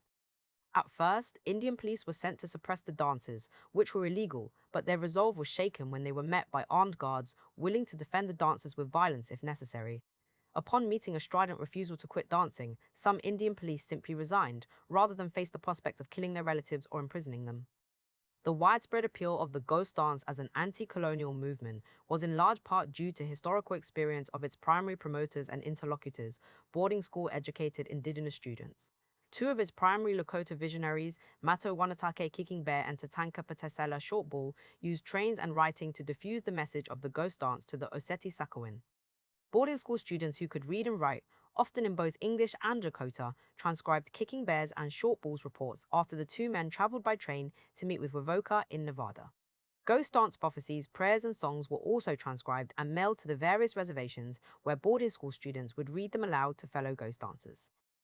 Without this means of dissemination, the ghost dance would not have been so widespread, a fact Mooney admits in his ethnography. Letters conveying ghost dance songs and doctrines poured into Oseti Sakowin reservations from indigenous nations in Utah, Wyoming, Montana, and Oklahoma. When ghost dancing began among the Lakotas, it was reported in the press as troubling and unrelenting. The largest deployment of the military since the Civil War arrived on the northern plains to crush the movement, and National Guard units from the surrounding states were brought in as backup for the federal troops. The first target was Sitting Bull, the last remaining powerful leader who had never signed a treaty and who still resisted the imposition of reservation life. The Standing Rock Indian agent, James McLaughlin, feared Sitting Bull and his ghost dancers would leave the reservation. On December 15, 1890, under heavy surveillance for his role in spreading the ghost dance, Indian police attempted to arrest Sitting Bull. Roused from bed early that morning, Indian police dragged Sitting Bull from his log cabin and shot him in the head. A brief firefight ensued, in which Sitting Bull's followers killed 6 Indian police and the Indian police killed 7 of his followers. Leaders such as Miniconjou chief Hehakagleska Spotted Elk. In an effort to diminish Spotted Elk's standing among his own people, white soldiers derisively called him Sea Tanker or Bigfoot, because he wore US government-issued shoes that were too small for his feet. Fearing further reprisals, Sitting Bull's followers joined with Spotted Elk's people at the Cheyenne River Reservation. The ghost dancers then fled to turn themselves in at Red Cow's agency in Pine Ridge, where they were detained at Wounded Knee Creek and surrounded by soldiers. The 7th Cavalry, Custer's old regiment, took command of the camp and began by demanding the group turn over all weapons and surrender. They conducted tippy-by-tippy raids, confiscating anything that could be construed as a weapon, such as hatchets and knives. On the morning of December 29, 1890, Spotted Elk and all the camp leaders were called to council with soldiers to turn in the last remaining guns. Hotchkiss guns, mobile light artillery, were strategically placed on the hillsides and trained at the starving, surrendering, and mostly unarmed ghost dancers. A scuffle broke out and a shot was fired. The 7th Cavalry massacred between 270 and 300 Lakotas that day, including Spotted Elk. More than 2/3 among the slain were women and children. The ghost dancers fought back against the soldiers, inflicting casualties. If not for their struggle, there is no doubt more would have been killed and that others would not have been able to escape. In the course of several hours, the cavalry chased down and killed the fleeing Lakotas. When the soldiers administered the killing blows, often by point-blank execution, they were heard muttering, "Remember Custer." The military still refers to the massacre of half-starved and surrendering people as a battle against armed militants. Congress awarded 20 medals of honor to the soldiers involved in the massacre. In retaliation for the unprovoked slaughter, ghost dancers sought revenge. The story of a young Sikangu Carlisle boarding school graduate who returned to the reservation and joined the ghost dance movement is significant in this regard. Tasanka Plenty Horses was stripped of his language and culture at a crucial moment in his childhood, returning to his family and community with nothing to offer. "I found that the education I had received," Plenty Horses recalled, "was of no benefit to me. There was no chance to get employment, nothing for me to do whereby I could earn my board and clothes, no opportunity to learn more and remain with the whites. It disheartened me and I went back to live as I had before going to school." His experience was not exceptional. The civilization experiment failed. Growing his hair long and donning pre-boarding school Lakota clothing, Plenty Horses joined armed resistors in the aftermath of the Wounded Knee massacre. Lieutenant Edward Casey went to meet with the resistance camp that had holed up in the Badlands. Angry at what he had experienced in boarding school, the starving conditions to which he returned on the reservation, and witnessing his people killed with impunity at Wounded Knee, Plenty Horses positioned himself behind Casey as he approached and shot him in the back of the head. Army officials charged Plenty Horses with murder, but he was later acquitted. Had he been guilty of murder, then so too were the soldiers who massacred his people at Wounded Knee, the court reasoned. At trial, the court concluded that a state of war existed, although not formally declared, and therefore that Plenty Horses was not at fault, and neither were the soldiers involved in the Wounded Knee massacre, thus suspending the criminal act of genocidal murder. In the aftermath of the October 27, 2016, raid on the 1851 treaty camp blockading the Dakota Access Pipeline, a rancid smell permeated the camps. Police and private security had heaped the camp's remnants, ceremonial items such as eagle feathers, pipes, medicine bundles, and staffs, along with mangled tents, sleeping bags, clothing, and tipis, into a large pile near the entrance of Oseti Sakowin camp. Cops and private security had urinated on the items before returning them. One night, after it was decided to ceremonially burn the urine-soaked remnants, an Hankton 1 elder gathered young water protectors around a fire. She was dressed in the regalia she wore the day of the raid, hundreds of copper pennies hung by red ribbons from her dark blue trade cross dress. She told of her ancestors who were killed during the 1862 U.S.-Dakota War. Evicted from their homelands, they fled to present-day Standing Rock, crossing the Missouri River not far from the location of Oseti Sakowin Camp, after U.S. cavalrymen massacred Dakotas and Lakotas in the Whitestone Hill Buffalo Hunt Camp. This was, to the day, exactly 150 years before DAPL private security unleashed attack dogs on unarmed water protectors at a nearby pipeline construction site. The day after Christmas in 1862, soldiers gathered up 38 Dakota men and boys and imprisoned them at Fort Snelling in Mankato, Minnesota. Their medicine bundles were confiscated, heaped in a large pile, and burned as they were led to the gallows, singing their death songs. Their crime? Defending their nation and homelands. The same week that President Abraham Lincoln signed the Emancipation Proclamation freeing black slaves, he also signed the death sentences of the 38 Dakota Patriots. The copper pennies hanging from the elder's regalia had holes drilled into Lincoln's ears with red ribbon threaded through. He didn't listen, she said, of the great emancipator, so we opened his ears. After the 1876 Battle of Greasy Grass, Lakota women used awls to carve holes in Custer's ears so he would hear better in the afterlife. Now, it was President Barack Obama, North Dakota Governor Jack Dalrymple, and Morton County Sheriff Carl Kirchmeier who refused to listen. As singers began a prayer song, the elder reminded the younger ones that the tears flowing from their eyes were their ancestors speaking through them, and that they were not tears of trauma, but of liberation. We survived genocide after genocide. Then she danced, and the pennies swayed with the flickering fire and billowing smoke. Behind her, armed police were perched on a hill half a mile away, and their bright floodlights glared down on us. Our history is the future. What continues to sustain Indigenous peoples through the horrors of settler colonialism are the recent memories of freedom, the visions enacting it, and the daring conspiracies to recapture it. The Ghost Dance was not a monolithic movement, but an accumulation of prior anti-colonial experiences, sentiments, and struggles that informed Juno Dapple. Each struggle had adopted essential features of previous traditions of Indigenous resistance, while creating new tactics and visions to address the present reality and, consequently, projected Indigenous liberation into the future. Trauma played a major role. But if we oversimplify Indigenous peoples as perpetually wounded, we cannot possibly understand how they formed kinship bonds and constantly recreated and kept intact families, communities, and governance structures, while surviving as fugitives and prisoners of a settler state and as conspirators against empire. How they loved, cried, laughed, imagined, dreamed, and defended themselves, or how they remain, to this day, the first sovereigns of this land and the oldest political authority. Flood. When our land is gone, our way of life is gone, our tribes are destroyed.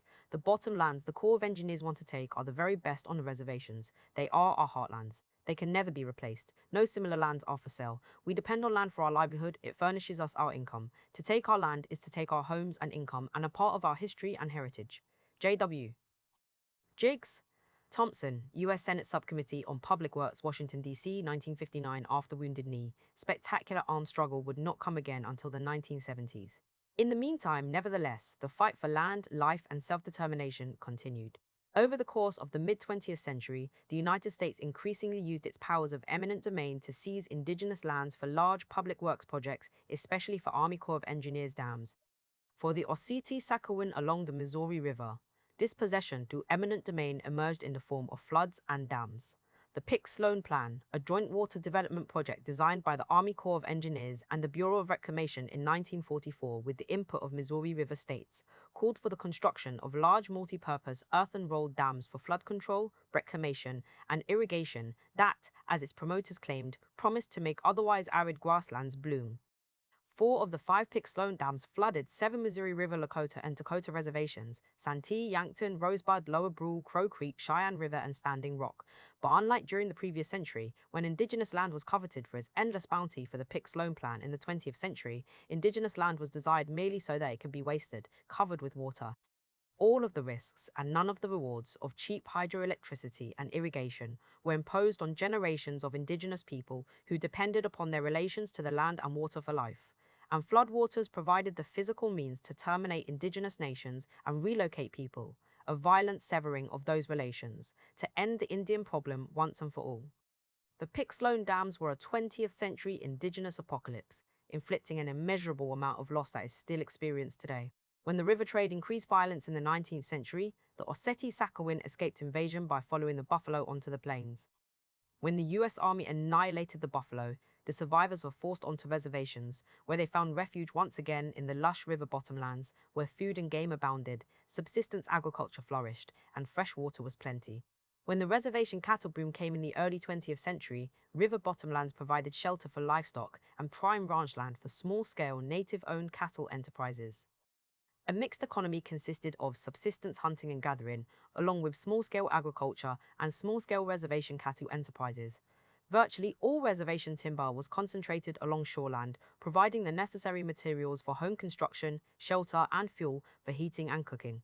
What could not be produced by the sale of livestock was replaced with the harvest of wild game, fruits, and vegetables that flourished in the river valley. Those less fortunate avoided starvation in winter months when employment was scarce through total dependence on the free goods of nature that the river provided.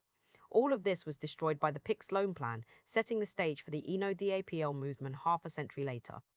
The Army Corps' discretion to plot the path of the Dakota Access Pipeline in 2014 rested on power they assumed under the Pick Sloan plan, following which the Army Corps have continually asserted, but never been officially granted, jurisdiction over the Missouri River flowing through Oceti-Sakowin reservations.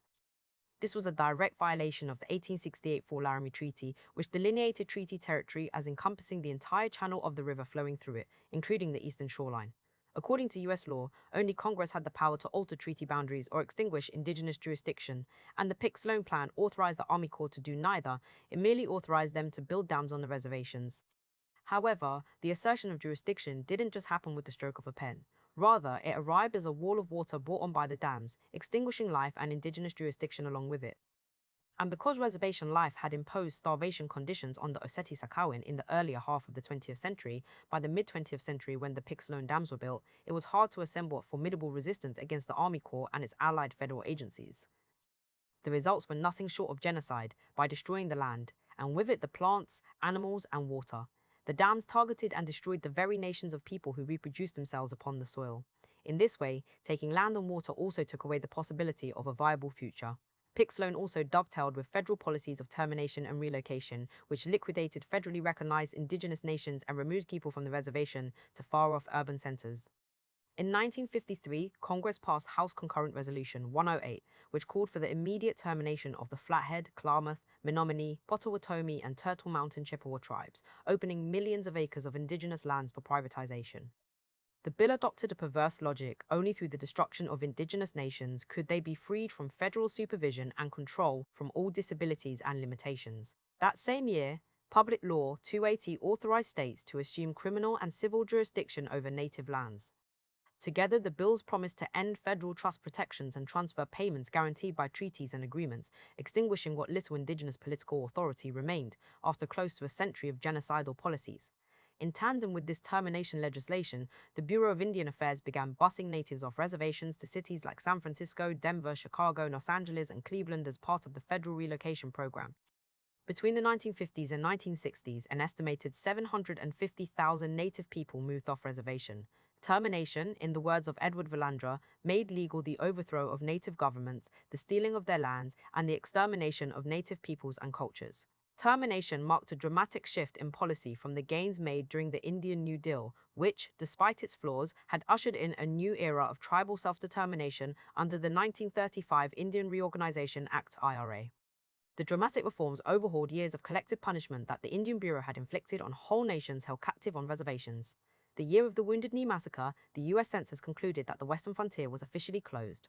With it, the centuries of war, famine, disease, and genocidal policy brought the American Indian population to its lowest point in the history of North American settler colonialism. In 1928, in response to American Indian activist demands, an extensive study, The Problem of Indian Administration, also known as the Merriam Report, found the Indian Bureau incompetent, corrupt, and murderous. Among its most egregious acts was mass starvation across reservations, as what little land remained for natives to eke out a living was sold off to white settlers. Because of the disastrous Dawes Act, between 1887 and 1932 allotment, and the surplus, land sold to whites, devoured 91 million acres of indigenous lands, leaving just 48 million acres for reservations. In order to limit the number of individual American Indians who could receive an allotment and become landowners, a racist federal competency commission issued patents based on racial mixture, disallowing full bloods from becoming private owners and instead keeping their lands in trust. This created conflict between landless mixed bloods and full bloods, who kept allotments because they were deemed too incompetent to sell them to whites. Oklahoma tribes were hardest hit, for instance. The Osage lost 70% of their allotted lands during the oil boom of the 1920s. By contrast, the Osage-Sakowin lost 30% of their allotted lands overall. Among them, Rosebud and Lower Brule experienced the greatest hit, losing 40% of their lands. The IRA provided a temporary reprieve to the onslaught by making three important reforms. First, it ended the catastrophic allotment policy. Second, it ended the draconian prohibition on dancing, improved indigenous freedom of religion and speech, improved the reservation criminal justice system, and provided monies for land reacquisition and economic development. Lastly, it imposed Western-style governance through a BIA model constitution, which required reservations to adopt a constitution based on the US Constitution and pledge fealty to the United States. The last point was the most contentious. While indigenous peoples desired increased political autonomy, they didn't want to replace existing governance based on consensus and kinship with colonial institutions. They also feared the competitive Western-style electoral system would further intensify political factionalism and create a class of reservation elites whose allegiance lay not with community councils but with an external authority, the US government, and whose political power would be kept in check by the BIA and the Department of the Interior. In fact, the IRA's primary architect, Commissioner of Indian Affairs John Collier, saw the IRA as part of a global design of colonial administration. Collier drew inspiration from Lord Lugard's early 20th century model for British colonial administration. Under this system, national independence was prevented through its permanent suspension. In 1947, Collier even compared the US colonial administration of indigenous peoples to its imperial annexation and colonial management of the Philippines, Puerto Rico, Hawaii, Alaska, the Pacific Islands, the Panama Canal, and the Virgin Islands. The IRA was a New Deal program, but it was also part of global imperialism. The view that Indian policy is only domestic policy fails. Take this fact seriously and normalizes colonialism by reproducing the notion that indigenous peoples are domestic US subjects. Indian affairs were thus removed from the realm of international relations, from treaty-making and diplomacy, and relegated to domestic, territorial rule, a process that should be challenged rather than reproduced. National independence for colonized peoples was never the goal for US imperial endeavors. Nevertheless, the IRA lifted the Osage-Sakowin from absolute deprivation to mere poverty, and this was the best time the reservation had, as Standing Rock Sioux scholar and activist Vine Deloria Jr. observed. And for all its flaws, the IRA enshrined certain principles of self-government for indigenous peoples and provided them with a federally recognized government. Not all reservations accepted the IRA, but those that did possessed a distinct advantage in years to come. For example, the Standing Rock, Cheyenne River, Lower Brule, and Crow Creek reservations created IRA tribal councils. The Yankton Reservation adopted the IRA, but never formally adopted a model constitution or tribal council. With no federally recognized government, the Yankton Reservation and its trustee, the Secretary of the Interior, were completely bypassed by the Army Corps, which proceeded to seize native property by right of eminent domain in order to construct the Fort Randall Dam. Yankton Reservation members had little to no recourse. In the end, while IRA governments were deeply flawed, without them the Osage-Sakowin would not have been able to negotiate Army Corps damages, nor to ultimately resist termination. But it was a false choice to begin with. Adopt the colonizers' model fully, accept self-determination with permanent tutelage, or perish. During this era, treaties were broken by statute rather than by brute force. In the Missouri River Basin, the Pick-Sloan Plan destroyed more indigenous lands than any other public works project in U.S. history, affecting 23 different reservation communities. The project, writes Deloria, was without a doubt the single most destructive act ever perpetrated on any tribe by the United States. The land taken and destroyed was the best land on the reservation, riverfront bottomlands that were heavily wooded on otherwise treeless plains and full of wildlife and plants, including animals on which many indigenous peoples still depended for sustenance. A third of the residents of Standing Rock, Cheyenne River, Lower Brule, Crow Creek, and Yankton reservations were removed to marginal lands on the open prairies or were forced to leave the reservation entirely. In either case, they could not reproduce the lives they lived in the lush river bottoms. In total, the United States took 550 square miles of indigenous lands, an area half the size of Rhode Island. During the 19th century, treaty making was deployed as a way to ensure Indian title over lands so they could later be ceded to the United States. Darcy McNichol, a Flathead scholar and Indian Affairs employee at the time of the Pick-Sloan Plan, argued that under eminent domain, Indian tribes became categorized as private landowners against whom the state could proceed. In other words, the identity of entire indigenous nations became nothing more than a dollar sign. The process, in time, McNichol argued, can only lead to the extinction of the Indian people. Unlike white farmers and landowners who could easily reproduce their businesses and lifestyles elsewhere, indigenous peoples and the favorable river environment upon which they depended could not be replaced. This was a cruel reward for those returning from the Second World War. In every war from the First World War to present, indigenous peoples have served and volunteered at rates higher than the US population. The US military has also purposely distorted indigenous warrior culture for its own ends, often enlisting indigenous names and motifs, such as the Lakota helicopter or the Tomahawk cruise missile, for imperialist endeavors. Natives have served not so much as national minorities, but more often as separate, sovereign nations. During World War I, the Haudenosaunee Confederacy, for example, independently declared war on Germany in 1917, choosing to send their soldiers to fight for their own nation. They did the same during World War II, independently declaring war on the Axis powers. Initially, native military service had much to do with the maintenance of indigenous sovereignty, with native soldiers fighting alongside an empire in which they were not citizens. Although widely resisted by indigenous nations, American Indian citizenship would not be granted until 1924. The Oceti-Sakowin held similar views toward military service, maintaining an understanding with the United States that their military service was for the protection of their own homelands and nothing more. They understood their service would not require deployment overseas against enemies named by the US empire that didn't directly threaten indigenous livelihoods. There was an agreement between the US government and the Indian people, Lakota Holy Man Fool's Crow explained in 1978, regarding Lakota's volunteerism during World War I, that they will only fight within their own country, in defense. They send him Lakotas overseas, which is contrary to the agreement that was made. It is something unusual for an Indian to fight in a foreign country. When they come back, they are not the same boys. They drink. They destroy themselves. When thousands returned home after the Second World War, the enemy threatening their homelands was the very military they fought for. A country that demanded natives sacrifice their lives in war now demanded the sacrifice of their best lands and their governments. What was coming up the river was a new round of dispossession, a new round of enclosure that used the most precious resource, water, as its weapon to eliminate and destroy nations and the land on which they depended for life. However, the struggle for control over the river began not with the Army Corps, but with states like South Dakota, whose political elite became staunch advocates for termination. But like termination, river development met resistance. By 1910, the state of South Dakota, barely 2 decades old, was at the forefront of the movement to develop the Upper Missouri. Other states such as Montana and North Dakota had their own plans, but none compared to the scale and organization of those in South Dakota. Early attempts had failed to garner federal support, especially from the U.S. Army Corps of Engineers, who had final say over any river improvement projects. In 1924, the state designated Big Bend, the largest oxbow bend on the Missouri, as the site for a hydroelectric plant. A large multi-purpose dam, according to this plan, promised cheap electricity and irrigation for the exclusive benefit of the nearby white-dominated border towns of Pierre, Winner, Chamberlain, White River, Mitchell, Huron, Redfield, and Murdo. Ignored were the very people most impacted, the Lower Brule and Crow Creek reservations. Although the dam targeted their lands and threatened their water rights, neither indigenous nation was consulted, and both were disregarded entirely during the initial planning of the project. And when South Dakota's river development projects failed to gain the necessary federal support, the Upper Missouri Valley Development Association formed in the spring of 1933 to take up their campaign. The Big Bend site was just miles south from where the Lakotas first discovered the Lewis and Clark expedition in 1804, attempting to trespass through their territory unnoticed. So too did boosters of river development attempt to bypass the scrutiny of the Oceti-Sakowin.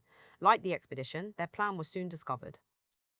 On May 16, 1937, Lower Brule Tribal Chairman Reuben Estes wrote to South Dakota Republican Congressman Francis Case, expressing support for a hydroelectric plant at Big Bend that could provide labor and relief and electricity to the Lower Brule town site. But Estes also expressed concern at the tribal council's exclusion from plans for the development of Lower Brule lands and water, invoking the new powers Lower Brule was willing to exercise under the IRA to challenge a state project initiated on tribal lands without their consent. Ultimately, he questioned if the state or the federal government had the right to develop water within reservation boundaries without the consent of the people of Lower Brule and Crow Creek, or perhaps any indigenous nation living on the river. By 1935, the Lower Brule Sioux tribe adopted the IRA, becoming the first tribe among the Oceti-Sakowin to do so and the second in the United States. They did so for pragmatic reasons, to counter attempts by state and federal agencies to lay claim to and develop the Missouri River. Without an IRA council, the Lower Brule had little power to halt river development, to apply for federal loans, or to employ legal counsel to defend its lands. In the first instance, the Lower Brule did not support the development of the river without their consent, but they did support plans in which they could determine what that development would look like and to what extent it would provide much needed relief in the form of employment and electricity during the Great Depression. On June 1, 1937, Case responded to Estes agreeing that the Big Bend site is right there in your reservation and you are entitled to first consideration. Lower Brule followed suit, passing a resolution seeking federal loans from the Bureau of Indian Affairs BIA to develop a small-scale hydroelectric plant. While the tribe had planned a smaller project for the immediate benefit of their community, Case had bigger ideas, in which the indigenous communities were not considered or were minor players. Case claimed that the Big Bend site could mean much to national defense, to Indian rehabilitation, and to the general welfare of central South Dakota. From 1937 to 1940, the Lower Brule requested approval for developing the site, and the Secretary of the Interior, Harold Ickes, favored the plan as a BIA-led project to increase the Department of Interior's influence and control over the river. But the Army Corps rejected both the BIA and Lower Brule proposals, basing their decision on a cost-to-benefit analysis and the simple fact that they didn't want to relinquish any authority to tribes or the federal government. On the surface, it may have seemed like bureaucratic conflict or a lack of political will. What South Dakota, the Army Corps and BIA did agree on, however, was that river development would happen, with or without indigenous consent. Lower Brule's initial opposition was consistent with other indigenous nations' earlier attempts to protect their water rights. In the 1908 Winters decision, the U.S. Supreme Court ruled in favor of the Fort Belknap Reservation's claim to water rights over a white farmer's effort to control the flow of the Milk River, a tributary of the Missouri River in Montana. The court ruled that even if Fort Belknap had given up its fertile former lands in exchange for arid ones, which were, according to the court, adequate for nomadic, uncivilized people, that their occupancy of those lands was inconsistent with the federal government's desire to have them become a pastoral and civilized people. Put simply, indigenous peoples retained quantifiable water rights if, and only if, the water was used in accordance with the civilizing mission of the federal government. The decision became known as the Winters Doctrine. The doctrine holds that, however diminished current reservation boundaries may be, tribes retain senior reserved rights to water flowing through the originally defined boundaries established by treaty, statute, or executive order. Neither the Lower Brule or any indigenous nation challenging Missouri River development had ever invoked the Winters Doctrine, but they still possess the power to do so. The doctrine's intended use illustrates limits to indigenous water rights under settler law. Nevertheless, state or federal alteration or disruption of the flow of the river for any reason without the consent of the tribes, such as through the construction of dams, violates the spirit of the Winters Doctrine. The 1944 Flood Control Act, which authorized the Pix Loan Plan, permitted the Army Corps only to construct dams, not to expunge indigenous jurisdiction, treaty rights, or water rights. In less than precise language, Section 4 of the Act opened the river for public use and recreational purposes. It didn't strip Crow Creek, Lower Brule, Standing Rock, Cheyenne River, Yankton, Fort Berthold, or any indigenous nation for that matter of their political authority over their river. Regardless, from the 1950s to the 1960s, the Army Corps condemned reservation lands under eminent domain and Congress awarded compensation to the affected reservations. Neither the Flood Control Act, which took the land, nor the congressional acts addressing damages, which rewarded compensation for taking the land, explicitly extinguished indigenous jurisdiction, and neither authorized nor provided any compensation for the Army Corps taking the Missouri River itself. Compensation was provided only for taking the land, but not for the water. Since then, the Oceti-Sakowin have contended that the Missouri River and its shoreline were never legally ceded, and, according to statute, they are right. The Army Corps' alteration of the flow of the river by damming it directly violates both the Winters Doctrine and the 1868 Fort Laramie Treaty. But, regardless of treaty rights and sheer legality, the Army Corps proceeded anyway. For Dakotas and Lakotas, water rights are defined by treaty. For example, Article 2 of the 1868 Fort Laramie Treaty delineated the eastern boundary of Sioux Territory as beginning at the low water mark of the east bank of the Missouri River. In contrast, the tribal constitutions for the Cheyenne River, Standing Rock, and Lower Brule reservations delineated reservation boundaries according to the 1889 Sioux Agreement. The agreement divided West River tribes into 5 distinct reservations: Pine Ridge, Rosebud, Cheyenne River, Lower Brule, and Standing Rock, and defined the eastern boundary of the 3 reservations bordering the river, Standing Rock, Cheyenne River, and Lower Brule, as beginning at the center of the main channel of the Missouri River. Regardless of the 1889 agreement's diminishment of reservation lands, all these reservations and Yosseti-Sakowin still possess powers under the Winters Doctrine to the Missouri River according to the original 1868 treaty boundaries, as long as the water is used in a civilized manner. Winters' rights take effect when the date reservations are created by federal authority and are considered unquantifiable or, according to the court decision, uncircumscribed, allowing for the perpetual benefit and use for a permanent indigenous homeland. According to Dine scholar Melanie K. Yazzie in her analysis of the 2012 Navajo-Hopi Little Colorado River water settlement, subsequent Supreme Court decisions have interpreted this uncircumscribed quality to mean a minimal need required by the reservation. In other words, indigenous nations are only entitled to water they can use for civilized purposes. Those purposes are quantified, or, put another way, indigenous sovereignty is quantified according to water usage and degrees of civilized usage. Anything falling outside these qualifications is considered surplus, unused, or wasted. The rest can be measured and siphoned away to meet the need of non-native interests.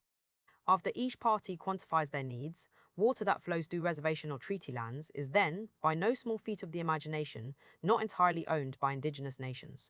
The result is that indigenous nations can only use a restricted amount, in some instances a fraction of a percentage, of the water flowing through their territory. Settler agricultural interests in water, because they are so insatiable, have always outweighed the bare survival of indigenous peoples. On the plains of the Missouri River Basin, irrigation is necessary for agriculture, which as a mode of production personifies settler colonialism. It's sedentary and mostly permanent. It reproduces itself, and it always needs more land and water. As it expands, it eats away at indigenous territory, destroying fauna and flora and annihilating indigenous subsistence economies. This is not to say indigenous peoples were not pastoralists, farmers, or ranchers before and during colonization. Prior to colonization, most indigenous societies were agricultural, not hunter-gatherer, with great affinities to domesticated plants such as corn.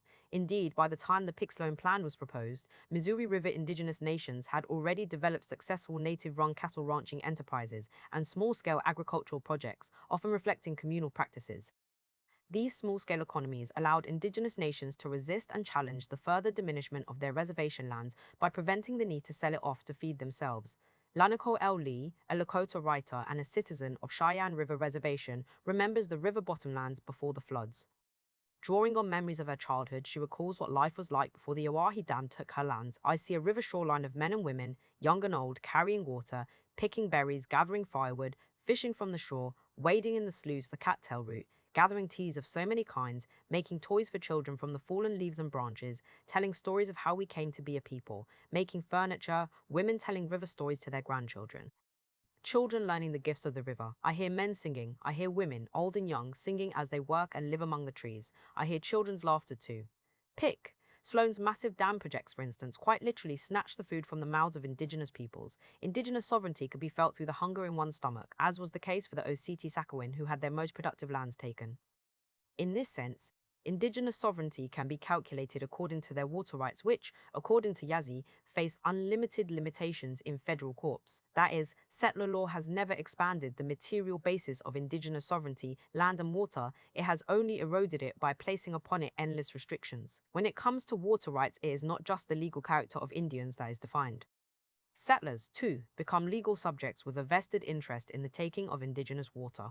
Put differently, in cases where indigenous peoples possess water rights according to federal statute, executive order, or treaty, settler communities, to fulfill their needs, are dependent on diminishing those rights, with or without indigenous consent. Thus, indigenous water rights are calculated first and foremost according to settler needs.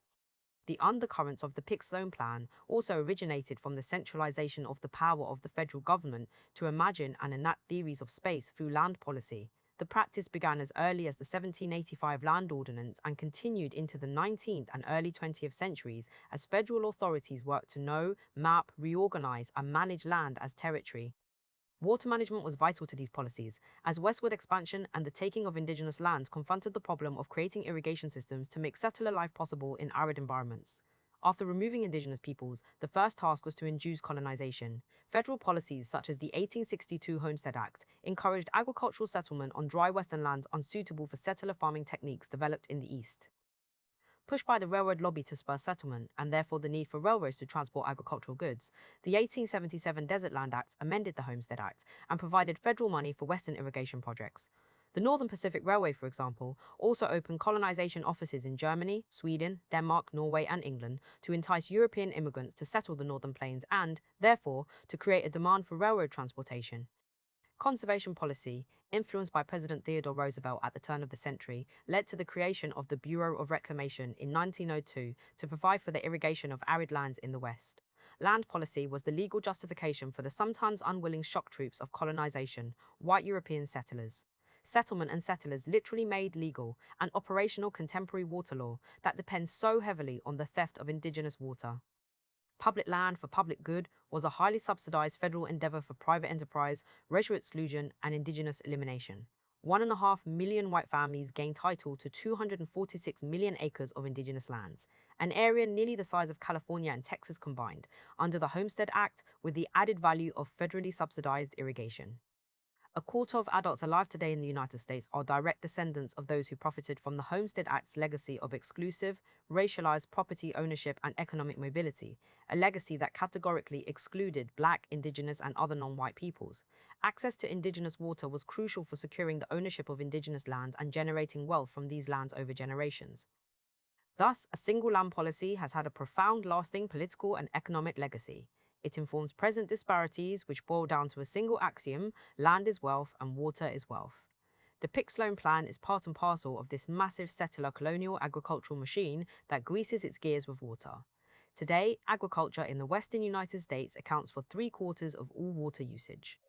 Water is settler colonialism's lifeblood, blood that has to be continually excised from indigenous peoples. To meet incessant demands for irrigation, the Pick-Sloan Plan was made to appear inevitable. But it was not a dream manifested in a dusty federal office building in Washington, D.C., to be handed down to unwitting agricultural communities. States, local governments, the Army Corps, and other federal agencies all push for Missouri River development in various ways, in spite of the consequences for indigenous communities. Although most of the power was concentrated in federal authorities by 1944, grassroots organizations continued to play a significant role. By 1941, the Upper Missouri River Valley Development Authority had dissolved. In its place formed the Missouri River States Committee, an organization of governors from Missouri Basin states. It is rather telling that the first states to enthusiastically join the committee, South Dakota, North Dakota, Montana, Wyoming, and Nebraska, encompassed 13 Indian reservations, whose lands either immediately included or bordered the Missouri River: the Omaha, Winnebago, Santee, Rosebud, Ponca, Yankton, Lower Brule, Crow Creek, Cheyenne River, Standing Rock, Fort Berthold, and Fort Peck reservations. Later, Missouri, Kansas, and Iowa would join the committee. Representation ranged from federal, state, and municipal agencies and officials to businesses and community organizations. The channelization of the river benefited mostly downriver states, while upriver states would bear the heaviest burden by taking on the majority of the dams and reservoirs. Since most of the land to be flooded was indigenous, this was a burden South Dakota and North Dakota politicians were willing to assume. In 1951, during an appraisal hearing, Standing Rock chairwoman Josephine Kelly challenged this aspect of the Pick-Sloan Plan, and especially the Oahe Dam's appropriation of Standing Rock lands. Someone asked why the dams were not built in the lower basin states who benefited the most from flood control, to which Kelly responded bluntly, in front of Army Corps and federal authorities: because there are no Indians down in that country. At no time did the state committee solicit the attendance or input of a single indigenous representative from the affected reservations. The committee would work closely with the Bureau of Reclamation and the Army Corps, in the words of its chair M. Kiru Sharp, for the general development of the Missouri River for the multiple purposes of flood control, power development, irrigation, navigation, soil conservation, wildlife, and recreational development. As he went on to explain, the Missouri River States Committee had really become the general overall supervising, coordinating, steering, and representative committee for the development of the Missouri River Basin on a valley-wide overall plan. representing all the sovereign states of the basin in their sovereign status and in a semi-official way. Thus, states' interests didn't lay solely in river development, they also proposed the total liquidation of indigenous political authority through termination. The construction of the Fort Peck Dam on the Missouri River in Montana in 1933 set a precedent for the way the Army Corps would ignore indigenous communities, treaties, and water rights. After destructive floods in 1927, the Army Corps conducted an exhaustive 4-year hydrological study on the Missouri River. The findings were published in what was called the 308 Report, which became the go-to manual for all future developments in the basin, including the 1944 Pick-Sloan Plan. The report also designated Fort Peck, not to be confused with the Fort Peck Indian Reservation, as the best site for a massive reservoir. The project fell in line with New Deal labor relief and public work projects, and President Franklin D. Roosevelt quickly authorized the Fort Peck Dam under the 1933 National Industrial Recovery Act. The Army Corps built what was at the time of its construction the largest dam on Earth, in the process providing much-needed employment for about 10,000 workers. Regional histories celebrate the dam as a historic engineering masterpiece, and it is considered instrumental in pulling Montana and the region out of the Great Depression. The successes of the Fort Peck Dam secured Army Corps control in planning and constructing future massive multi-purpose dams on the main stem of the Missouri and, according to historian Michael Lawson, greatly expanded its powers and functions beyond its constitutional limits. While the dam's history is well publicized and well remembered as an economic boon and engineering marvel, missing from these popular accounts is the largely untold and undocumented history of the removal of 350 Dakota and Assiniboine families on the Fort Peck Indian Reservation and the flooding of earlier Indian Affairs irrigation projects that had benefited native farmers. The Fort Peck project paved the way for the 1944 Pick-Sloan Plan and Flood Control Act, and a similar process would repeat itself. Post-war employment and river development projects would come primarily at the sacrifice of indigenous lives and lands. In anticipation of the need for post-war employment, and on the heels of massive flooding, in 1944 the Bureau of Reclamation and the Army Corps, with the input and guidance of the Missouri River states, called for the construction of 5 earthen-rolled dams that would create massive reservoirs on the river's main stem. In South Dakota and North Dakota, the dams flooded 611,612 acres of land. Just over half of this land, 309,584 acres in all, belonged to the Yankton, Lower Brule, Crow Creek, Cheyenne River, Standing Rock, Rosebud, Santee, and Fort Berthold reservations. Ojai Dam flooded the Cheyenne River and Standing Rock. Fort Randall Dam flooded the Yankton and Rosebud reservations. Fort Randall and Big Bend Dams flooded the Lower Brule and Crow Creek reservations, while Garrison Dam flooded Fort Berthold and Gavin's Point Dam flooded the Santee reservation. As a result, from these 5 reservations alone, more than 900 native families, 1/3 of their overall populations, were forced to relocate. Entire communities were forever submerged. Indigenous communities were well aware of the Pick-Sloan dams, but had little idea where they would be built and how much it would affect them. Some communities were even flooded twice and experienced 2 dislocations, such as Crow Creek and Lower Brule. 75% of wildlife and plants, and 90% of all commercial timber on these reservations' lands were destroyed. By design, the Pick-Sloan Plan was a destroyer of nations. The Garrison Dam inundated the Fort Berthold Reservation, composed of the Mandan, Hidatsa, and Arikara nations, taking 102,360 acres of their land. 30% of the community populations from Lower Brule, Crow Creek, Cheyenne River, and Standing Rock would be removed. Although less land was taken by the Garrison Dam than by the Ojai Dam, Fort Berthold lost a quarter of its entire land base, including its agency at Elbow Woods. Because of its smaller size and the greater concentration of its residents in the river valley, approximately 80% of its people, 325 families, were removed, and 94% of its agricultural lands were destroyed. No care was exercised to minimize the damage to indigenous lands. To protect the majority white border town of Williston, North Dakota, from losing its land, however, the Army Corps modified the Garrison Dam. The dam was also built safely upriver so as not to flood Bismarck, a white-dominated border town and the state capital of North Dakota. Such were the considerations the Army Corps made when planning the Dakota Access Pipeline. Minimization of damage to white settlements was prioritized. The reservoir that sits atop Fort Berthold lands was named Lake Sakakawea, after the Shoshone woman captured and sold by the Hidatsas, who gained notoriety for her services to the Lewis and Clark expedition and U.S. Empire. According to historian Michael Lawson, the Pick-Sloan dams destroyed more Indian land than any single public works project in the United States. Lanico Lee remembers teary-eyed women and men, young and old, gathering near the shorelines to watch as many Sault, the Missouri River, slowly widened and the floodwaters crept up the rolling Gumbo Hills. Some of them were singing the ancient songs for mourning, she recalled. They sang of the coming death to the river life that the people had known. To Lee, it was an existential question about indigenous identity grounded in land and water. Would we still be able to call ourselves Mini Kuju, planters by the water? While indigenous peoples mourned the loss of their river, US President John F. Kennedy celebrated the Oahu's construction. At a dedication ceremony for the dam on August 17, 1962, held in Pierre, South Dakota, Kennedy spoke to a crowd of thousands, including businessmen, politicians, and the very indigenous peoples whose lands were sacrificed. His message was one of salvation, the triumph of lightness over darkness, civilization over savagery. This dam and the rest of the dams on this river, he said, which 30 years ago would have provided only floods and darkness, now provide irrigation and light. Although the Army Corps proclaimed before Congress that they would negotiate with the affected reservations, they never did. White landowners were dealt with on an individual, case-by-case basis, and Missouri River tribes were dealt with as separate reservations. In contrast to the treatment of white landowners, the entire tribe received compensation, rather than the individual tribal members whose allotments were directly flooded or condemned. The creation of separate reservations had already severely weakened national unity for the Oceti-Sakowin. Allotment emphasized individualism, breaking up the tightly knit family units of direct kin and extended relations called the Tiospe, isolating them on different plots of land in distant parts of the reservation.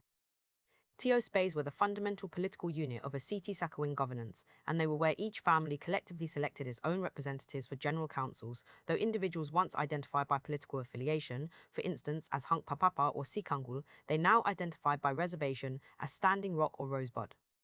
Now Pixlone, by negotiating with separate reservations rather than individualities, further fomented disunity between reservations, individual tribal members, and their tribal governments. Indigenous nations were, nevertheless, awarded more money per acre than their white neighbors. This was to better enable tribes to throw off the shackles of federal supervision, as South Dakota Congressman E.Y. Berry declared during a debate on the Cheyenne River settlement in 1954. In other words, Berry wanted to terminate the reservations and extinguish treaty obligations, and the dams provided the perfect opportunity. The initial negotiations for taken lands and relocation resulted in a $34 million award to taken lands, and relocation resulted in a $34 million award to Lower Brule, Cheyenne River, Crow Creek, Yankton, and Standing Rock. But this came with strings attached, namely that these tribes would eventually give up their political authority. As early damages were still being calculated, on November 2, 1949, BIA Superintendent Fralemau wrote to the Lower Brule and Crow Creek tribal councils, advising them, perhaps for the first time, of the inevitable flooding of their lands. The two tribes no doubt knew about Pixlone, but none fathomed the catastrophe it would bring. Owl told them Congress transferred to the Army Corps all the lands required for the Big Bend and Fort Randall dams. Emphasizing Lower Brule and Crow Creek had no say in the matter, Owl wrote that the proposal to take their lands is submitted to you not as a document that you should adopt, but it, more or less, points out the events to come in the future. Owl later conveyed the convoluted negotiations process. The Army Corps would condemn the land and negotiate directly with Crow Creek and Lower Brule legal counsel. The BIA would then approve and submit estimates of damages, but Congress would hold final approval over all the negotiations and pass legislation awarding monetary compensation. This lengthy back-and-forth process resulted in the tribes negotiating with three different entities: the Army Corps, the BIA, and Congress, often causing such a backlog in hearings and proceedings that tribes received their relocation money only after their lands were flooded. In 1946, the BIA sponsored a 2-year fact-finding mission known as the Missouri River Basin Investigation, MRBI, to estimate damages to Missouri River tribes and estimate monetary awards for relocation, taken lands, and intangible damages. In the process, they saw opportunity in indigenous removal, relocation, and rehabilitation, words that were synonymous with termination. This would sever native people from the one thing keeping them from merging with the total population and evolving beyond their primitive status, the reservation and the land. Put plainly, the dams would speed up termination and relocation. Indigenous culture, a self-contained and in-growing culture of poverty, the BIA investigation concluded, wanted for benevolent state intervention and the civilizing project. Indigenous nations had achieved a relative degree of autonomy under the IRA, but it was only through the liquidation of indigenous political authority and federal trust responsibilities, undergoing destruction as nations, that they could receive the gift of democracy. Most indigenous river communities, as the MRBI put it, still depended on the free goods of nature, such as hunting, trapping, and gathering. In the lush bottomlands where many Lakotas and Dakotas historically camped, And taking those lands would force Indians into seeking cash income to make up for the substantial portion of income now represented in their use of natural resources of their present environment, the BIA concluded. In other words, indigenous peoples could only attain democracy once they were destroyed as nations. The BIA made it sound like flooding agencies, the reservation's headquarters, constituted liberation from dictatorial rule. Our Indian agencies are gross descended from the frontier, the report claimed. It called the towns undemocratic and stated that their end might take the course of transferring most of the federal government's services to the states. The transfer of treaty obligations, federal services such as healthcare and education, to the states is termination in line with Public Law 280. The wiping out of the agencies, the MRBI concluded, was a rare opportunity that may lead to significant discoveries which will have wide application to the conduct of Indian affairs in the United States. In other words, it was an experiment in democracy. It takes the very heart out of these Indians, one congressman said, speaking candidly about the legislation. When you take reservation land, you destroy not only the land that is taken, but you destroy the community life, the religious and civil life of the people. You destroy nations, as a matter of fact. Agencies were the heart of these nations: hospitals, health clinics, schools, and administrative offices. The very institutions necessary to continue on as a sovereign nation were all located in agency towns. The damages are worth reviewing in full. The Oahe Dam entirely inundated Cheyenne Agency, Cheyenne River's largest community. The agency had to re-establish 60 miles inland at the isolated prairie town of Eagle Butte. More than 180 families, about 30% of the population of the agency, were forced to leave their homes. Fort Yates, the Standing Rock Agency, remained above the Oahe Dam floodwaters, but the land below it, where most of the community's population lived, was flooded. As a result, Fort Yates was made into an island that had to be connected by a bridge, and 170 families were forced to relocate, 25% of the reservation population. At Crow Creek, the Fort Randall Dam flooded Fort Thompson, the agency headquarters for Lower Brule and Crow Creek, and the largest community, dislocating 84 families from Crow Creek, 35 families from Lower Brule, and 20 families from Yankton. The combined agency headquarters from Crow Creek and Lower Brule were relocated to Pierre, the small capital city of South Dakota, some 60 miles north of both reservations. Indian health services were relocated to Chamberlain, a notoriously racist, white-dominated border town 20 miles to the south. Beyond the agencies, the damage to the rest of the reservations was no less diffuse. The Oahe Dam, the most destructive, destroyed 168,889 acres of standing rock and Cheyenne River, including 104,420 acres of Cheyenne River lands and 55,994 acres of standing rock lands. Nearly all the Cheyenne River lands taken were grazing lands. 70% and 60% of native ranchers were displaced at Cheyenne River and Standing Rock, respectively. The most expensive and largest of the Pick Sloan dams, the Oahe project, cost $346 million, is 245 feet high, and generates 595,000 kilowatts of hydropower. The Oahe Reservoir, Lake Oahe, stretching 250 miles from Pierre to Bismarck and storing 23.5 million acre-feet of water, is as deep as Lake Erie and longer than Lake Ontario. The second largest, Fort Randall Dam, rises 160 feet high and destroyed 21,497 acres of indigenous land.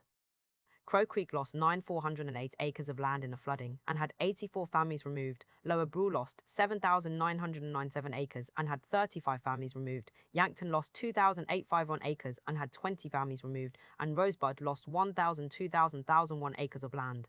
The Fort Randall generates 30,000 kilowatts of hydropower and cost $200 million.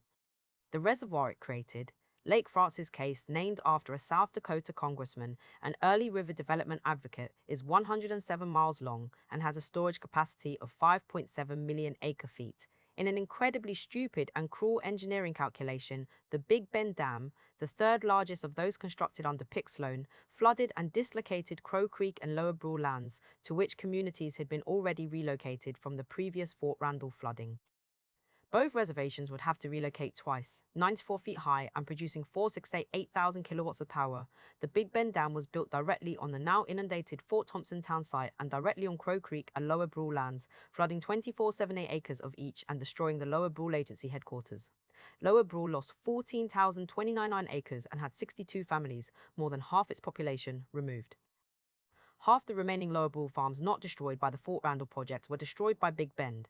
Crow Creek lost 6,179 acres and had 27 families removed. The reservoir behind Big Bend, Lake Sharp, was named after the appointed Lower Brule and Crow Creek attorney, M.Q. Sharp, who represented the two tribes during the Pick Sloan negotiations. For his lifelong commitment not to indigenous peoples, but to the taking of their lands by flooding it, Sharp is immortalized by the water that sits atop Lower Brool and Crow Creek lands. The smallest and southernmost dam, Gavin's Point, took 593 acres of Santee lands. Gavin's Point created Lewis and Clark Lake, named for the two U.S. explorers who famously branded the Osseti-Sakowin as the vilest miscreants of the savage race. As much as the Army Corps already viewed the Missouri River as a technical problem to be managed and administered, the MRBI reduced indigenous relocation and the trauma it inflicted to a set of technical questions and problems to be sorted out by the administration of federal and state services. Each of these problems had a solution, followed with a cash payment. By all accounts, most of the indigenous river communities, as the MRBI put it, still depended on the free goods of nature, such as hunting, trapping, and gathering. This relationship was viewed as preventing full integration into the market economy. The BIA argued that taking the bottomlands would force Indians into seeking cash income to make up for the substantial portion of income now represented in their use of natural resources of their present environment. Income calculated not only cash income from wage labor, but also what was harvested from the land for consumption rather than for profit.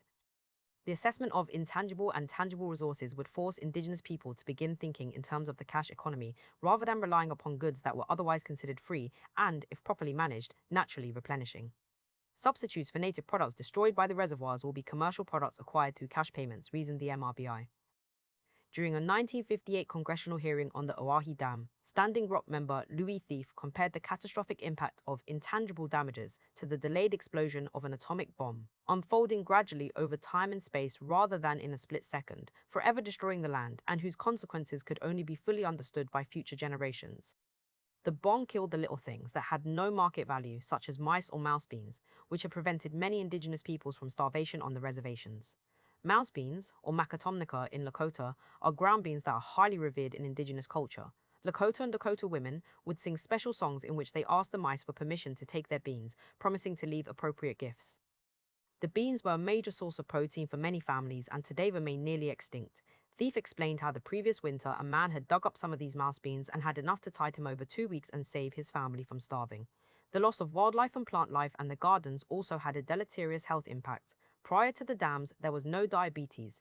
After the dams, diabetes rates soared.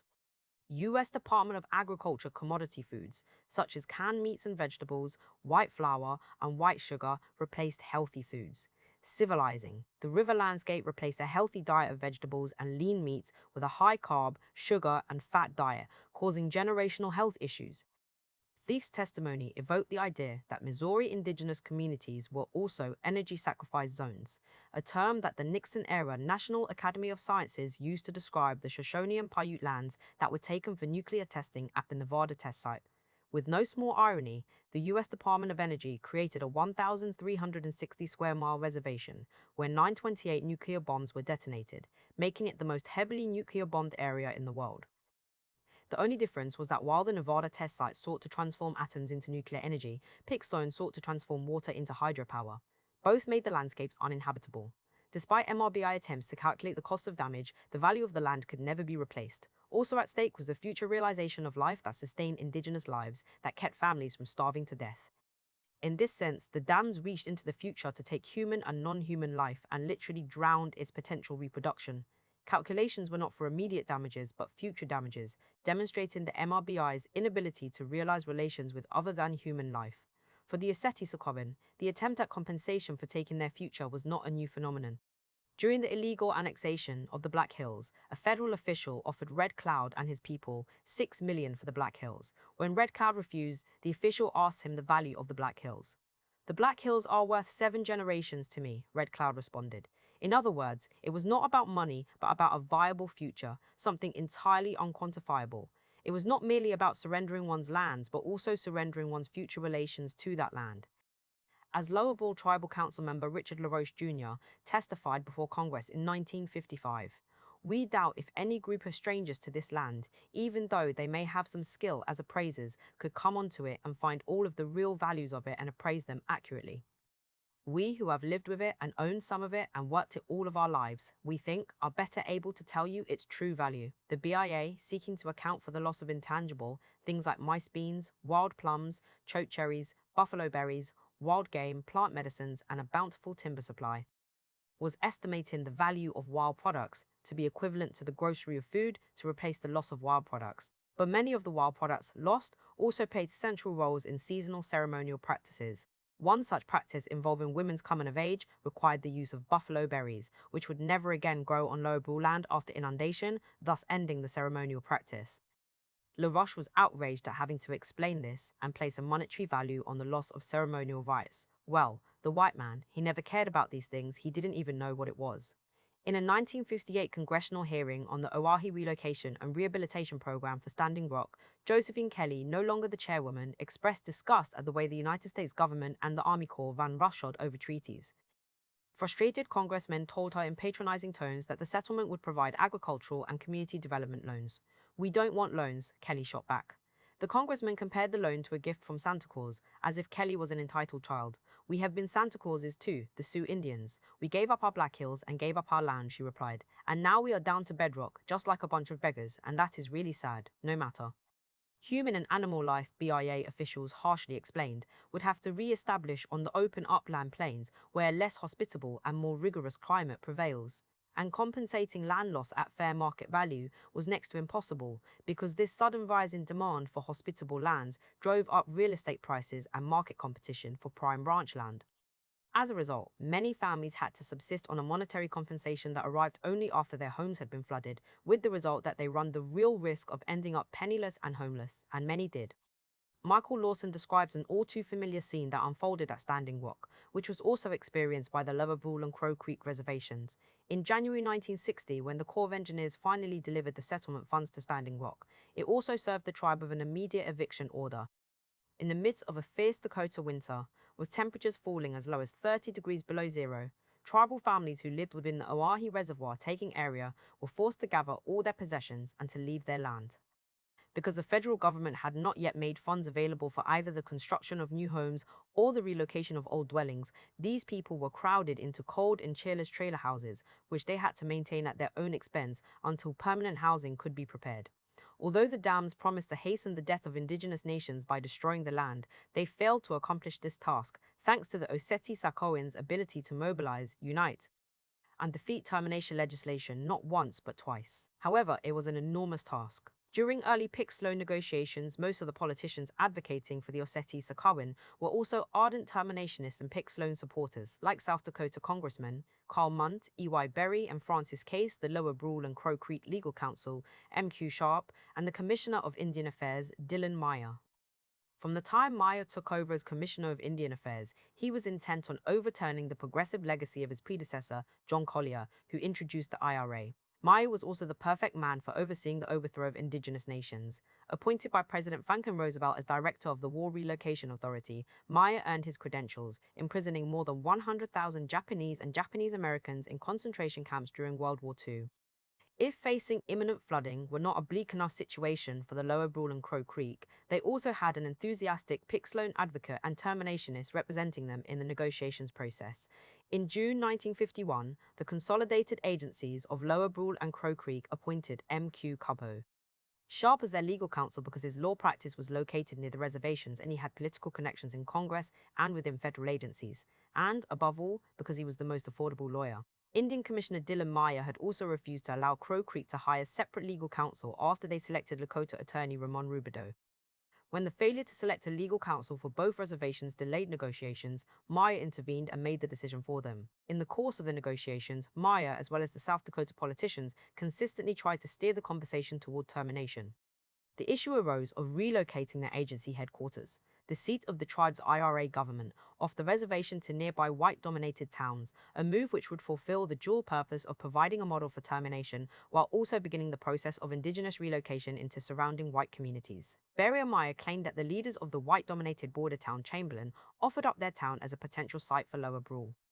This move, wrote Meyer to Berry on August 31, might result in some inconvenience to individual Indians, but in the longer term, many of the Indians who now take all their problems, great and small, to the agency superintendent might through necessity have to start taking care of some of them for themselves. The completion of Fort Randall Dam, Meyer continued, might become the starting point for pushing them toward more assimilation and integration and away from the narrow and inbred way of life that was customary of reservation living. Local white leadership reacted virulently. Because Chamberlain was the seat of Brule County, the county commissioners adopted a resolution to thwart an effort by the BIA and Congress to force the members of Lower Brule and Crow Creek into integration at the public schools and into the community at large, claiming it would place an intolerable financial burden on Brule County, South Dakota. Chamberlain Mayor Herschel V. Melcher took an even more threatening tone in a March 30, 1954 letter to Case and Berry, reminding them that carrying the relief load for Indians was the job of the federal government. "We do not intend to let an Indian light around here at all. We do not want to live with them. We don't want them in our schools," he wrote. Impatient, he sent another letter just 2 weeks later, threatening racial violence. "Anybody who rents them any property will have to change his address, and I would not want the insurance on his building. We do not feel that this town should be ruined by a mess like this, and we do not intend to take this lying down."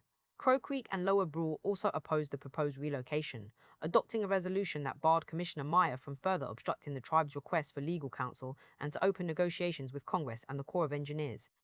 But Meyer refused to halt the proposed relocation, to allow the tribe to select its own legal counsel, or to open immediate negotiations for Fort Randall claims. This rebuff highlighted a larger failure of termination and a persistent feature of settler colonialism's Indian problem. White settlers want indigenous lands, but they don't want indigenous peoples. Federal agencies adopted a hands-off approach when dealing with tribes once their land bases were destroyed, with the BIA and Congress recommending a course of action, then standing back, leaving already hard-pressed indigenous communities to fight for themselves against powerful federal bureaucracies and violently hostile white settlers. It was a tactic of neglect. The Pick-Sloan Plan created an opportunity to experiment with forced native relocation and assimilation as a way of relinquishing federal warship responsibilities. Ultimately, the experiment failed, but termination remained on the table.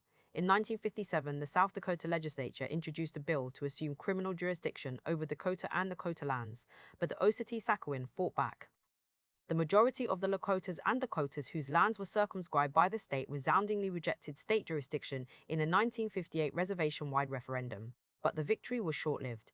In 1963, South Dakota again introduced legislation to attempt to overthrow tribal governments under the auspices of Public Law 280, which did not immediately require indigenous consent but mandated states to assume all the financial burdens of taking over indigenous authority. Within weeks, the Oceti-Sakowin formed United Sioux Tribes UST and collected more than 20,000 signatures to put the legislation up for a statewide referendum. In 1964, UST mobilized both native and non-native communities with a savvy media and publicity campaign appealing to the fairness of state jurisdiction, which had been imposed without consent. Although they had never participated in large numbers in state politics because of South Dakota's history of anti-Indian hostilities, nearly 90% of natives in South Dakota turned out to vote. The referendum won in a landslide victory with nearly 80% in favor and therefore against termination statewide. South Dakota, which was deeply anti-Indian, wanted to take reservation land but could not fathom taking care of indigenous peoples once they were liberated from federal rule, as the financial burden of termination and state jurisdiction was too much to bear. Nevertheless, the victory of the plebiscite killed the state's terminationist agenda, demonstrating the resiliency of the Oceti-Sakowin. Yet the Pick-Sloan dams endure, remaining disruptive structures on the riverscape whose longer-term impacts are hard to ascertain. Rob Nixon argues that environmental devastation, like climate change, is often difficult to understand because it unfolds over such a long duration. Violence is often viewed as immediate, explosive, and spectacular, like the Indian Wars of the 19th century. But Nixon sees environmental degradation as a kind of slow violence, a violence that is neither spectacular nor instantaneous. Pick-Sloan might not have been an explicit attempt to overthrow tribal governments, but it nevertheless perpetuated slow violence on indigenous people as sovereign nations, not simply as cultures. These are nations of people who need food, shelter, warmth, safety, and care, without which the nations cannot reproduce themselves or live as they choose. And this is far more than a question of cultural survival. Cultural revitalization, while important, cannot bring back the stolen lands that once offered up food, clothes, materials for shelter, and medicines. Any cultural and spiritual connection to Emni-Sose was also accompanied by a material connection. The river kept people from starving or freezing to death. Indigenous peoples are more than cultures, they are sovereign nations. Thinking purely in terms of culture, as a form of historical agency, tends to neglect the concrete reality of indigenous life. While Nixon's framework of slow violence, as a steady accumulation, a gradual build-up of violences through environmental contamination, is useful for understanding the lasting impacts of the Pick-Sloan Plan, there is also another kind of accumulation, one that is not always spectacular nor instantaneous, but that nevertheless makes the end game of elimination an impossibility, the tradition of indigenous resistance. This accumulation is a radical consciousness and political practice, deeply embedded in history and place, and cannot be simply overturned by colonial fiat or by inundation with water. It cannot be killed. It endures the long game of colonial occupation. With the Pixlone dams and the failed project of termination, a new generation of young people, thrown from their reservation homelands and shipped off to the city, took up the mantle of red power in the spirit of their ancestors and demanded freedom and justice in the face of this history of dispossession. Red power. They can't stop the wind and they can't stop the rain. They can't stop the earthquake and the volcano and the tornado. They can't stop power. Would make a stand for the life and liberation of all indigenous peoples. The message was heard around the world. While the media trailed AIM and the Red Power movement from one action to another, the FBI also followed. Informants infiltrated the organization and a smear campaign began. In 1956, the FBI began its counterintelligence program SOINTELPRO to infiltrate, disrupt, and destroy the Communist Party. By the 1960s and 1970s, COINTELPRO also targeted civil rights leaders, student anti-war movements, the Black Panther Party, and the Black Freedom Movement in general. According to an internal 1967 memo titled Counterintelligence Program, Black Nationalist Hate Groups, the program's goal was to expose, disrupt, misdirect, discredit, or otherwise neutralize targeted groups and their leadership, spokesmen, membership, and supporters, and to count the propensity for violence and civil disorder. After reports were leaked to the press about Quanpor, it was officially terminated in 1971. It was later revealed, however, that the FBI had infiltrated AIM and begun its own COINTELPRO operation to discredit and neutralize the organization and its leadership. The 71-day takeover of Wounded Knee revealed to AIM and the world the lengths to which the United States was willing to go to crush the indigenous movement. Armed mainly with shotguns and hunting rifles, AIM faced off with the paramilitary goon squad and federal marshals armed with fully automatic weapons and armored personnel carriers. Firefights broke out daily. On AIM's side, Frank Clearwater and Lawrence Buddy Lamont were killed by law enforcement.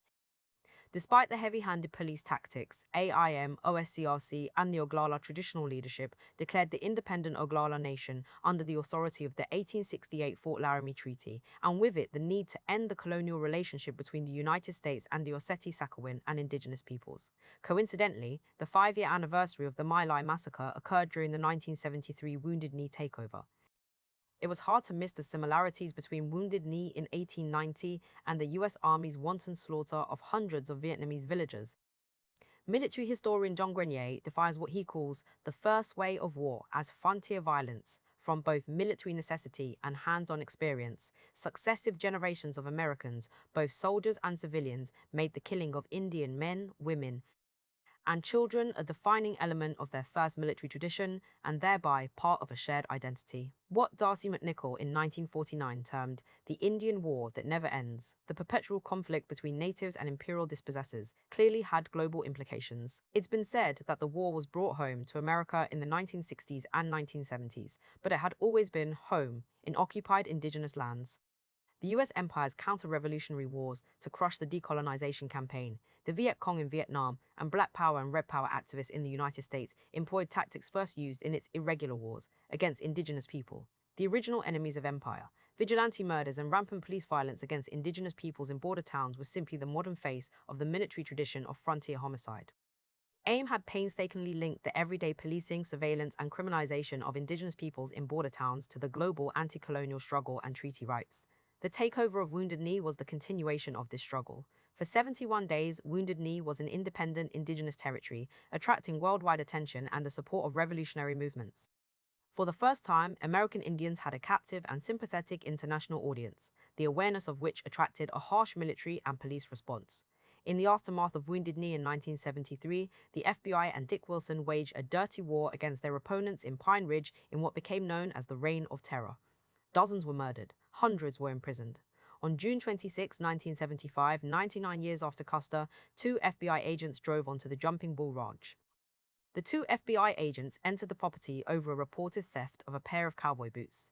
AIM had set up camp on the property to protect the Jumping Bulls, an elderly couple, from goon and FBI harassment. They had also constructed a culture camp there for youth. A firefight broke out in which agents Ronald A. Williams and Jack Arcola were killed. In the ensuing battle with FBI and BIA officers, Joseph Stunts Kilswright, a young native man, was killed by sniper fire. A massive manhunt ensued. AIM leader Leonard Peltier was later charged and condemned to 2 life sentences for the murder of the FBI agents. Federal prosecutors and agents manufactured evidence, hid proof of innocence, presented false testimony, ignored court orders, and lied to the jury about Peltier's involvement in the murders. Since his incarceration, former FBI agents and federal prosecutors, including the head of the prosecution team that convicted him, along with numerous civil rights and human rights organizations, have found faults on the FBI's handling of Peltier's case and called for his clemency.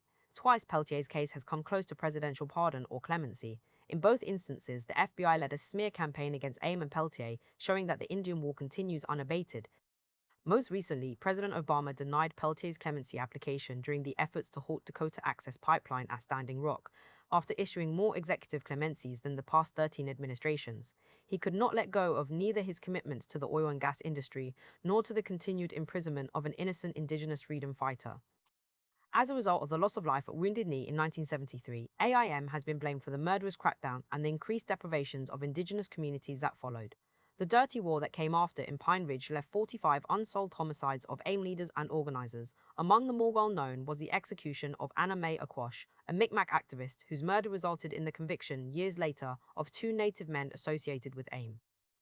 While the rumors swirled about Aquash, the other 45 killed, mostly Lakotas who were less well-known, left behind families, relatives, and children who are to this day without answers.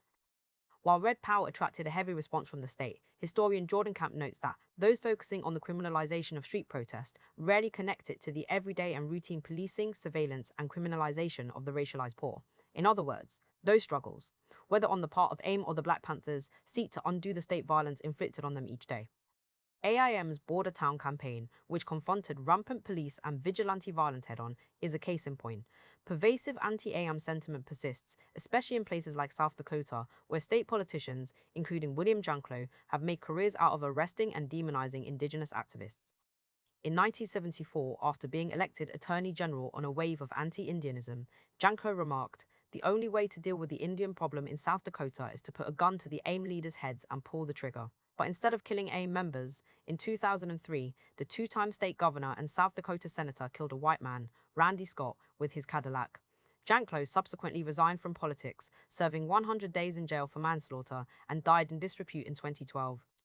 Anti-Indianism has also been reinforced under neoliberalism, the restructuring of politics and economy towards privatization, including the widespread defunding of public education, transportation, healthcare, and public sector employment, services that in other parts of the world are considered fundamental human rights. But the role of the US state in reproducing anti-Indianism has also increased since the mid-20th century, including through the expansion of the military and prisons.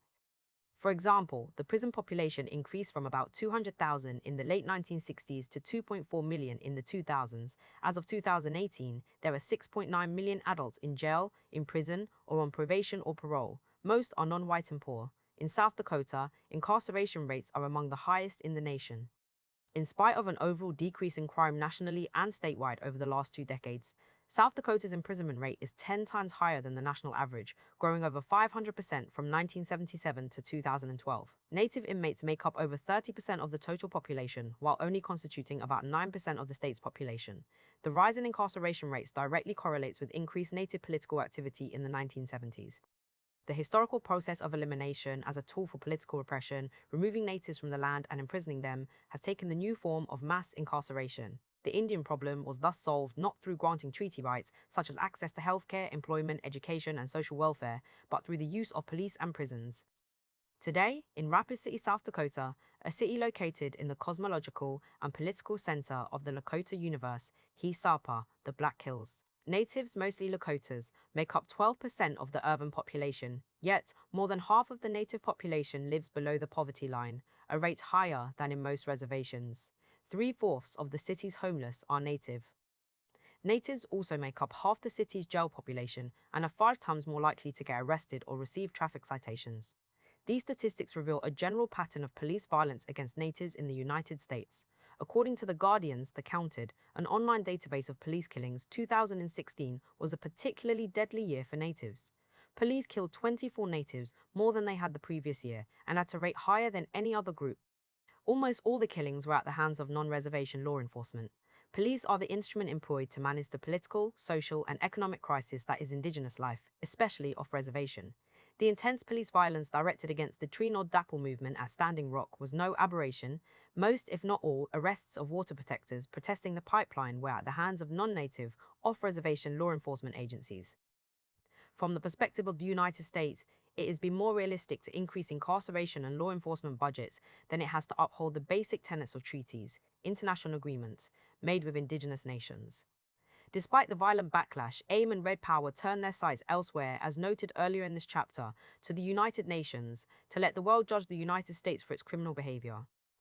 But the legacy of AIM remains incomplete and underappreciated to this day.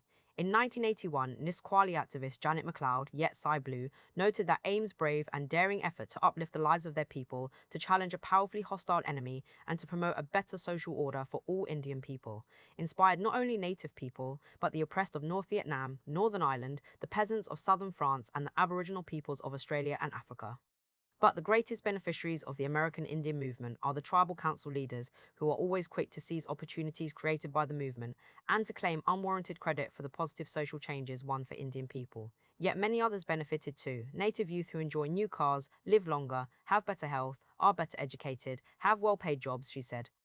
The formation of the International Indian Treaty Council in 1974, another outcome of Wounded Knee and the rise of AIM, also paved the way for indigenous internationalism at the UN and laid the groundwork for the 2007 Declaration on the Rights of Indigenous Peoples. In 1980, AIM returned to the Black Hills and Rapid City. This time, however, women of all red nations, an AIM contingent of women leadership, formed the Black Hills Alliance, BHA, a coalition of white ranchers and native activists to halt uranium and coal mining in the Black Hills. 11,000 people from around the world gathered, succeeding in halted mining operations altogether. After the alliance dissipated, AIM formed a short-lived encampment on the outskirts of Rapid City, named Yellow Thunder Camp, YTC, after Raymond Yellow Thunder. Their goal was to begin to reclaim the Black Hills region under the 1868 Fort Laramie Treaty. Unlike the previous Border Town campaign, BHA and YTC garnered local white support under the umbrella of environmentalism and treaty rights. For example, a union of Black Hills gold miners supported both campaigns, citing the inviolability of Lakota treaty rights and concerns regarding corporate energy development that jeopardized the health and welfare of working people. The alliance with white working people and farmers, historic enemies of Lakotas, proved vital because it demonstrated that working-class settlers and natives shared a common struggle against corporate exploitation. Fighting for native land rights and sovereignty was also necessary to protect the lands upon which both groups depended for their continued existence. If dispossession was the primary mode for exploitation in Rapid City and the Black Hills, then liberation for both native and settler required upholding, at bare minimum, the 1868 Fort Laramie Treaty. For a while, white sentiments toward natives in border towns actually improved. Even one of AIM's main detractors, Mayor Bartlett, conceded that in the wake of the uprisings, quietly behind the scenes, there is an effort being made without headlines to improve the lives of natives in Rapid City. Internationalism. As we came with this pipe, also we come with the treaty, the 1868 treaty. That treaty is bloody. It was made over 100 years ago. It was our elders who told us that this was a good treaty. But somebody spilled blood on this treaty. And they said, "You are going before the world with your pipe, and you will offer it to the world community, and if they accept, then together we can help to clean this treaty." Larry Redshirt, Palais des Nations, Geneva, 1977. In the late summer of 1977, a small group of indigenous elders from Canada's 6 nations, the Oceti-Sakowin, Hopi, Panama, Guatemala, the Amazon, Mexico, and Chile, led a delegation of 120 through Geneva, Switzerland. The march bore the marks of history, having survived centuries of genocide and punitive colonial policies of assimilation and land theft. They also carried with them the aspirations of hundreds of millions of indigenous peoples from around the globe to gain a seat at the United Nations. Geneva and the UN had never seen anything like it before, and probably have not since. Dressed in their traditional regalia, the delegation sang the Raymond Yellow Thunder song, widely known as the AIM song, to honor the Oglala elder brutally murdered by white vigilantes in 1972. The procession wound through the quaint mountain town, arriving at the Palais des Nations. UN security guards opened the tall double doors as they approached. The singing grew louder as they ascended the stairwell to the second-floor council chambers, where world leaders had met to decide the fates of colonized peoples and where generations of American Indians had been categorically denied entry as nations. 54 years earlier, at this exact location, The Cayuga leader, Desgahe Levi General, from the Haudenosaunee Confederacy, made an unsuccessful appeal to the League of Nations in defense of Indigenous rights and nationhood, in protest of the overthrow of the Six Nations government by the Canadian state. This time, however, with the support of Soviet bloc countries, Third World nations of the non-aligned movement, and national liberation movements such as the South African anti-apartheid struggle and the Palestine Liberation Organization, indigenous peoples had, to a large degree, provincialized influence of North Atlantic powers to dictate their diplomatic relations outside the settler colony. Consequently, US media and diplomats largely boycotted the conference that laid the groundwork for what became the touchstone document of international indigenous rights. The 2007 Declaration on the Rights of Indigenous Peoples, a document for Anglo-settler states, the United States, Canada, New Zealand, and Australia, initially refused to endorse. While indigenous representation has become a permanent feature at the UN, its radical origins are less well known. The historic 1977 Geneva Gathering was preceded by a simpler, but no less monumental, gathering in Standing Rock along the banks of the Missouri River. In the heat of the Northern Plains summer, 5,000 people from more than 97 different indigenous nations met from June 8 to 16, 1974. By the end of the week, the International Indian Treaty Council was founded as an international arm of the American Indian Movement, AIM, tasked with gaining international recognition at the UN for indigenous peoples of the Western Hemisphere. The Treaty Council's founding document, the Declaration of Continuing Independence, foregrounded nationhood and treaty rights as central features of an American Indian political identity. We condemn the United States of America for its gross violation of the 1868 Fort Laramie Treaty in militarily surrounding, killing, and starving the citizens of the independent Oglala Nation into exile, it read, in reference to the brutal crackdown on AIM following their occupation of Wounded Knee in 1973. The Treaty Council appealed to conscionable nations to join in charging and prosecuting the United States of America for its genocidal practices against the sovereign native nations, most recently illustrated by Wounded Knee 1973 and the continued refusal to sign the United Nations 1948 Treaty on Genocide. Following the 71-day siege, AR leadership had been arrested and tied up in court proceedings. Then came the brutal repression under the infamous FBI counterintelligence program, COI Intelpro, that nearly destroyed indigenous, black, and revolutionary movements in the United States. The strategic turn to international human rights law largely saved the indigenous movement from utter collapse in a moment of intense state repression. The Treaty Council, however, was not the first or only version of what historian Daniel Cobb calls a global indigenous identity. Rather, it belonged to and drew from a long tradition of indigenous internationalism. Prior to European contact, indigenous nations had often entered into relations with each other for alliance, kinship, war, peace, or trade. As shown in previous chapters, agreements were made not solely between human nations, but also among non-human nations as well, such as the buffalo and the land. Such treaties were, and continue to be, the basis of diplomacy and the evidence of a prior and continuing status of indigenous nationhood. Sovereign nations do not enter into international relations or treaties with domestic or internal populations.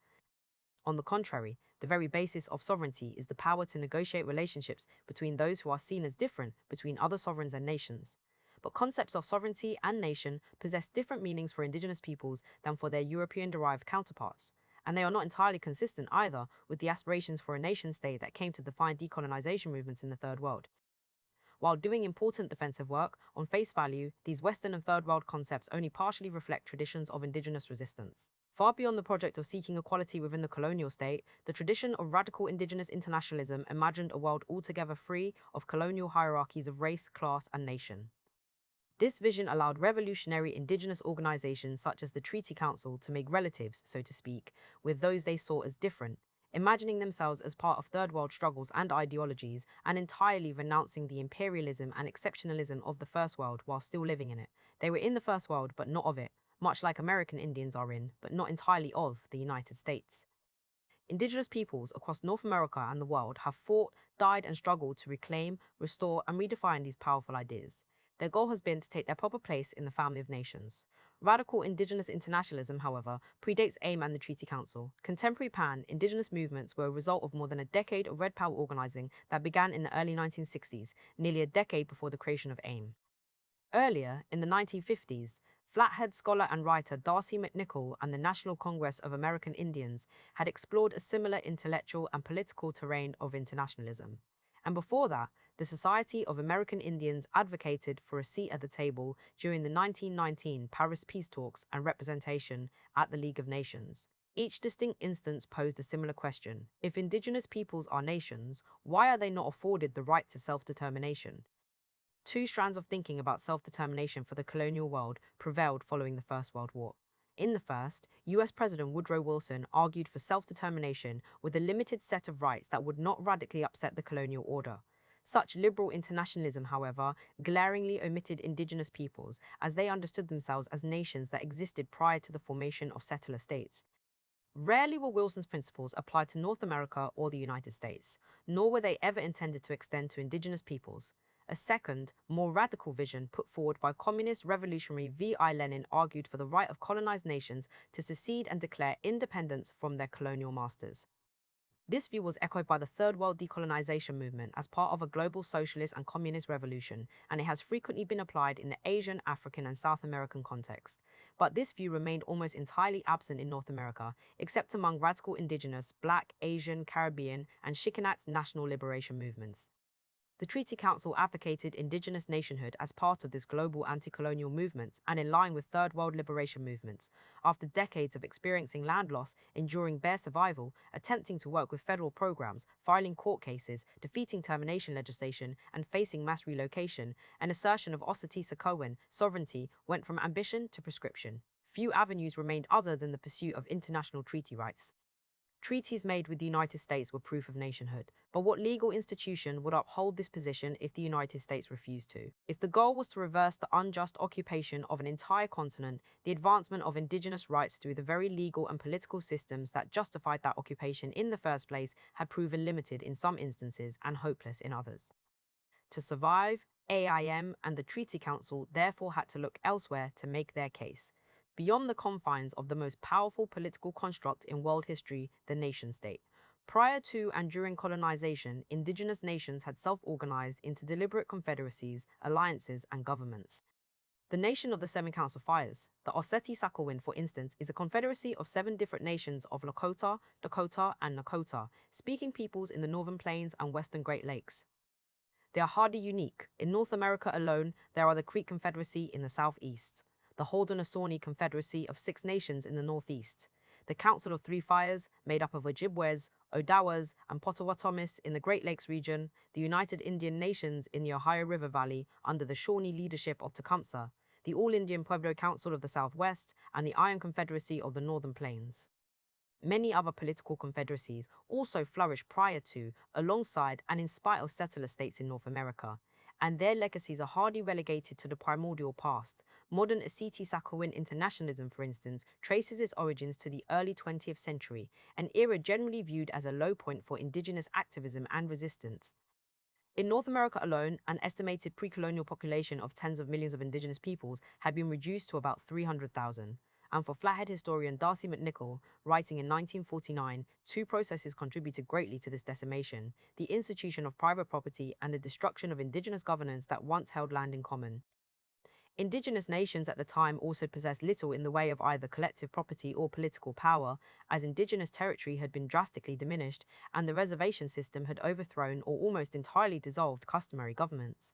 If indigenous peoples once constituted the tree of the Americas, whose roots deeply entwined in the land, the cultivation of growth from the severed stump, McNichol argued, was the pivotal challenge of the 20th century. Physical extermination and the repression of indigenous political power verified the United States' genocidal intent, but these had not accomplished their purpose. And despite otherwise stating pluralistic claims to inclusion, McNichol concluded that the United States simply cannot tolerate a nation within a nation.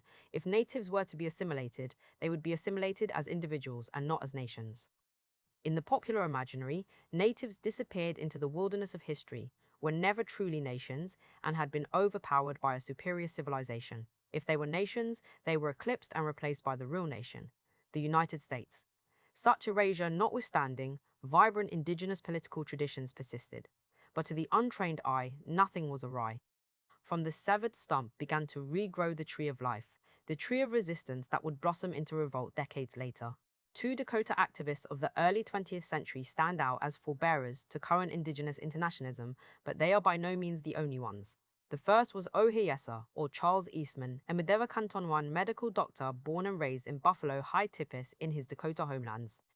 At age 4, after the Dakotas were violently expelled from Minnesota Territory during the 1862 U.S.-Dakota War, Eastman and his family fled to Canada. He later attended a Christian mission school, graduating from Dartmouth College in 1887, then from Boston University with a medical degree. Dr. Eastman was among the first American Indians to practice European medicine as a licensed physician, becoming a BIA physician who treated casualties of the 1890 Wounded Knee Massacre in Pine Ridge. The other was Zit Kalasar, nee Gertrude Simmons, a Yankton One writer, musician, and activist, born the same year as the Battle of Greasy Grass along the Missouri River in the Yankton Reservation. Quaker missionaries plucked Zit Kalasar from her homeland when she was a child and sent her to a Christian mission school in Indiana. A product of government and church-run boarding schools, Zit Kalasar became an instructor at the Carlisle Indian School and also one of its staunchest critics. Her biting wit and strident indigenous nationalism launched her literary career and lifelong commitment to restore her nation to its proper place in history. More so than her peers, including Eastman, Zit Kalasar advocated indigenous cultural renewal and a radical form of political self-determination, which made her, according to one biographer, a forerunner of Red Power. Both were, however, unique products of their time, boarding school educated, but firmly rooted in indigenous history, culture, and politics. Eastman and Zit Kalasar both joined the ranks by attending the first meetings of the formerly educated American Indians known as Red Progressives. In 1911, Oglala Treaty Council member Henry Standing Bear joined with Charles Eastman to form a national organization to bridge grassroots treaty council organizing with the younger generation of boarding school educated American Indians. On Columbus Day, the Society of American Indians, SAI, emerged with the aim of combating the continued dissolution of Estes-Sacoin lands, which had dwindled from 13 million acres to 8 million in less than a decade. Foremost among their grievances was Hay-Sapar, the Black Hills, which was taken by the gun, in the words of James Crowfeather, a Cheyenne River leader, after the so-called 1876 Black Hills Act, predating the workers' councils, or Soviets, that formed in revolutionary Russia in 1905 and took power in 1917. Oseti-Sakowin grassroots leadership formed treaty councils in North America as early as 1887, the same year as the Dawes Allotment Act, to oppose a reservation system dominated by federal Indian agents. Zit Kalasar later joined to serve as SAI's secretary and editor of its quarterly publication, American Indian Magazine. In many ways, the treaty councils, which were primarily formed around historical leadership structures based on kinship, were the political collectives that passed on traditions of indigenous resistance from the generations who made and signed treaties to those who Indian agents designated assimilated by the boarding school system. As the name suggests, central to the council's political identity were treaties made between the United States and indigenous nations. Treaties, in this case the 1868 Fort Laramie Treaty, were therefore proof of international relations and separate nationhood status. Although short-lived, officially disbanding in 1923, SAI became the first entirely American Indian-led national professional organization and an ideological predecessor to the National Congress of American Indians, which would be founded in 1944. SAI is typically compared to its progressive-era contemporaries, such as the black-led NAACP, formed 2 years earlier. But the organizations differed in their understandings of how to get free. Foremost among SAI's goals were the abolition of the Indian Bureau, the end of allotment, the upholding of treaty rights, and the granting of U.S. citizenship to indigenous peoples. But the fulfillment of treaty obligations on the one hand and U.S. citizenship on the other didn't, and still don't, neatly fit within black and white racial binaries. Whereas the former is about racial inclusion and democratizing the settler colony, the latter stands in for opposition to the U.S. occupation, invasion, and colonization of Turtle Island. Calls for citizenship and formal equality under the law could be viewed as assimilationist, and in many cases they were. Some indigenous nations, such as the Haudenosaunee Confederacy, asserted their sovereignty by flatly rejecting settler citizenship in the United States and in Canada. For others, citizenship was not about complete surrender to the nation-state. At its first annual meeting in 1912, for instance, SAI framed the Indian problem as one of being doubly wronged and held in the grip of false conditions. On one hand, the return to a former condition of absolute independence was impossible under colonial rule. On the other, U.S. citizenship had been denied. American Indians were neither citizen nor foreigner. Contracts made with his nation are dignified with the title of treaty, SAI argued, yet he is unable to exercise the rights of a nation or to enforce the provisions of the treaty. Eastman scoffed at the absurdity of devolving from an independent foreign nation to a domestic dependent nation. He preferred, as a more accurate description, a perpetual inhabitant with diminutive rights, citing Chief Justice John Marshall's ruling in the 1823 Johnson v. Mintosh decision. Thanks to the 1887 Dawes Act, U.S. citizenship could be achieved only by individual natives, by privatizing their land. thereby diminishing collective treaty lands. Once individual natives proved competence through land stewardship and agriculture, they were eligible for citizenship, which was granted to American Indians in 1924. Land allotment formally ended in 1934 with the Indian Reorganization Act. This made citizenship a form of elimination because it required individuals to relinquish collective rights, collective property, and a distinct political identity in order to become private landowners and citizens. They were not considered permanent members of nations in control of their own territory and destinies. On the contrary, after negotiating treaties as an equal, Eastman commented, the Indian was strangely born again a child, incompetent, irresponsible, and unable to think for himself. Despite this unequal position of water guardian, he affirmed, we must try the highest obligation of all civilized nations, treaties, the highest obligation, the international law. The paradox of settler citizenship and the perpetual colonial condition didn't stop SAI from working within the framework of US racial politics, or what were dubiously called race relations. Eastman had befriended black intellectual and activist W.E.B. Du Bois, who no doubt influenced Eastman and the early direction of SAI, of which Du Bois was the only non-native voting member. In 1911, Eastman published The Soul of the Indian, whose title was inspired by Du Bois's 1903 book, The Souls of Black Folk. While different in scope, each book shared a similar commitment to crafting a racial imaginary in which the souls of a white nation and those who it excluded were both at stake. Between me and the other world, there is ever an unasked question, Du Bois famously wrote. How does it feel to be a problem? The question cut to the bone of black experience in the United States under Jim Crow, that of being considered a problem to be dealt with. This definition of the Negro problem was an issue for Du Bois because it was dissociated from what actually constituted racism: the legacies of slavery, institutions of segregation, lynching, and racial terror. His diagnosis of the Negro problem was that blacks had developed a double consciousness, two souls, two thoughts, two unreconciled strivings, one American and the other Negro. This racial imaginary extended beyond the United States. As Du Bois famously declared, the problem of the 20th century is the problem of the color line, the relation of the darker to the lighter races of men in Asia and Africa. In America and the islands of the sea, Du Bois looked to the South for a history of the color line. In his narrative, he navigates the Black Belt by train, inviting fellow travelers to witness U.S. history from the vantage of a segregated Jim Crow car. The train cuts through the ancient land of the Cherokees, that brave Indian nation which strove so long for its fatherland, until fate and the United States government drove them beyond the Mississippi. He summarizes the history of the Black Belt with mentions of Hernando de Soto, the Georgia slave trade, the Creek Confederacy, the Haitian Revolution, and Cherokee presence and removal. According to Du Bois's account of southeastern indigenous resistance, the war cry was hushed and the Indians glided back into the West. While perceptive of race in the binary, Du Bois could not make sense of the vexed history of settler colonialism, nor of the continued existence of indigenous nations in the South and elsewhere. Relegating native presence to a past or ancient culture is a popular convention in history and contemporary politics. To counter this, in The Soul of the Indian, Eastman embraced the human, not the ethnological standpoint. He dismissed ethnographies written by strangers that reduced complex indigenous social systems to a matter of curiosity, and he didn't see indigenous peoples as the last vestiges of a dying race, far removed from their homelands and from the modern world. During this time, anthropologists flooded Indian reservations intent on preserving this ancient people they believed to be always on the brink of extinction.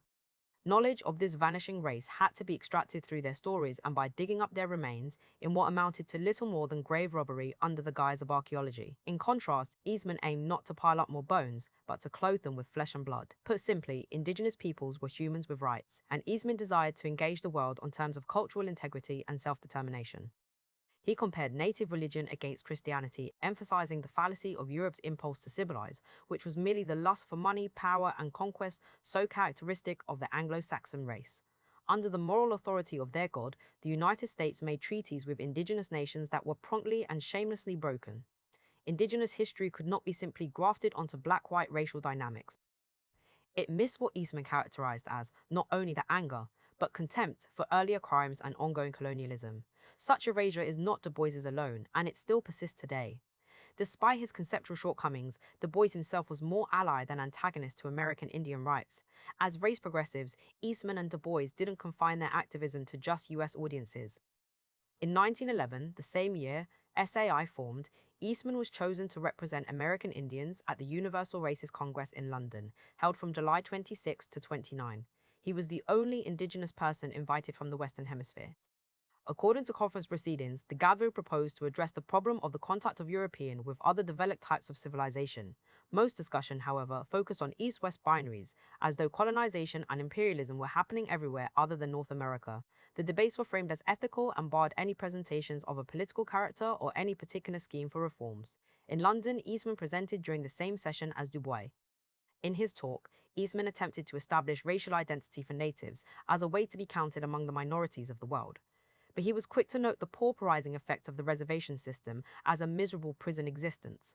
Under this system, the world could ignore the imprisonment of indigenous peoples while praising their culture, making them like that of a wild animal confined in a zoological garden.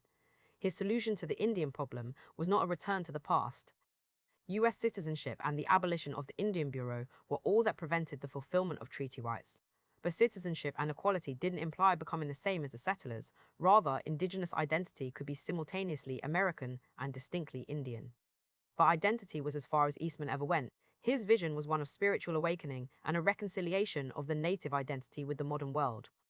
Eastman admitted that he was an advocate in this new line of defense of the Native American, not so much of his rights in the land as of his character and religion. Zitkala, Sa and the later phase of the SAI took a more robust and confrontational approach.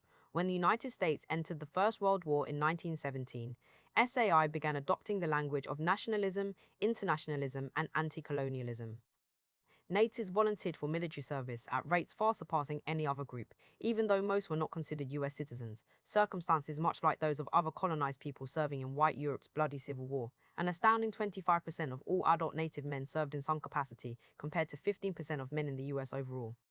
Most were drawn from the ranks of off-reservation boarding schools, such as Carlisle Indian School, where Zitkala Sar was once a teacher, where pupils had been indoctrinated with military discipline and US patriotism. Yet the war and Wilsonian internationalism provided the possibility of a new terrain of native struggle. For many red progressives, Wilson's 14 points, in which he outlined his vision for long-term peace in Europe, gave meaning to US and American Indian involvement in the bloody war. Wilson argued the sacrifice of lives and resources and the creation of an international body would prevent another great war. The principal vision was the right to self-determination and the abolition of colonial regimes. Because of military service, SAI thought the United States would live up to its democratic commitments to indigenous peoples and help them attain representation in a world forum alongside other colonized peoples. The sunburst of democratic ideals cannot bring new hope and courage to the small peoples of the earth without reaching the remotest corners within America's own bounds, wrote Zitkala, say in SAI's quarterly American Indian magazine. As America has declared democracy abroad, so must we consistently practice it at home. Wilson's stance, however, ran contrary to the strong isolationism of the United States and, in the end, Congress rejected membership in the League of Nations. Celebrations of Wilson's internationalism overshadow other histories or futures that could have been. This is not to mention that Wilson, a so-called progressive, also resegregated the federal civil service and valorized the Ku Klux Klan, positions entirely consistent with his foreign policy, which included the military invasions of Mexico, Cuba, Haiti, and Nicaragua. The Russian Revolution, however, offered an alternative vision for another world, proletarian and anti-colonial revolution. What came immediately was imperial counter-revolution, and what came later was a decolonization movement that toppled colonial regimes. For American Indians following the Second World War, an anti-colonial nationalism came in the form of Red Power. Yet none of this could have become possible without Zitkala Sar's unrelenting advocacy for American Indian political renewal and self-determination during the early 20th century.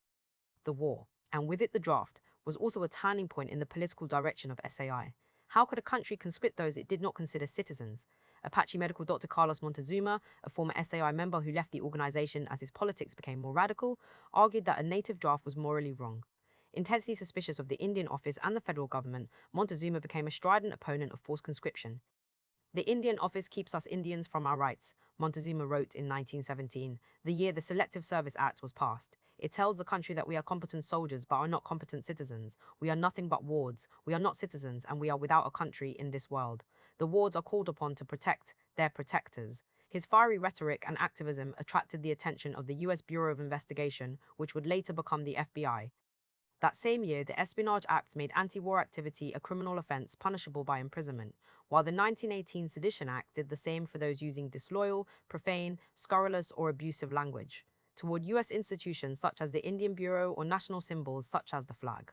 Thousands of draft resistors were either deported or imprisoned, most famously, six-time socialist presidential candidate Eugene Vive. Debs was charged in the summer of 1918 and swiftly sentenced to prison. Perhaps fearing reprisals against its own members, SAI adopted a nationalist stance on the war. One member went as far as to denounce the 1917 Green Corn Rebellion in Oklahoma, which was a native-led armed uprising of poor whites, blacks, Seminoles, and Muskogee Creeks against the Selective Service Act. In spite of its best efforts, however, the American Indian magazine, under the leadership of Zitkala Sar, came under fire for subversive content. After U.S. entry into the war and during the same month of the October 1917 Bolshevik Revolution, Zitkala Sar's opening editorial read, "Break the shackles now, make us free." The controversial special issue, called the Sioux Number, detailed the horror the Osseti-Sakowin endured during the brutal military campaigns after the 1862 U.S.-Dakota War and the 1890 Wounded Knee Massacre, and the legacy of the United States' broken promises contained in the 1868 Fort Laramie Treaty.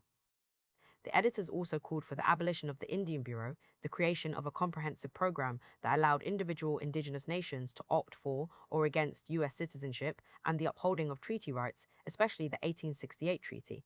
Only once these bold demands were met could the United States retain moral authority in the world, or so they believed.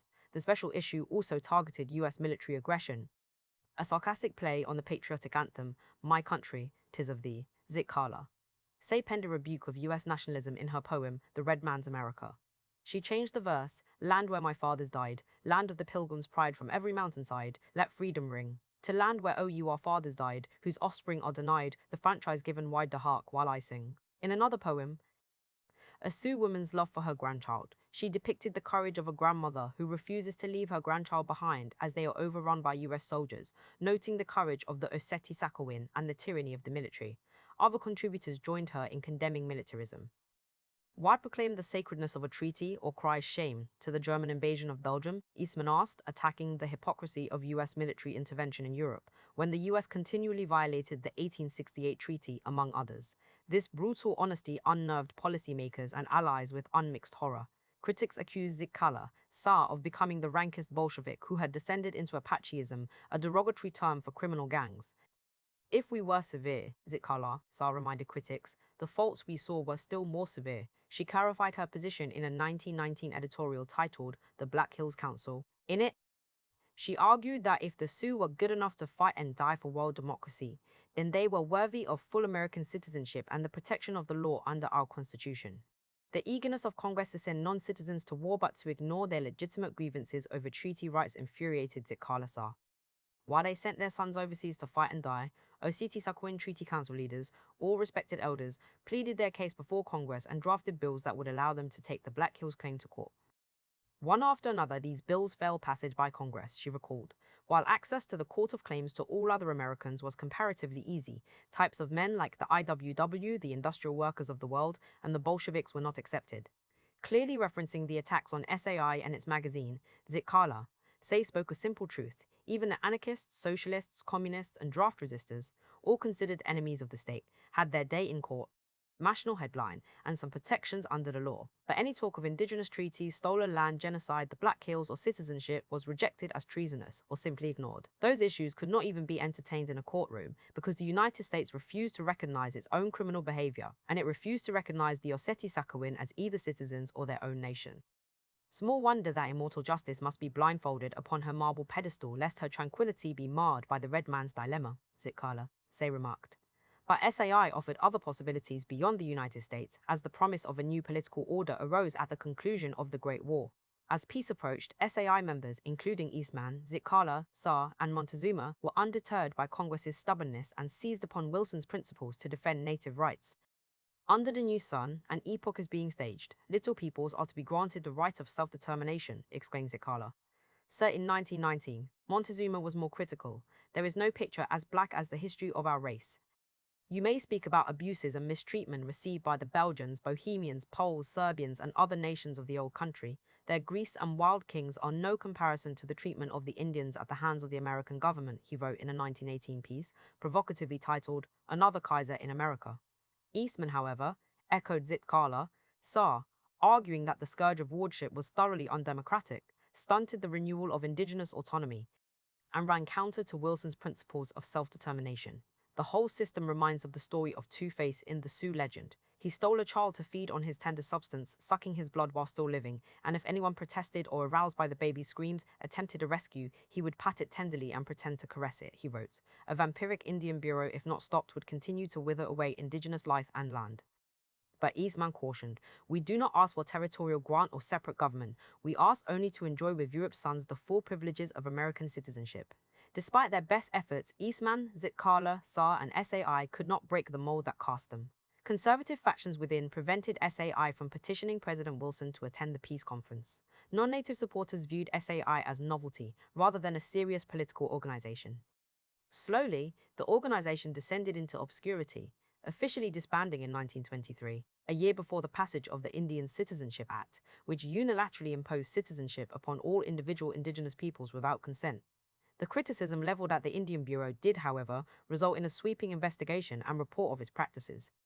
The publication in 1928 of The Problem of Indian Administration, also known as the Merriam Report, was a massive indictment of federal Indian policies of assimilation and allotment.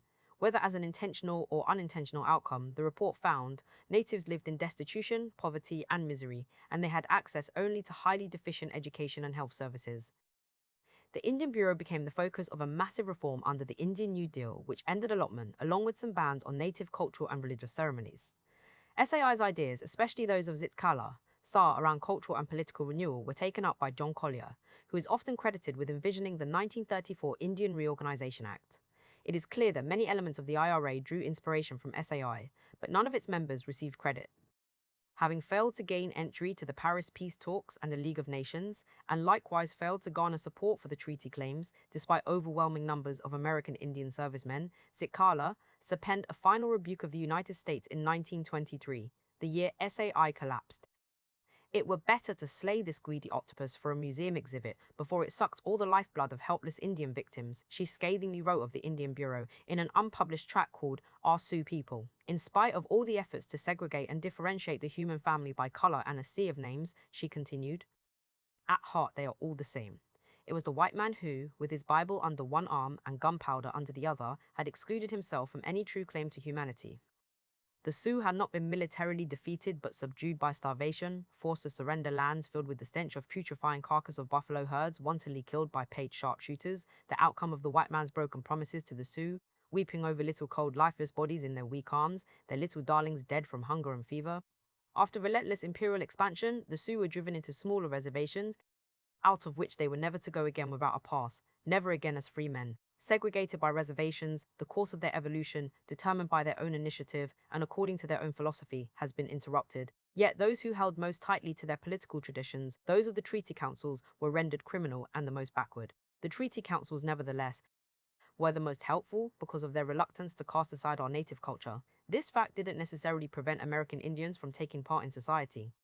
What prevented that success was the Indian Bureau, whose legacy was one of absolute tyranny over America's Aboriginal people and a despoliation of his land and native culture. The more serious crime of treaty mutilation had been the cause of great wars in this country when Sioux people, who successfully resisted, were tricked by good faith, but were trampled underfoot when the wild lust for gold stampeded white men across the place to the Black Hills, into the country of the Sioux. Subsequent laws disallowed them the right to interpret the very documents that were meant to guarantee their freedom. Who owned America before the white man came? Zitkala, Saar asked. And by what process has the ownership vested in the United States? These were supposed to be pertinent questions of any highly civilized nations wishing to represent the universal laws of justice. The United States, thus, is the antithesis of civilization and justice. To Zitkala Saar, America is the root of war. Angered by Collier's dismissal of her work and activism and concerned that the IRA didn't go far enough, Zitkala Saar organized her nation, the Yankton Reservation, to oppose the IRA. Although Yankton ultimately accepted the IRA, they never adopted an IRA constitution. Instead, a council of Yankton traditionals, organized by Zitkala Saar, drafted a different constitution with a broader vision of sovereignty that granted voting rights to off-reservation members and self-appointed tribal officials, and allowed the tribal council full veto power over any federal decisions over tribal lands, jurisdiction, and members. Effectively, the Constitution virtually eliminated any influence of BIA and federal government interference over internal tribal affairs. Of course, Collier and the Secretary of Interior opposed the new constitution, which left the Yankton Reservation without a formally recognized council, a decision that had dire consequences when the Army Corps flooded their lands in the 1950s. Even by today's standards, Zitkalasar's visions for indigenous nationhood and sovereignty are radical and beyond the imagination and will of most tribal governments. In spite of her monumental contributions to traditions of indigenous resistance, she died exhausted, poor, and unrecognized. Her death certificate ingloriously read, Gertrude Bonin from South Dakota, housewife. In the end, SAI never accomplished its major goals, but the organization nevertheless succeeded in carrying forward previous notions of indigenous nationhood and sovereignty. Against the background of anti-colonial movements, their internationalism was at best aspirational, as it failed to imagine itself outside the nation-state. On one hand, SAI's nationalistic rhetoric was strategic, given the intense climate of repression, but on the other, it descended into blind patriotism. The political visions of Zitkala, Saar, and Eastman were nevertheless far-reaching. Treaty rights, human rights, and governance continue to be central challenges facing indigenous nations, and central to each of these issues was the failure of the United States to live up to its agreement in the 1868 Fort Laramie Treaty for peaceful coexistence. Both envisioned an indigenous sovereignty that existed alongside U.S. state sovereignty, but that could, at the same time, refuse U.S. colonial rule because it represented a prior and therefore superior form of governance and authority.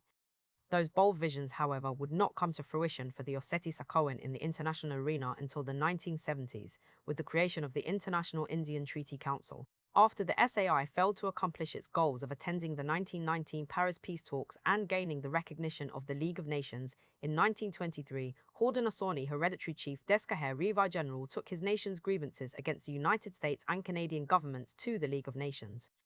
Although unsuccessful, the Treaty Council picked up where Descaher and SAI left off. They too attempted to transcend the colonial bureaucracy and assert treaty rights to a wider world, transposing the front lines of struggle from armed barracks to the US courts and, finally, to the international arena. In the aftermath of Wounded Knee 1973, many tribal governments wanted nothing to do with the American Indian movement. They could hardly go anywhere without attracting negative attention. Nevertheless, the Standing Rock Tribal Council unanimously passed a resolution inviting AIM to the reservation to form a council to take the treaty issue to the World Court and the United Nations Committee on Colonialism. Standing Rock spelled out its intentions unambiguously. The Great Sioux Nation does not want money damages and is determined to enforce the Treaty of 1868 for all Sioux people. The treaty meeting also had the blessing of the Oglala Treaty Council, the same group of traditional elders who invited AIM to Wounded Knee. The Oglala Treaty Council demanded total recognition of the treaty, nothing less, and the remuneration of all lands and resources that had been taken either by the Pixlone flooding or gold mining in the Black Hills. Acts on behalf of the United States subsequent to the 1868 treaty, the Council determined, did not diminish our inherent right to govern ourselves as a sovereign nation. Also, all actions taken by the US government on the 1868 treaty have been illegal and contrary to the practices of international law and the usual relationship between sovereign nations. Further, they pushed the United States to sign and ratify the 1948 Genocide Convention. In spite of its prior hostility toward IRA governance, AIM now had the backing of the traditionalists, the grassroots people, and Standing Rock's IRA Tribal Council. The coalescence of forces was truly historic, yet the June 1974 treaty meeting attracted hardly any media attention. This was in part due to Indian Health Service misdiagnosing a case of hepatitis at the gathering. Immune booster shots ran out on the reservation, forcing many UN observers and media to cancel their participation. However, this made the gathering no less important for its 5,000 attendees, representing 97 different indigenous nations. To mark the landmark occasion, Hunkpapa Elder Evelyn Gabe, a direct descendant of John Grass, the Hunkpapa chief and Treaty Council leader who led the successful resistance against allotment in 1887, welcomed AIM and thanked them for coming to Standing Rock. We have agreed to make a stand in unity with the most valid treaties, one of which is the 1868 treaty, she told the crowd in attendance. As a result of Standing Rock support, the 1868 treaty became the tip of the spear for the UN work. With this reminder of why they had come, they posed these questions first. How was Indigenous law to be judged by a court of non-Indigenous peers? Who were peers to Indigenous knowledge keepers, the lawmakers and elders? It was decided that only other Indigenous peoples could determine their peers, and that other colonized peoples could be their peers, along with any nation willing to recognize them, since the United States wouldn't. To get the UN to work for them, Jimmy Durham, who was later appointed executive director of the Treaty Council, suggested following the lead of African revolutionary Amilcar Cabral, whom he had befriended in Geneva. To get his message across to the UN and to the European world, Cabral had to make speeches and use white ideals and pretensions. Those white ideals and pretensions included speaking in the language of sovereignty, culture, and nationhood. Pressed by their legal counsel that they would need concrete evidence of sovereignty at the UN, Santi AAM member John Trudell responded, the treaties are our evidence. For Russell Means, indigenous treaties and culture were only stepping stones to a larger goal. Recognition, whether cultural or political, was pointless if it didn't entail the destruction of the colonial system and, above all, the restoration of treaty lands and indigenous modes of governance. Although Means never knew Amilcar Cabral, the two shared a similar vision of decolonization. Throughout the Treaty Council documents, meeting notes, and newsletters, Cabral's thoughts and visions of anti-colonial struggle were occasionally cited. Cabral, who founded the African Party for the Independence of Guinea and Cape Verde, or PAIGC, a Marxist revolutionary party, proposed that colonized Africans return to the source. That source was a distinct African culture that was preserved primarily by those most oppressed by Portuguese colonialism, not urban elites but the villagers and the tribal people who lived in the forest. The power of the latter lay in their culture of resistance, which had held at bay complete domination by a foreign culture. Revolution for Cabral didn't mean becoming a European society or a European-style state, but becoming a society that reflected its own culture and values. Yet more than cultural resistance was at stake. These indigenous cultures also exemplified horizontalism, as they were free of arbitrary hierarchy and abundant with self-rule. On the last day of the Standing Rock Treaty Council meeting, Russell Means took the microphone. Throughout the day, he had been reading various communiques from the Irish Republican Army, the Organization of African Unity, and several Arab nations in support of the Standing Rock gathering. There was some tension about the direction the Treaty Council would take. Most of AIM's leadership was still tied up in the courts from the Wounded Knee arrests, so how could the organization fight for recognition at the UN? More importantly, people who had no experience with international law or human rights were in charge of their destinies but had no clue about the maze of UN decision-making processes. The path ahead was daunting and uncertain, and the tenor of the meeting sober. This was clearly a departure from the past one-off actions. Means stated that the Treaty Council must look to all potential allies, the United Nations, the Organization of American States, the Organization of African Unity, the Arab countries, the Communist bloc, and whatever is necessary for us to get our treaties in court, and would give the world forums a chance to hear us. Moreover, Means emphasized the historic character of American Indian struggle as it related to the rest of the world. What we are into is revolution, turning that cycle of life always back, he said. It wasn't just about Turtle Island, because in the history of the world, the successful struggles for independence and the struggles which are still going on for independence all involve land. All involve land. Whether it's in Africa or Asia or Southeast Asia or the Mediterranean or in the Middle East or in Ireland and the United States or Canada or South America or Central America or Micronesia or Puerto Rico. In the 19th century, the Osseti-Sakowin had no way to enlist the aid of other countries or even the people of the United States. Now the Treaty Council had a global forum and allies worldwide. If we are going to struggle for our land, it can't be just with words, just with paper, Means solemnly declared. It has to be with our lives. The outcome of the conference was the Declaration of Continuing Independence, which was in large part written and framed by Phyllis Young, the Standing Rock leader who, decades later, stood defiant against the Dakota Access Pipeline. See Chapter 1. The declaration called for 1. The recognition of the United States' violation of indigenous treaties, 2. Acknowledgement of the inviolate international relationship between native nations and the United States, D2. The restoration of treaty land, 4. Eschewal of violence, except in self-defense, EE5. Rejection of all legislative and executive acts since 1871, and E6. Entry into international diplomatic relations with the United States and colonial states through UN recognition and membership. Above all, the 1974 declaration cited violations arising from the failure of the United States and other colonial states to adhere to international human rights standards, which it charged had not yet been adequately extended to indigenous peoples, or to abide by Convention on the Prevention and Punishment of the Crime of Genocide. While these were bold statements, AIM leadership was still hamstrung by the courts. Hundreds of cases still had to be resolved. The traditional leadership suggested, near the conclusion of the treaty meeting at Standing Rock, that these cases be resolved before moving on with the international work. And there was one more request. AIM should try one last time to get the federal courts to recognize Osseti-Sakowin's sovereignty. With its high-risk, attention-grabbing protests, including the siege at Wounded Knee in 1973, AIM had won in the court of public opinion, or at least held its attention. But the movement soon found itself and its aspirations for freedom on trial in the courts of the conquerors, a situation that was immobilizing for an organization sustained by constant action. By the end of 1973, arrests from Wounded Knee had tied up most of the AIM leadership in federal and state courts for months and sometimes years. The case against Dennis Banks and Russell Means was one of the longest criminal trials in US history at the time. Following a 9-month trial, federal judge Fred Nichols threw out all charges against Means and Banks on the grounds of government misconduct.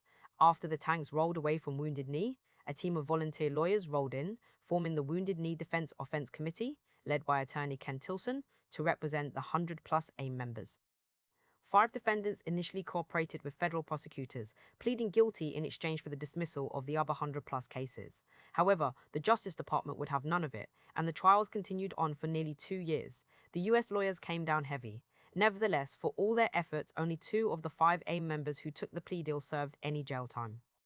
Because of a committed legal defense and the weak nature of the charges, most of the other cases were thrown out. In another well-known case, some 65 AIM defendants argued that the United States lacked criminal jurisdiction in Osseti-Sakowin territory protected under the 1868 Fort Laramie Treaty. Because the defendants were charged with alleged criminal acts in the Pine Ridge Reservation and were within the 1868 treaty boundaries, the legal defense team moved for dismissal. The Lakota Patriots and their allies who made their stand at Wounded Knee had also asserted sovereignty based on the 1868 treaty. "I went to Wounded Knee only because of that treaty," declared Russell Means. "The first night we were in there, we sent out a copy of the 1868 Sioux Treaty to the FBI and said that was why we were at Wounded Knee." The hearing became known as the Sioux Treaty hearing. Vine Deloria Jr., along with lead defense attorney John Thorne, engineered the treaty defense. Deloria cited the accuracy of oral tradition as the basis for the Osseti-Sakowins' understanding of treaties. These oral histories were just as accurate as U.S. records of treaty proceedings and provided a point of view often overlooked. You can't imply that the Sioux, in signing any treaty, ever thought that they were submitting to a process whereby they would someday be in a federal court with endless appeals leading up the United States Supreme Court, argued Deloria. "We cannot say that the United States has ever legally taken jurisdiction over the Sioux Nation of Indians." For the defense, the 1868 treaty was undeniable evidence of Osseti-Sakowin sovereignty and nationhood, not only because natives said so, but also because the United States itself said so. Nothing could be clearer than Article 6 of the U.S. Constitution, which unequivocally states that all treaties made, or which shall be made, under the authority of the United States, shall be the supreme law of the land. If the United States had abrogated its responsibility or changed the terms of the treaty, Deloria reasoned, it had done so without the consent of the Osseti-Sakowin, which was beyond the original intent of the agreement. Treaty signing was also not an acquiescence to a superior sovereign. Rather, the United States has interpreted it that way, despite the mountain of evidence to the contrary. In spite of its strengths, the treaty defense was a bold and controversial claim with little chance of success.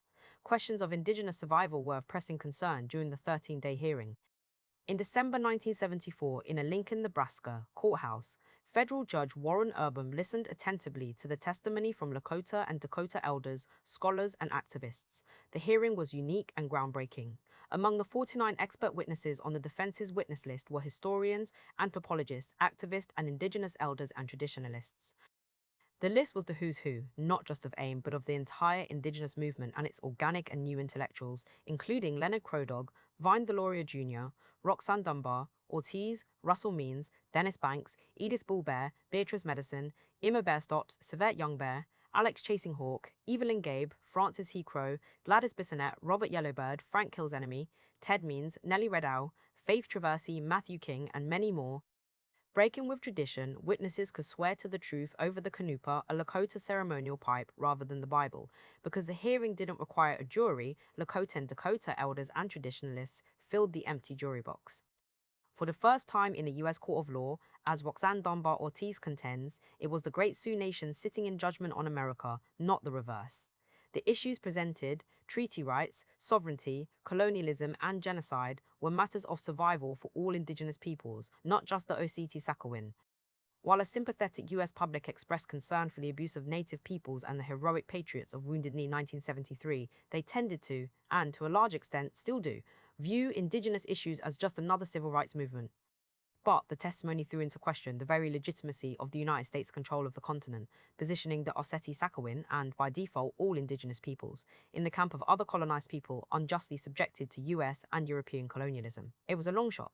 Everyone knew it. In the end, Judge Urbam ruled against the defendant's dismissal.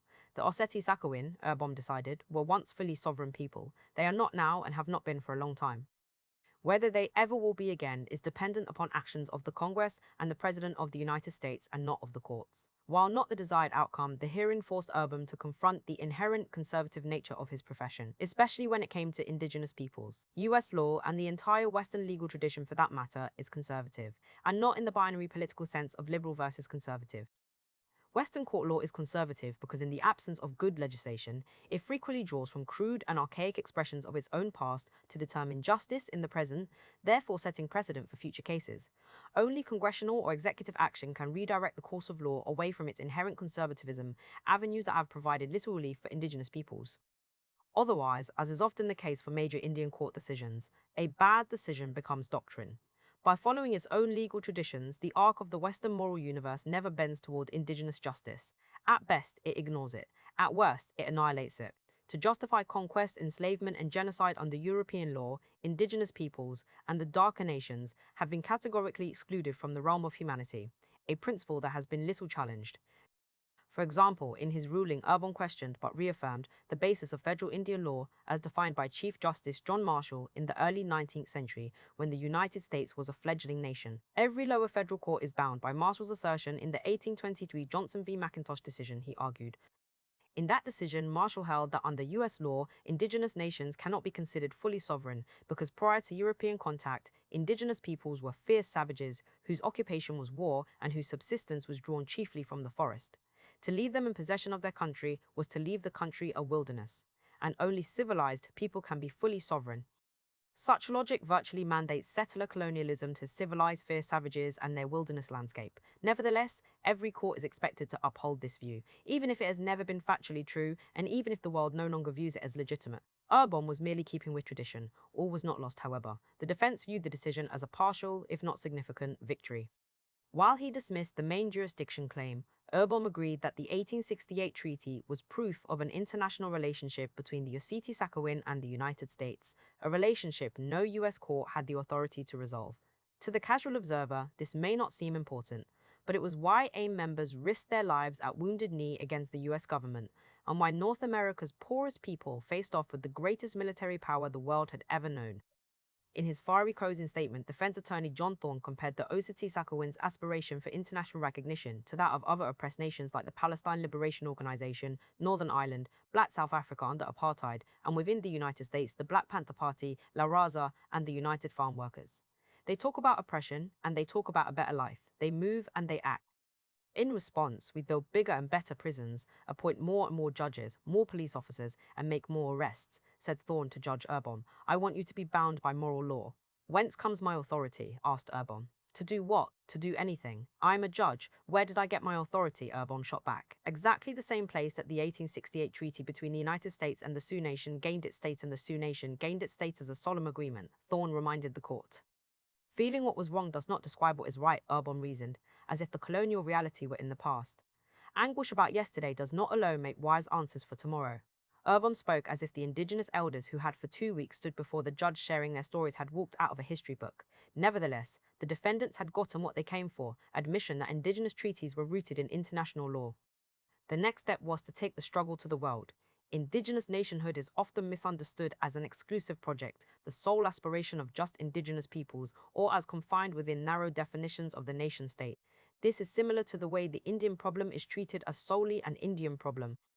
According to the International Indian Treaty Council that first met at the Standing Rock Indian Reservation in 1974 and drafted the Declaration of Continuing Independence, the problem was not indigenous peoples, the problem was, and always has been, imperialism. The aspiration for nationhood set the Treaty Council apart from other red power movements that sought the freedom associated with nation-states. It looked instead to the global south, to the darker nations. The Treaty Council made common cause with Third World movements, including within the US, to gain recognition for indigenous peoples at the United Nations. In response to more than a decade of red power protests beginning in the 1960s, in the 1970s, President Nixon authorized Indian self-determination as domestic policy, thus ending termination and granting more powers to tribal councils to manage their own affairs and increasing nation-to-nation relations. But the Treaty Council had bigger dreams. In its early days, the Treaty Council faced several obstacles. The first was the lack of media publicity in the United States. While they maintained strong connections with grassroots communities, their base, and some tribal councils, the broader public was largely unaware of their important work. Second, according to its declaration, the Treaty Council was a national liberation organization that desired full representation at the UN. The indigenous nations the Treaty Council represented, however, were not recognized as independent sovereign states by the world community, a prerequisite for entry into the UN. Still, the Treaty Council filed for non-governmental organization (NGO) status with the UN Economic and Social Council, gaining consultative status in 1977. To some, the channeling of energy into an NGO, arguably a non-revolutionary and non-sovereign entity, seemed in contradiction to their larger project. A 1977 Treaty Council communique titled Decolonization, Liberation, and the International Community offered their explanation of the NGO strategy. Decolonization, or a better term, liberation, is a slow, painstaking process. What the colonialists accomplished over the past 4 centuries cannot be overcome easily. The Treaty Council also faced 2 obstacles in seeking international recognition. First, the United States simply could not tolerate indigenous rights, let alone sovereign indigenous nations, and it did everything in its power to thwart their efforts. Second, the very internal mechanisms of the UN prevented the delivery of full indigenous sovereignty that was on par with that of states. The formal process of decolonization outlined in UN decolonization charters didn't account for, nor did it recognize, indigenous peoples as potential nations. Typically, colonized nations gained their independence through a combination of armed struggle and international recognition. After Wounded Knee, AIM had eschewed the former in favor of the latter, but international legal frameworks ultimately proved inadequate. Allies elsewhere in the world had to be sought and maintained. Only by winning world opinion could international recognition be achieved. Immediately following the 1974 Treaty Council meeting, 2 offices were set up, one in San Francisco and the other across the street from the UN in New York City. The slow process of gaining international recognition began. A Treaty Council delegation attended the International Conference of Solidarity with the independence of Puerto Rico in Havana at the invitation of the Cuban government, where the Treaty Council was recognized alongside 76 other nations and 14 liberation movements from around the world. Thus began a close collaboration with Third World independence movements and socialist countries. Soon, Treaty Council delegations visited the Eastern Bloc and nations of the Global South in North Africa, South America, and the Middle East in an effort to garner support. At their second gathering in the Yankton Reservation in June 1976, the Treaty Council drafted a red paper condemning the United States for ongoing practices of genocide and imperialist intervention across the globe. The Treaty Council directed international delegations to make friendly relations with other countries and to ask them to recognize the 1868 Fort Laramie Treaty. The delegations were well received by their hosts, especially in the Soviet Union and Eastern Bloc countries, who were eager not only to support indigenous causes, but also to point out the hypocrisy of US humanitarian intervention abroad while it denied freedom to its own people. During the 1977 visit to the Soviet Union, Kazakhstan, Mongolia, and West Germany, Treaty Council representatives Aline Goddard, Bill Means, Greg Zephyr, and Bill Wahapa met with Iraqi, Algerian, and Namibian delegations. I think because we got to know our brothers from the South better on these tours, we understand more than before that we are one people, observed Wahapa. Sherry Means, the 15-year-old daughter of Russell Means, found the tour of the Eastern Bloc eye-opening. In contrast to the United States' treatment of indigenous peoples, these countries believe strongly in human rights, she reported. The warm reception by Eastern Bloc countries in Europe was in part due to a prolific Indian hobbyist culture. Under socialist regimes such as the German Democratic Republic or East Germany, Indian hobbyist clubs received state funding and played a significant role in providing transnational solidarity to American Indian causes. Much like the European socialist regime supported black revolutionaries like Angela Davis, who was imprisoned by the state of California and later released, Eastern Bloc countries provided genuine transnational solidarity to American Indian struggles. More importantly, where indigenous peoples found a hostile audience in North America, they found a welcoming one abroad, especially among socialist nations and other colonized peoples. The Red Nations of Europe and Asia now provided a platform of support for the Red Nations of North America. Treaty Council delegations were frequent, and the relationships they fostered were lasting and deep. For example, in 1979, when the Iranian Revolution erupted, revolutionary students took hostage 52 US diplomats and citizens, holding them at the US Embassy for more than a year. By taking US hostages, revolutionary students hoped to prevent the US-backed dictator, Shah Mohammad Reza Pahlavi, from returning to power. Nearly forgotten, however, is the Treaty Council's role in helping to peacefully end the situation, as well as the mail exchange program they ran for the US hostages. According to Russell Means, after the 1977 Geneva Conference, AIM's ties to the Palestine Liberation Organization, PLO, gave the Treaty Council some credibility in that part of the world. Since Means was barred from leaving the United States as part of the terms of his parole, John Thomas, a Dakota AIM member and Means' second-in-command, a witty, lovable guy who gets along with everybody, served as a roving ambassador in Lebanon, Iran, and Egypt. The Treaty Council sent Thomas to Tehran after the Revolutionary Guards took over the US Embassy to see what he could do. Ultimately, the students only allowed packages and mail to be delivered in person by an AIM member. In one instance, Thomas arrived at the embassy with a bag of 150 letters. Iranian students welcomed him, and he was allowed to see one hostage, Army Sergeant Joseph Subik Jr. "You have our deepest sympathy. Our people, American Indians, have been held in bondage for 150 years by the US government," Thomas told the sergeant. "I know. Thank you for coming," Subik answered. For their efforts, Bill Means, John Thomas, and the Treaty Council received a formal thank you from the UN Secretary General, commending the mail exchange for helping in the negotiation of a peaceful settlement. Although the mail exchange didn't receive widespread publicity, the humanitarian diplomatic mission showed that American Indians were at odds with the US government and its colonial policies, but not with US citizens in general. That it was authorized to carry out such a unique humanitarian mission also revealed the level of trust the Treaty Council had developed with the UN, Third World regimes, and national liberation organizations. While the Treaty Council brought the struggle of Turtle Island to the world also came to Turtle Island. International delegations were often guests of indigenous nations in the United States, and Palestinian and indigenous solidarity was particularly strong and visible. Both Palestinians and American Indians were unrecognized nations, stateless peoples, who were fighting settler colonial regimes occupying their lands. At nearly every major Treaty Council event, Palestinians were in attendance. And it wasn't just political meetings. Elizabeth Cook Lynn recalls their presence at powwows in the 1970s and 1980s. Groups of 30, 40, 50 Palestinians with their guns, with their uniforms, came after the prayers in the morning, after and before the grand entry, and when people could go to breakfast and were having coffee and getting organized, the Palestinians were out on that tarmac doing military maneuvers, she recalls.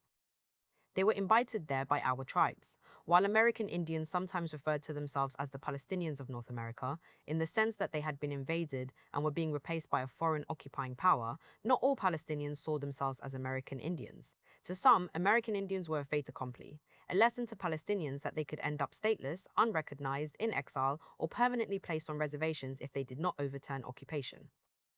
In the 1980s, when asked how he felt about the comparison, PLO chairman Yasser Arafat responded, "This is one part of our struggle, to ensure that we do not suffer the same fate of the American Indians at the hands of the Yankees." His implication was not that American Indians were beneath Palestinians, but Palestine and Turtle Island have different histories and are experiencing different stages of settler colonialism. From 1516 to 1918, Palestine was part of the Ottoman Empire. In 1920, it was placed under British authority as part of the League of Nations mandate system that allowed states, primarily European ones, to administer overseas territory.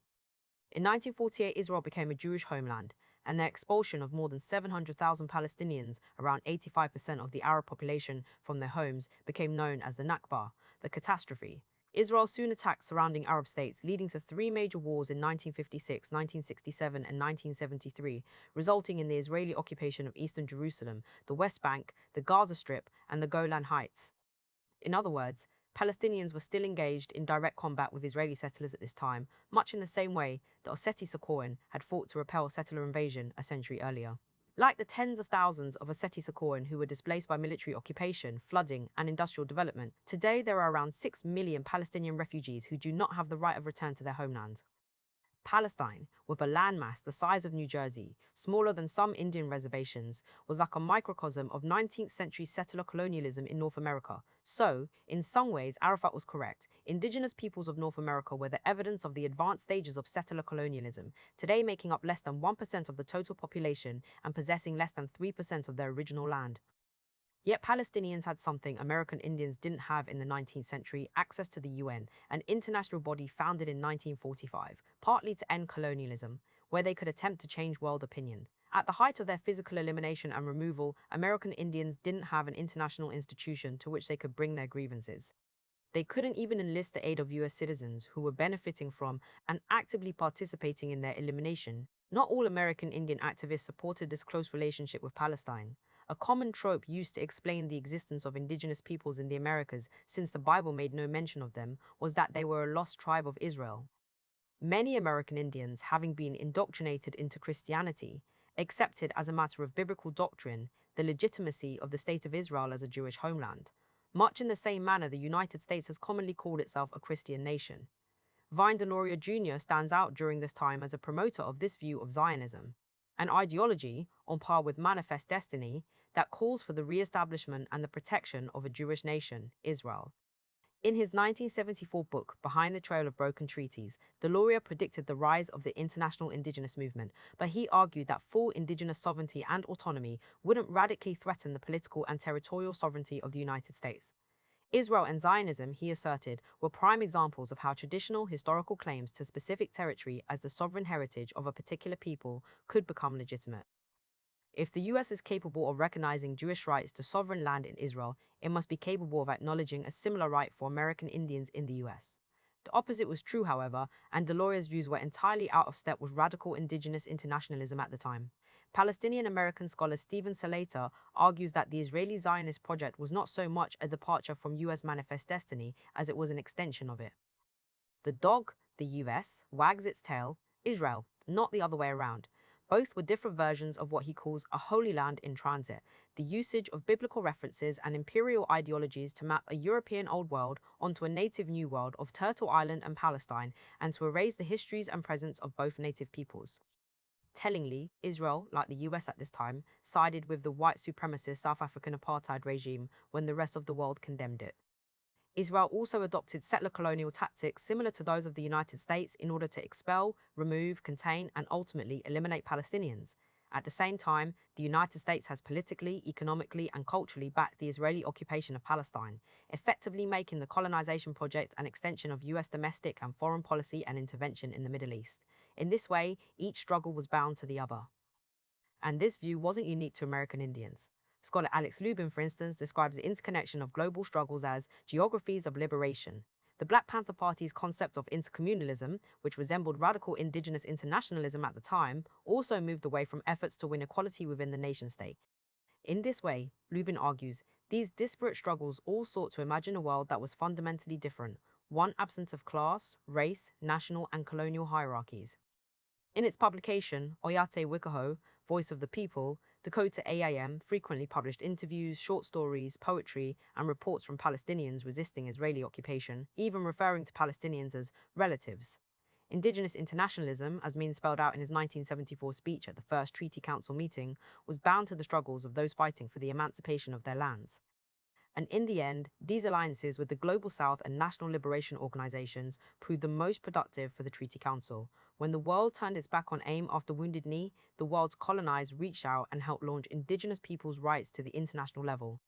The very notion that the Treaty Council met with Third World and socialist regimes offended even some of their indigenous and non-indigenous allies, especially those engaged in the UN campaigns.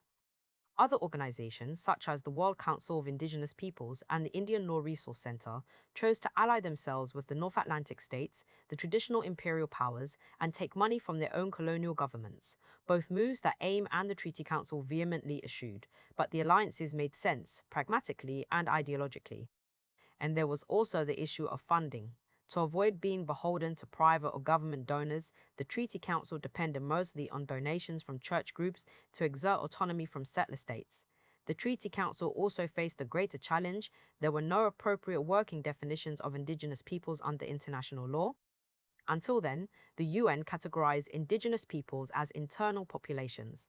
At the urging of indigenous activists, indigenous peoples was included as a category in the first UN Decade for Action to Combat Racism and Racial Discrimination, which began in 1974.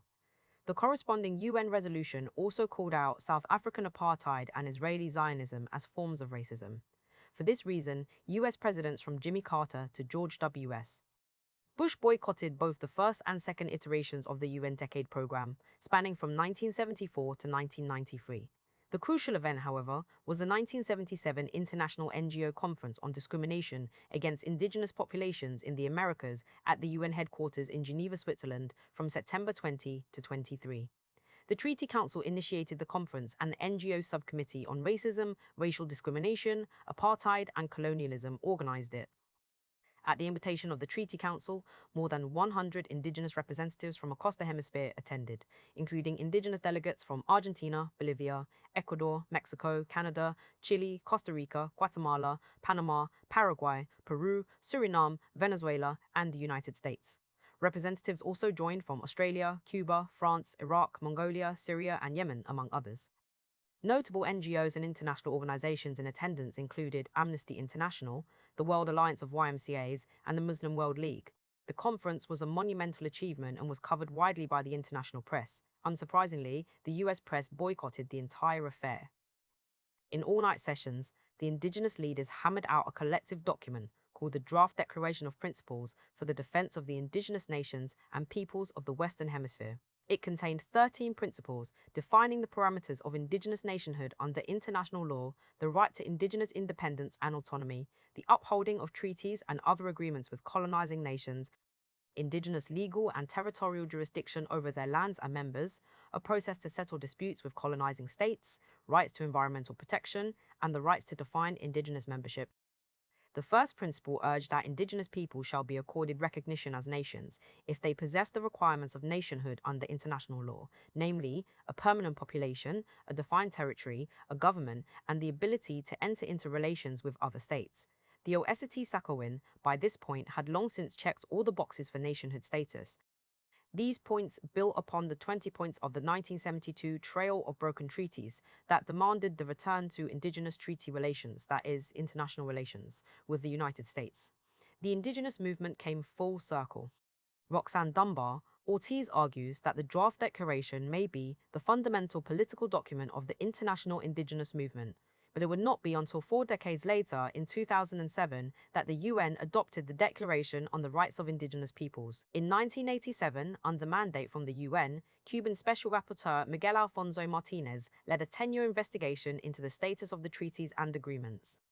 He concluded that colonial powers, like the United States, by virtue of treaties such as the 1868 Treaty, have unjustly claimed authority over indigenous nations and lands.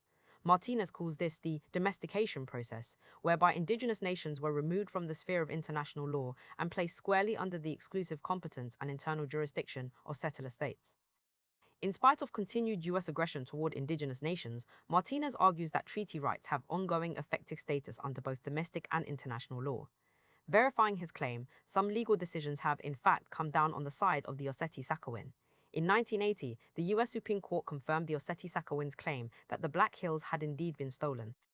A more ripe and rank case of dishonorable dealing will never, in all probability, be found in our history, the ruling stated. As a result, the court awarded a $106 million settlement. The Oceti-Sakowin responded nearly unanimously under a popular slogan, "The Black Hills are not for sale." In the spirit of Standing Rock and the Treaty Council's original 1974 contention, they considered a full restoration of the illegally taken lands to be the only just solution. And this gets at the heart of the matter.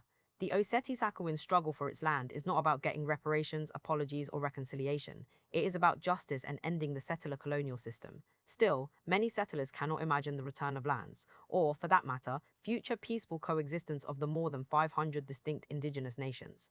While many will agree that colonialism is wrong, they cannot imagine a future without it.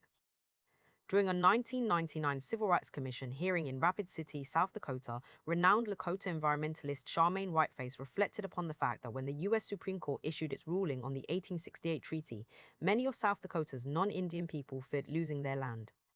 Are they remembering the fashion in which many of their ancestors forced the loss of the homes and livelihoods of Lakota people and think the same will happen to them? Or are they afraid that the federal government will turn on them also, as it has turned on Lakota people, she asked. Whiteface was identifying the implicit admission from non-natives that indeed this land was stolen by force and coercion. This also implies a limit to the project of settler justice, which can extract an admission of wrongdoing, but cannot reorder the world or redistribute wealth, especially land, back to its rightful owners. Non-natives believe that somehow indigenous peoples will do to settlers what they did to them, but the opposite is true. The example of the Black Hills Alliance in the previous chapter demonstrates that when indigenous and poor settlers organize around treaty rights, they can beat multinational energy corporations and take control of their lives. The same happened during the 2013 protests to stop the Keystone XL pipeline and the 2016 efforts at Standing Rock to defeat the Dakota Access Pipeline. Although both projects remain active, a diversity of forces, from environmentalist groups to farmers and ranchers to labor unions, what Zoltan Grossman calls unlikely alliances, have put up significant obstacles.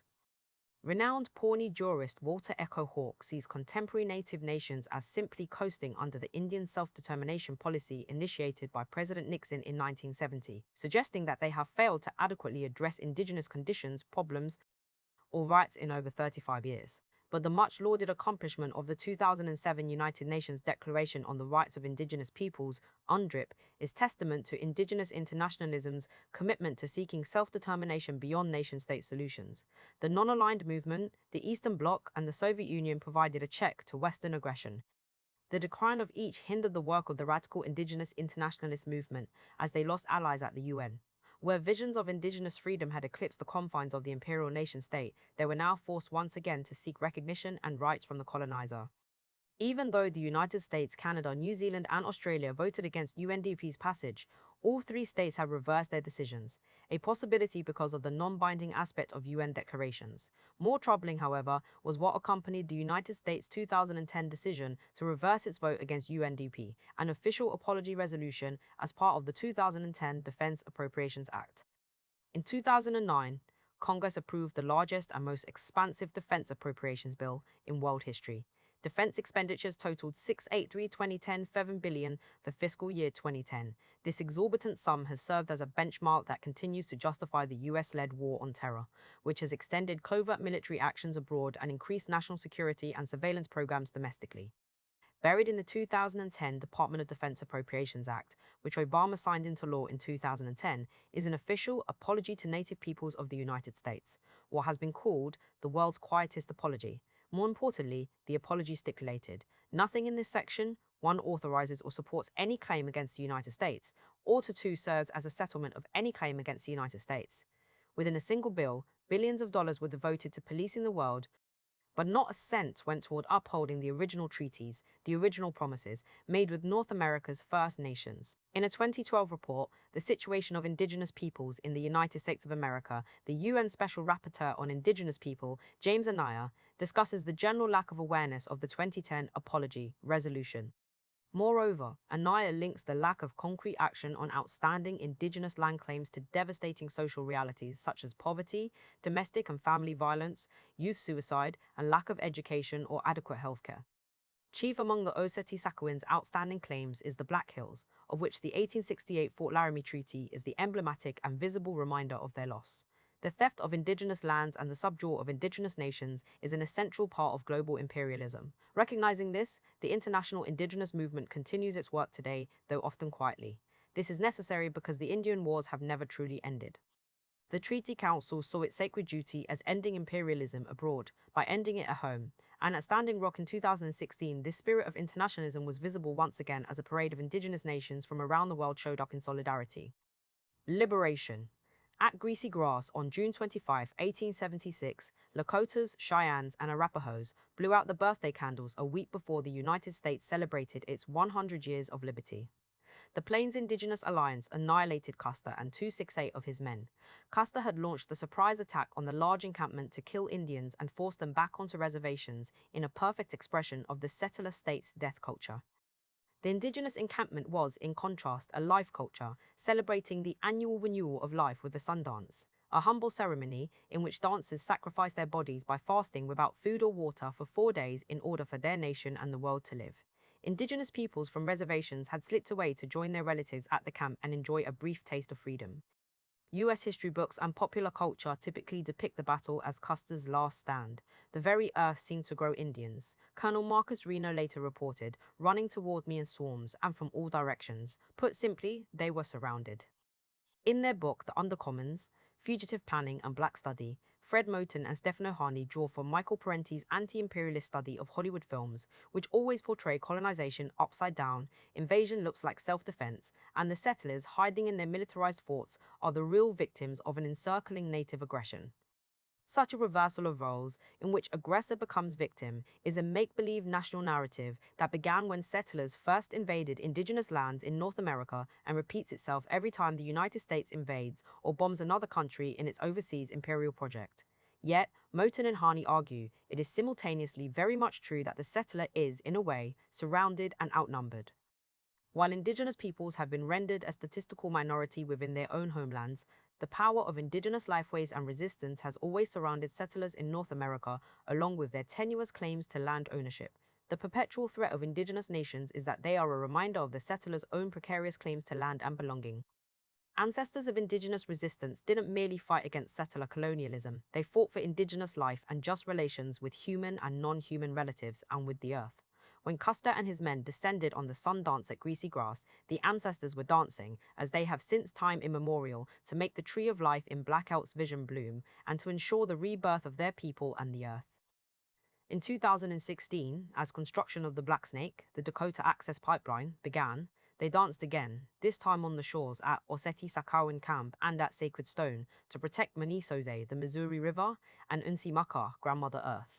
Indigenous resistance is not a one-time event. It continually asks, what proliferates in the absence of empire? Thus, it defines freedom not as the absence of settler colonialism, but as the amplified presence of indigenous life and just relations with human and non-human relatives and with the earth.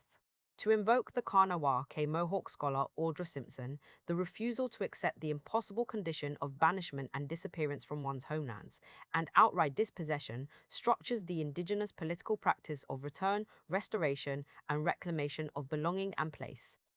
Ancestors also danced during the initial planning stage of the Pick Sloan Dams on the Missouri River before their sun dance grounds were flooded. Indian reservations and indigenous life were entirely absent from the original Army Corps maps and plans. When the Army Corps flooded our homelands and agency headquarters twice, our nation, the Lower Brule Sioux tribe, was forced to imagine how to reconstruct itself after flooding and relocation, and how to do so in a way that would reflect our values. We drew and redrew the layout of our community. New roads and water pipelines had to be planned and constructed. Entire cemeteries, our dead ancestors, had to be disinterred and relocated along with our living ancestors to higher ground. Planners ultimately chose a half-moon-shaped community structure, a symbolic gesture to traditional camp arrangements with an open community centre surrounded by teepee lodges whose entrances opened east to the rising sun. In the centre of the newly planned Lower Brule community was a school, emphasising the importance placed on education. Fanning out from there were municipal and administration buildings, churches, a juvenile detention facility, and several outer rows of housing. While imprisonment and Christianity were foreign institutions to traditional Oseti-Sakowin societies, the modern relocated community made and imagined space for youth incarceration in churches. Like the Army Corps and often working alongside them, the planners of the Dakota Access Pipeline DAPL imagined building a pipeline in a world where native people did not exist, and they had to imagine us out of existence to justify trespassing on indigenous territory and protected treaty lands. When the pipeline risked interfering with white residential areas in Bismarck, North Dakota, it was rerouted such that the danger of water contamination was outsourced to the downriver native nation of Standing Rock. When DAPL sought protection of its private property and investments, the rights of way across the land, police and private security stepped in on their behalf, imagining indigenous peoples as the threat. These were modern-day settlers surrounded by an indigenous-led uprising. DAPL's trespass through unceded treaty territory and the militarized crackdown on water protectors was made to look like self-defense. Settlers in the fort, surrounded by hostile natives, police, military, and private security set up their own bases and planned their own theatre of operations to wage low-level warfare against the prayer camps. In emails published by the Muckrock watchdog website, Toby Schweitzer, a helicopter contractor from Buck and Weston, a quick response oil spill and environmental cleanup company operating out of Mandan, North Dakota, sent an email on September 14, 2016, with the subject line Israeli crowd control method to North Dakota probation officers working the new Nobby L protests. YouTube cites crowd control. Have a great day, Schweitzer wrote to the police officers. In the email, sent prior to the major police attacks and raids that would later make national headline news, he suggested the cops policing pipeline protest invest in skunk spray, an Israeli chemical weapon invented to degrade and humiliate Palestinians by dousing them in a nauseating, putrid biomedical odor that takes days to remove.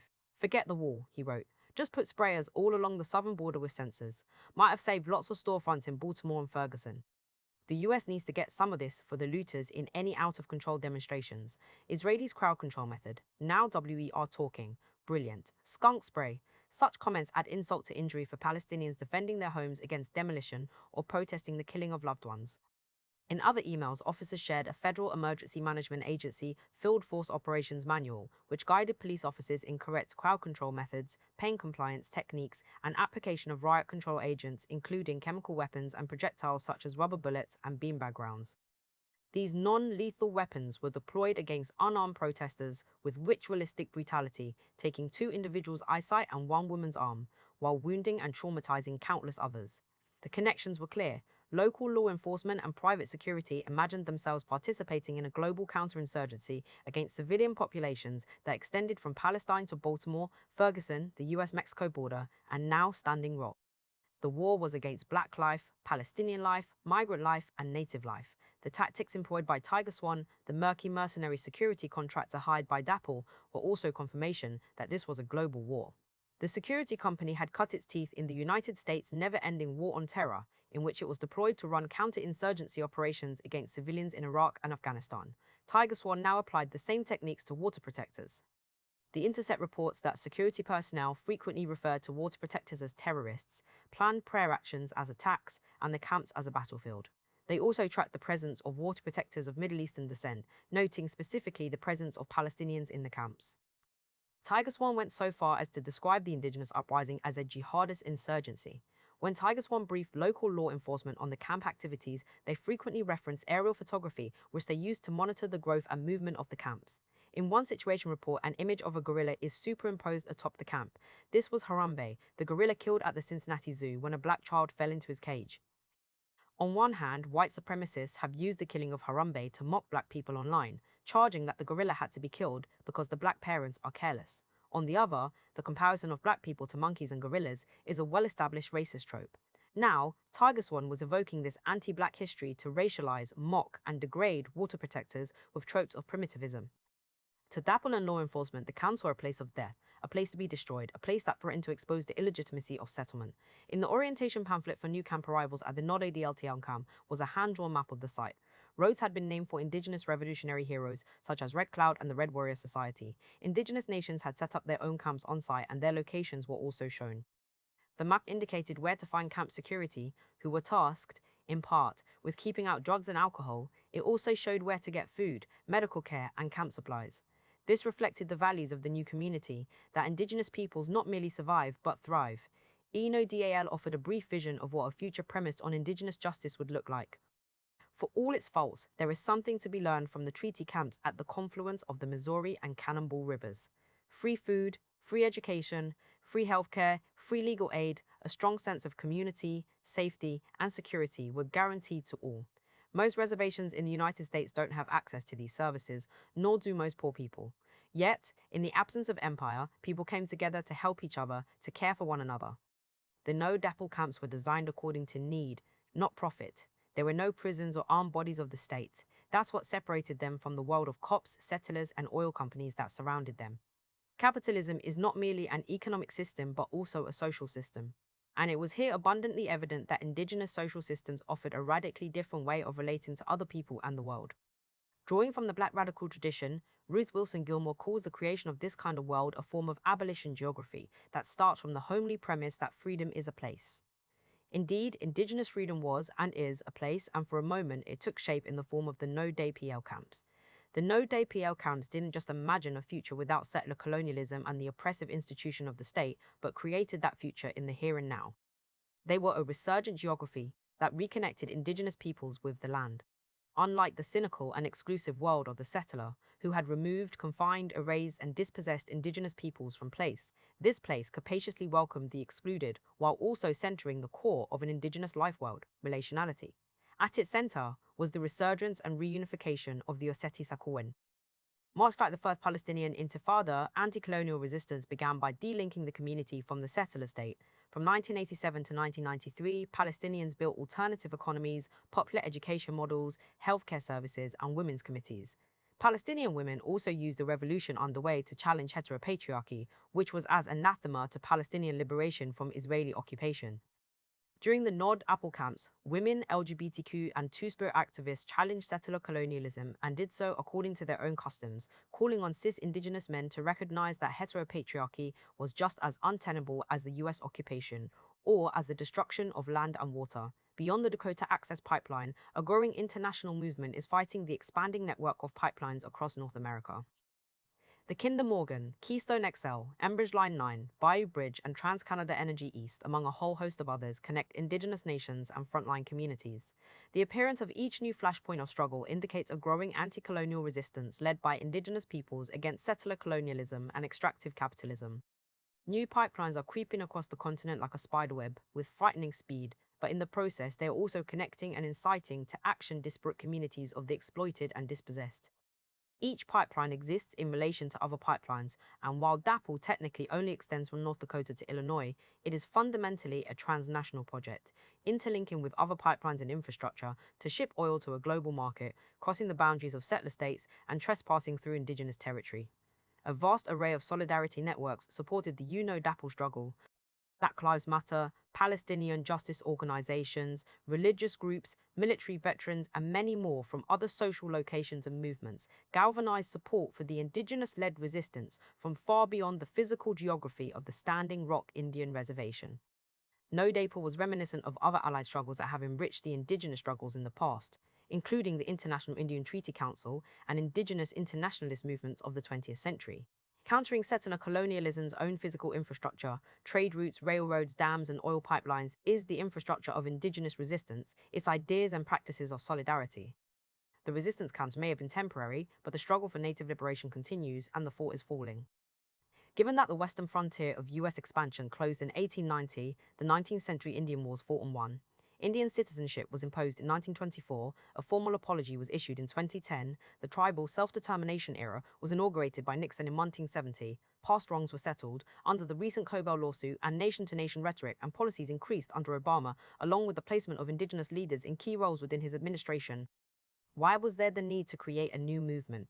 One way of answering this question is to look to the movement marching under the banner of Black Lives Matter. Why did it arise under the Obama administration? Anti-black police violence didn't profoundly increase under Obama's presidency, but it did not dramatically decrease either. Nevertheless, Obama's presidency brought into sharp focus the limits of racial inclusion under the rule of liberalism and capitalism. Consider the 2015 police murder of Freddie Gray in Baltimore. Freddie Gray was killed by black police officers, and neither a black district attorney, a black mayor, nor a black president could save his life. No matter who's in charge, as Keeanga-Yamahtta Taylor points out, the current political system cannot save black lives. The same could be said for indigenous peoples and the warming planet. Obama's 2010 New Energy Security Plan, greatly enhanced under Trump in 2017, incentivized and dramatically increased domestic oil and gas production, opening up previously protected federal lands managed by the Department of the Interior. Under capitalism, neither Democrat nor Republican can save indigenous lands or black and indigenous lives. The continuation of state-sanctioned racial terror against black and native people, from police violence to energy development, from one administration to the next demonstrates only radical change in the form of decolonization. The repatriation of stolen lands and stolen lives can undo centuries of settler colonialism. The continuing legacy of the Pickstone dams also thwarts the possibility of a livable future for the Osseti-Sakowin and the millions of people who depend the Missouri River for life. The dams personify settler colonialism, their concrete and rolled earth endowed with the will to disrupt, flood, dispossess, remove, and ultimately eliminate native society. The Dakota Access Pipeline echoed this process. The full force of the settler state, politicians, police, private security, banks, and private companies carried out the will of Energy Transfer Partners, the corporation building the $3.7 billion pipeline that will tunnel under the Missouri River twice, the Mississippi River once, and cross 4 states, South Dakota, North Dakota, Iowa, and Illinois. Today, their tools are more sophisticated: assault rifles, arrest warrants, rural county jails, felonies, misdemeanors, body armor, armed drones, tear gas, mace, armored Humvees, the National Guard and State Patrol, Black Hawk helicopters, Caterpillar earth movers, and media censorship. But the water protectors draw from the history of past water protectors who fought to protect the same relative, Emni Sose.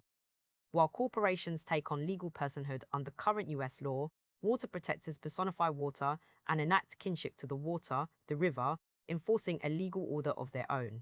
If the water, a relative, is not protected, then the river is not free, and neither are its people.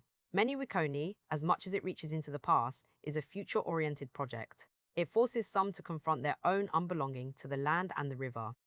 How can settler society, which possesses no fundamental ethical relationship to the land or its original people, imagine a future premised on justice? There is no simple answer. But whatever the answer may be, indigenous peoples must lead the way. Our history and long traditions of indigenous resistance provide possibilities for futures premised on justice. After all, indigenous resistance is animated by our ancestors' refusal to be forgotten, and it is our resolute refusal to forget our ancestors and our history that animates our visions for liberation. Indigenous revolutionaries are the ancestors from the before and the already forthcoming. Perhaps the answers lie within the kinship relations between indigenous and non-indigenous, and the lands we both inhabit. There is a capaciousness to indigenous kinship that goes beyond the human and that fundamentally differs from the heteronuclear family or biological family. Making kin is to make people into familiars in order to relate, writes Dakota scholar Kim Tolbear. This seems fundamentally different from negotiating relations between those who are seen as different, between sovereigns or nations, especially when one of those nations is a militarized and white supremacist empire. The water protectors also ask us, what does water want from us? What does the earth want from us? Menni Wakoni, water is life, exists outside the logic of capitalism. Whereas past revolutionary struggles have strived for the emancipation of labor from capital, we are challenged not just to imagine, but to demand the emancipation of earth from capital. For the earth to live, capitalism must die. Hisetu welo.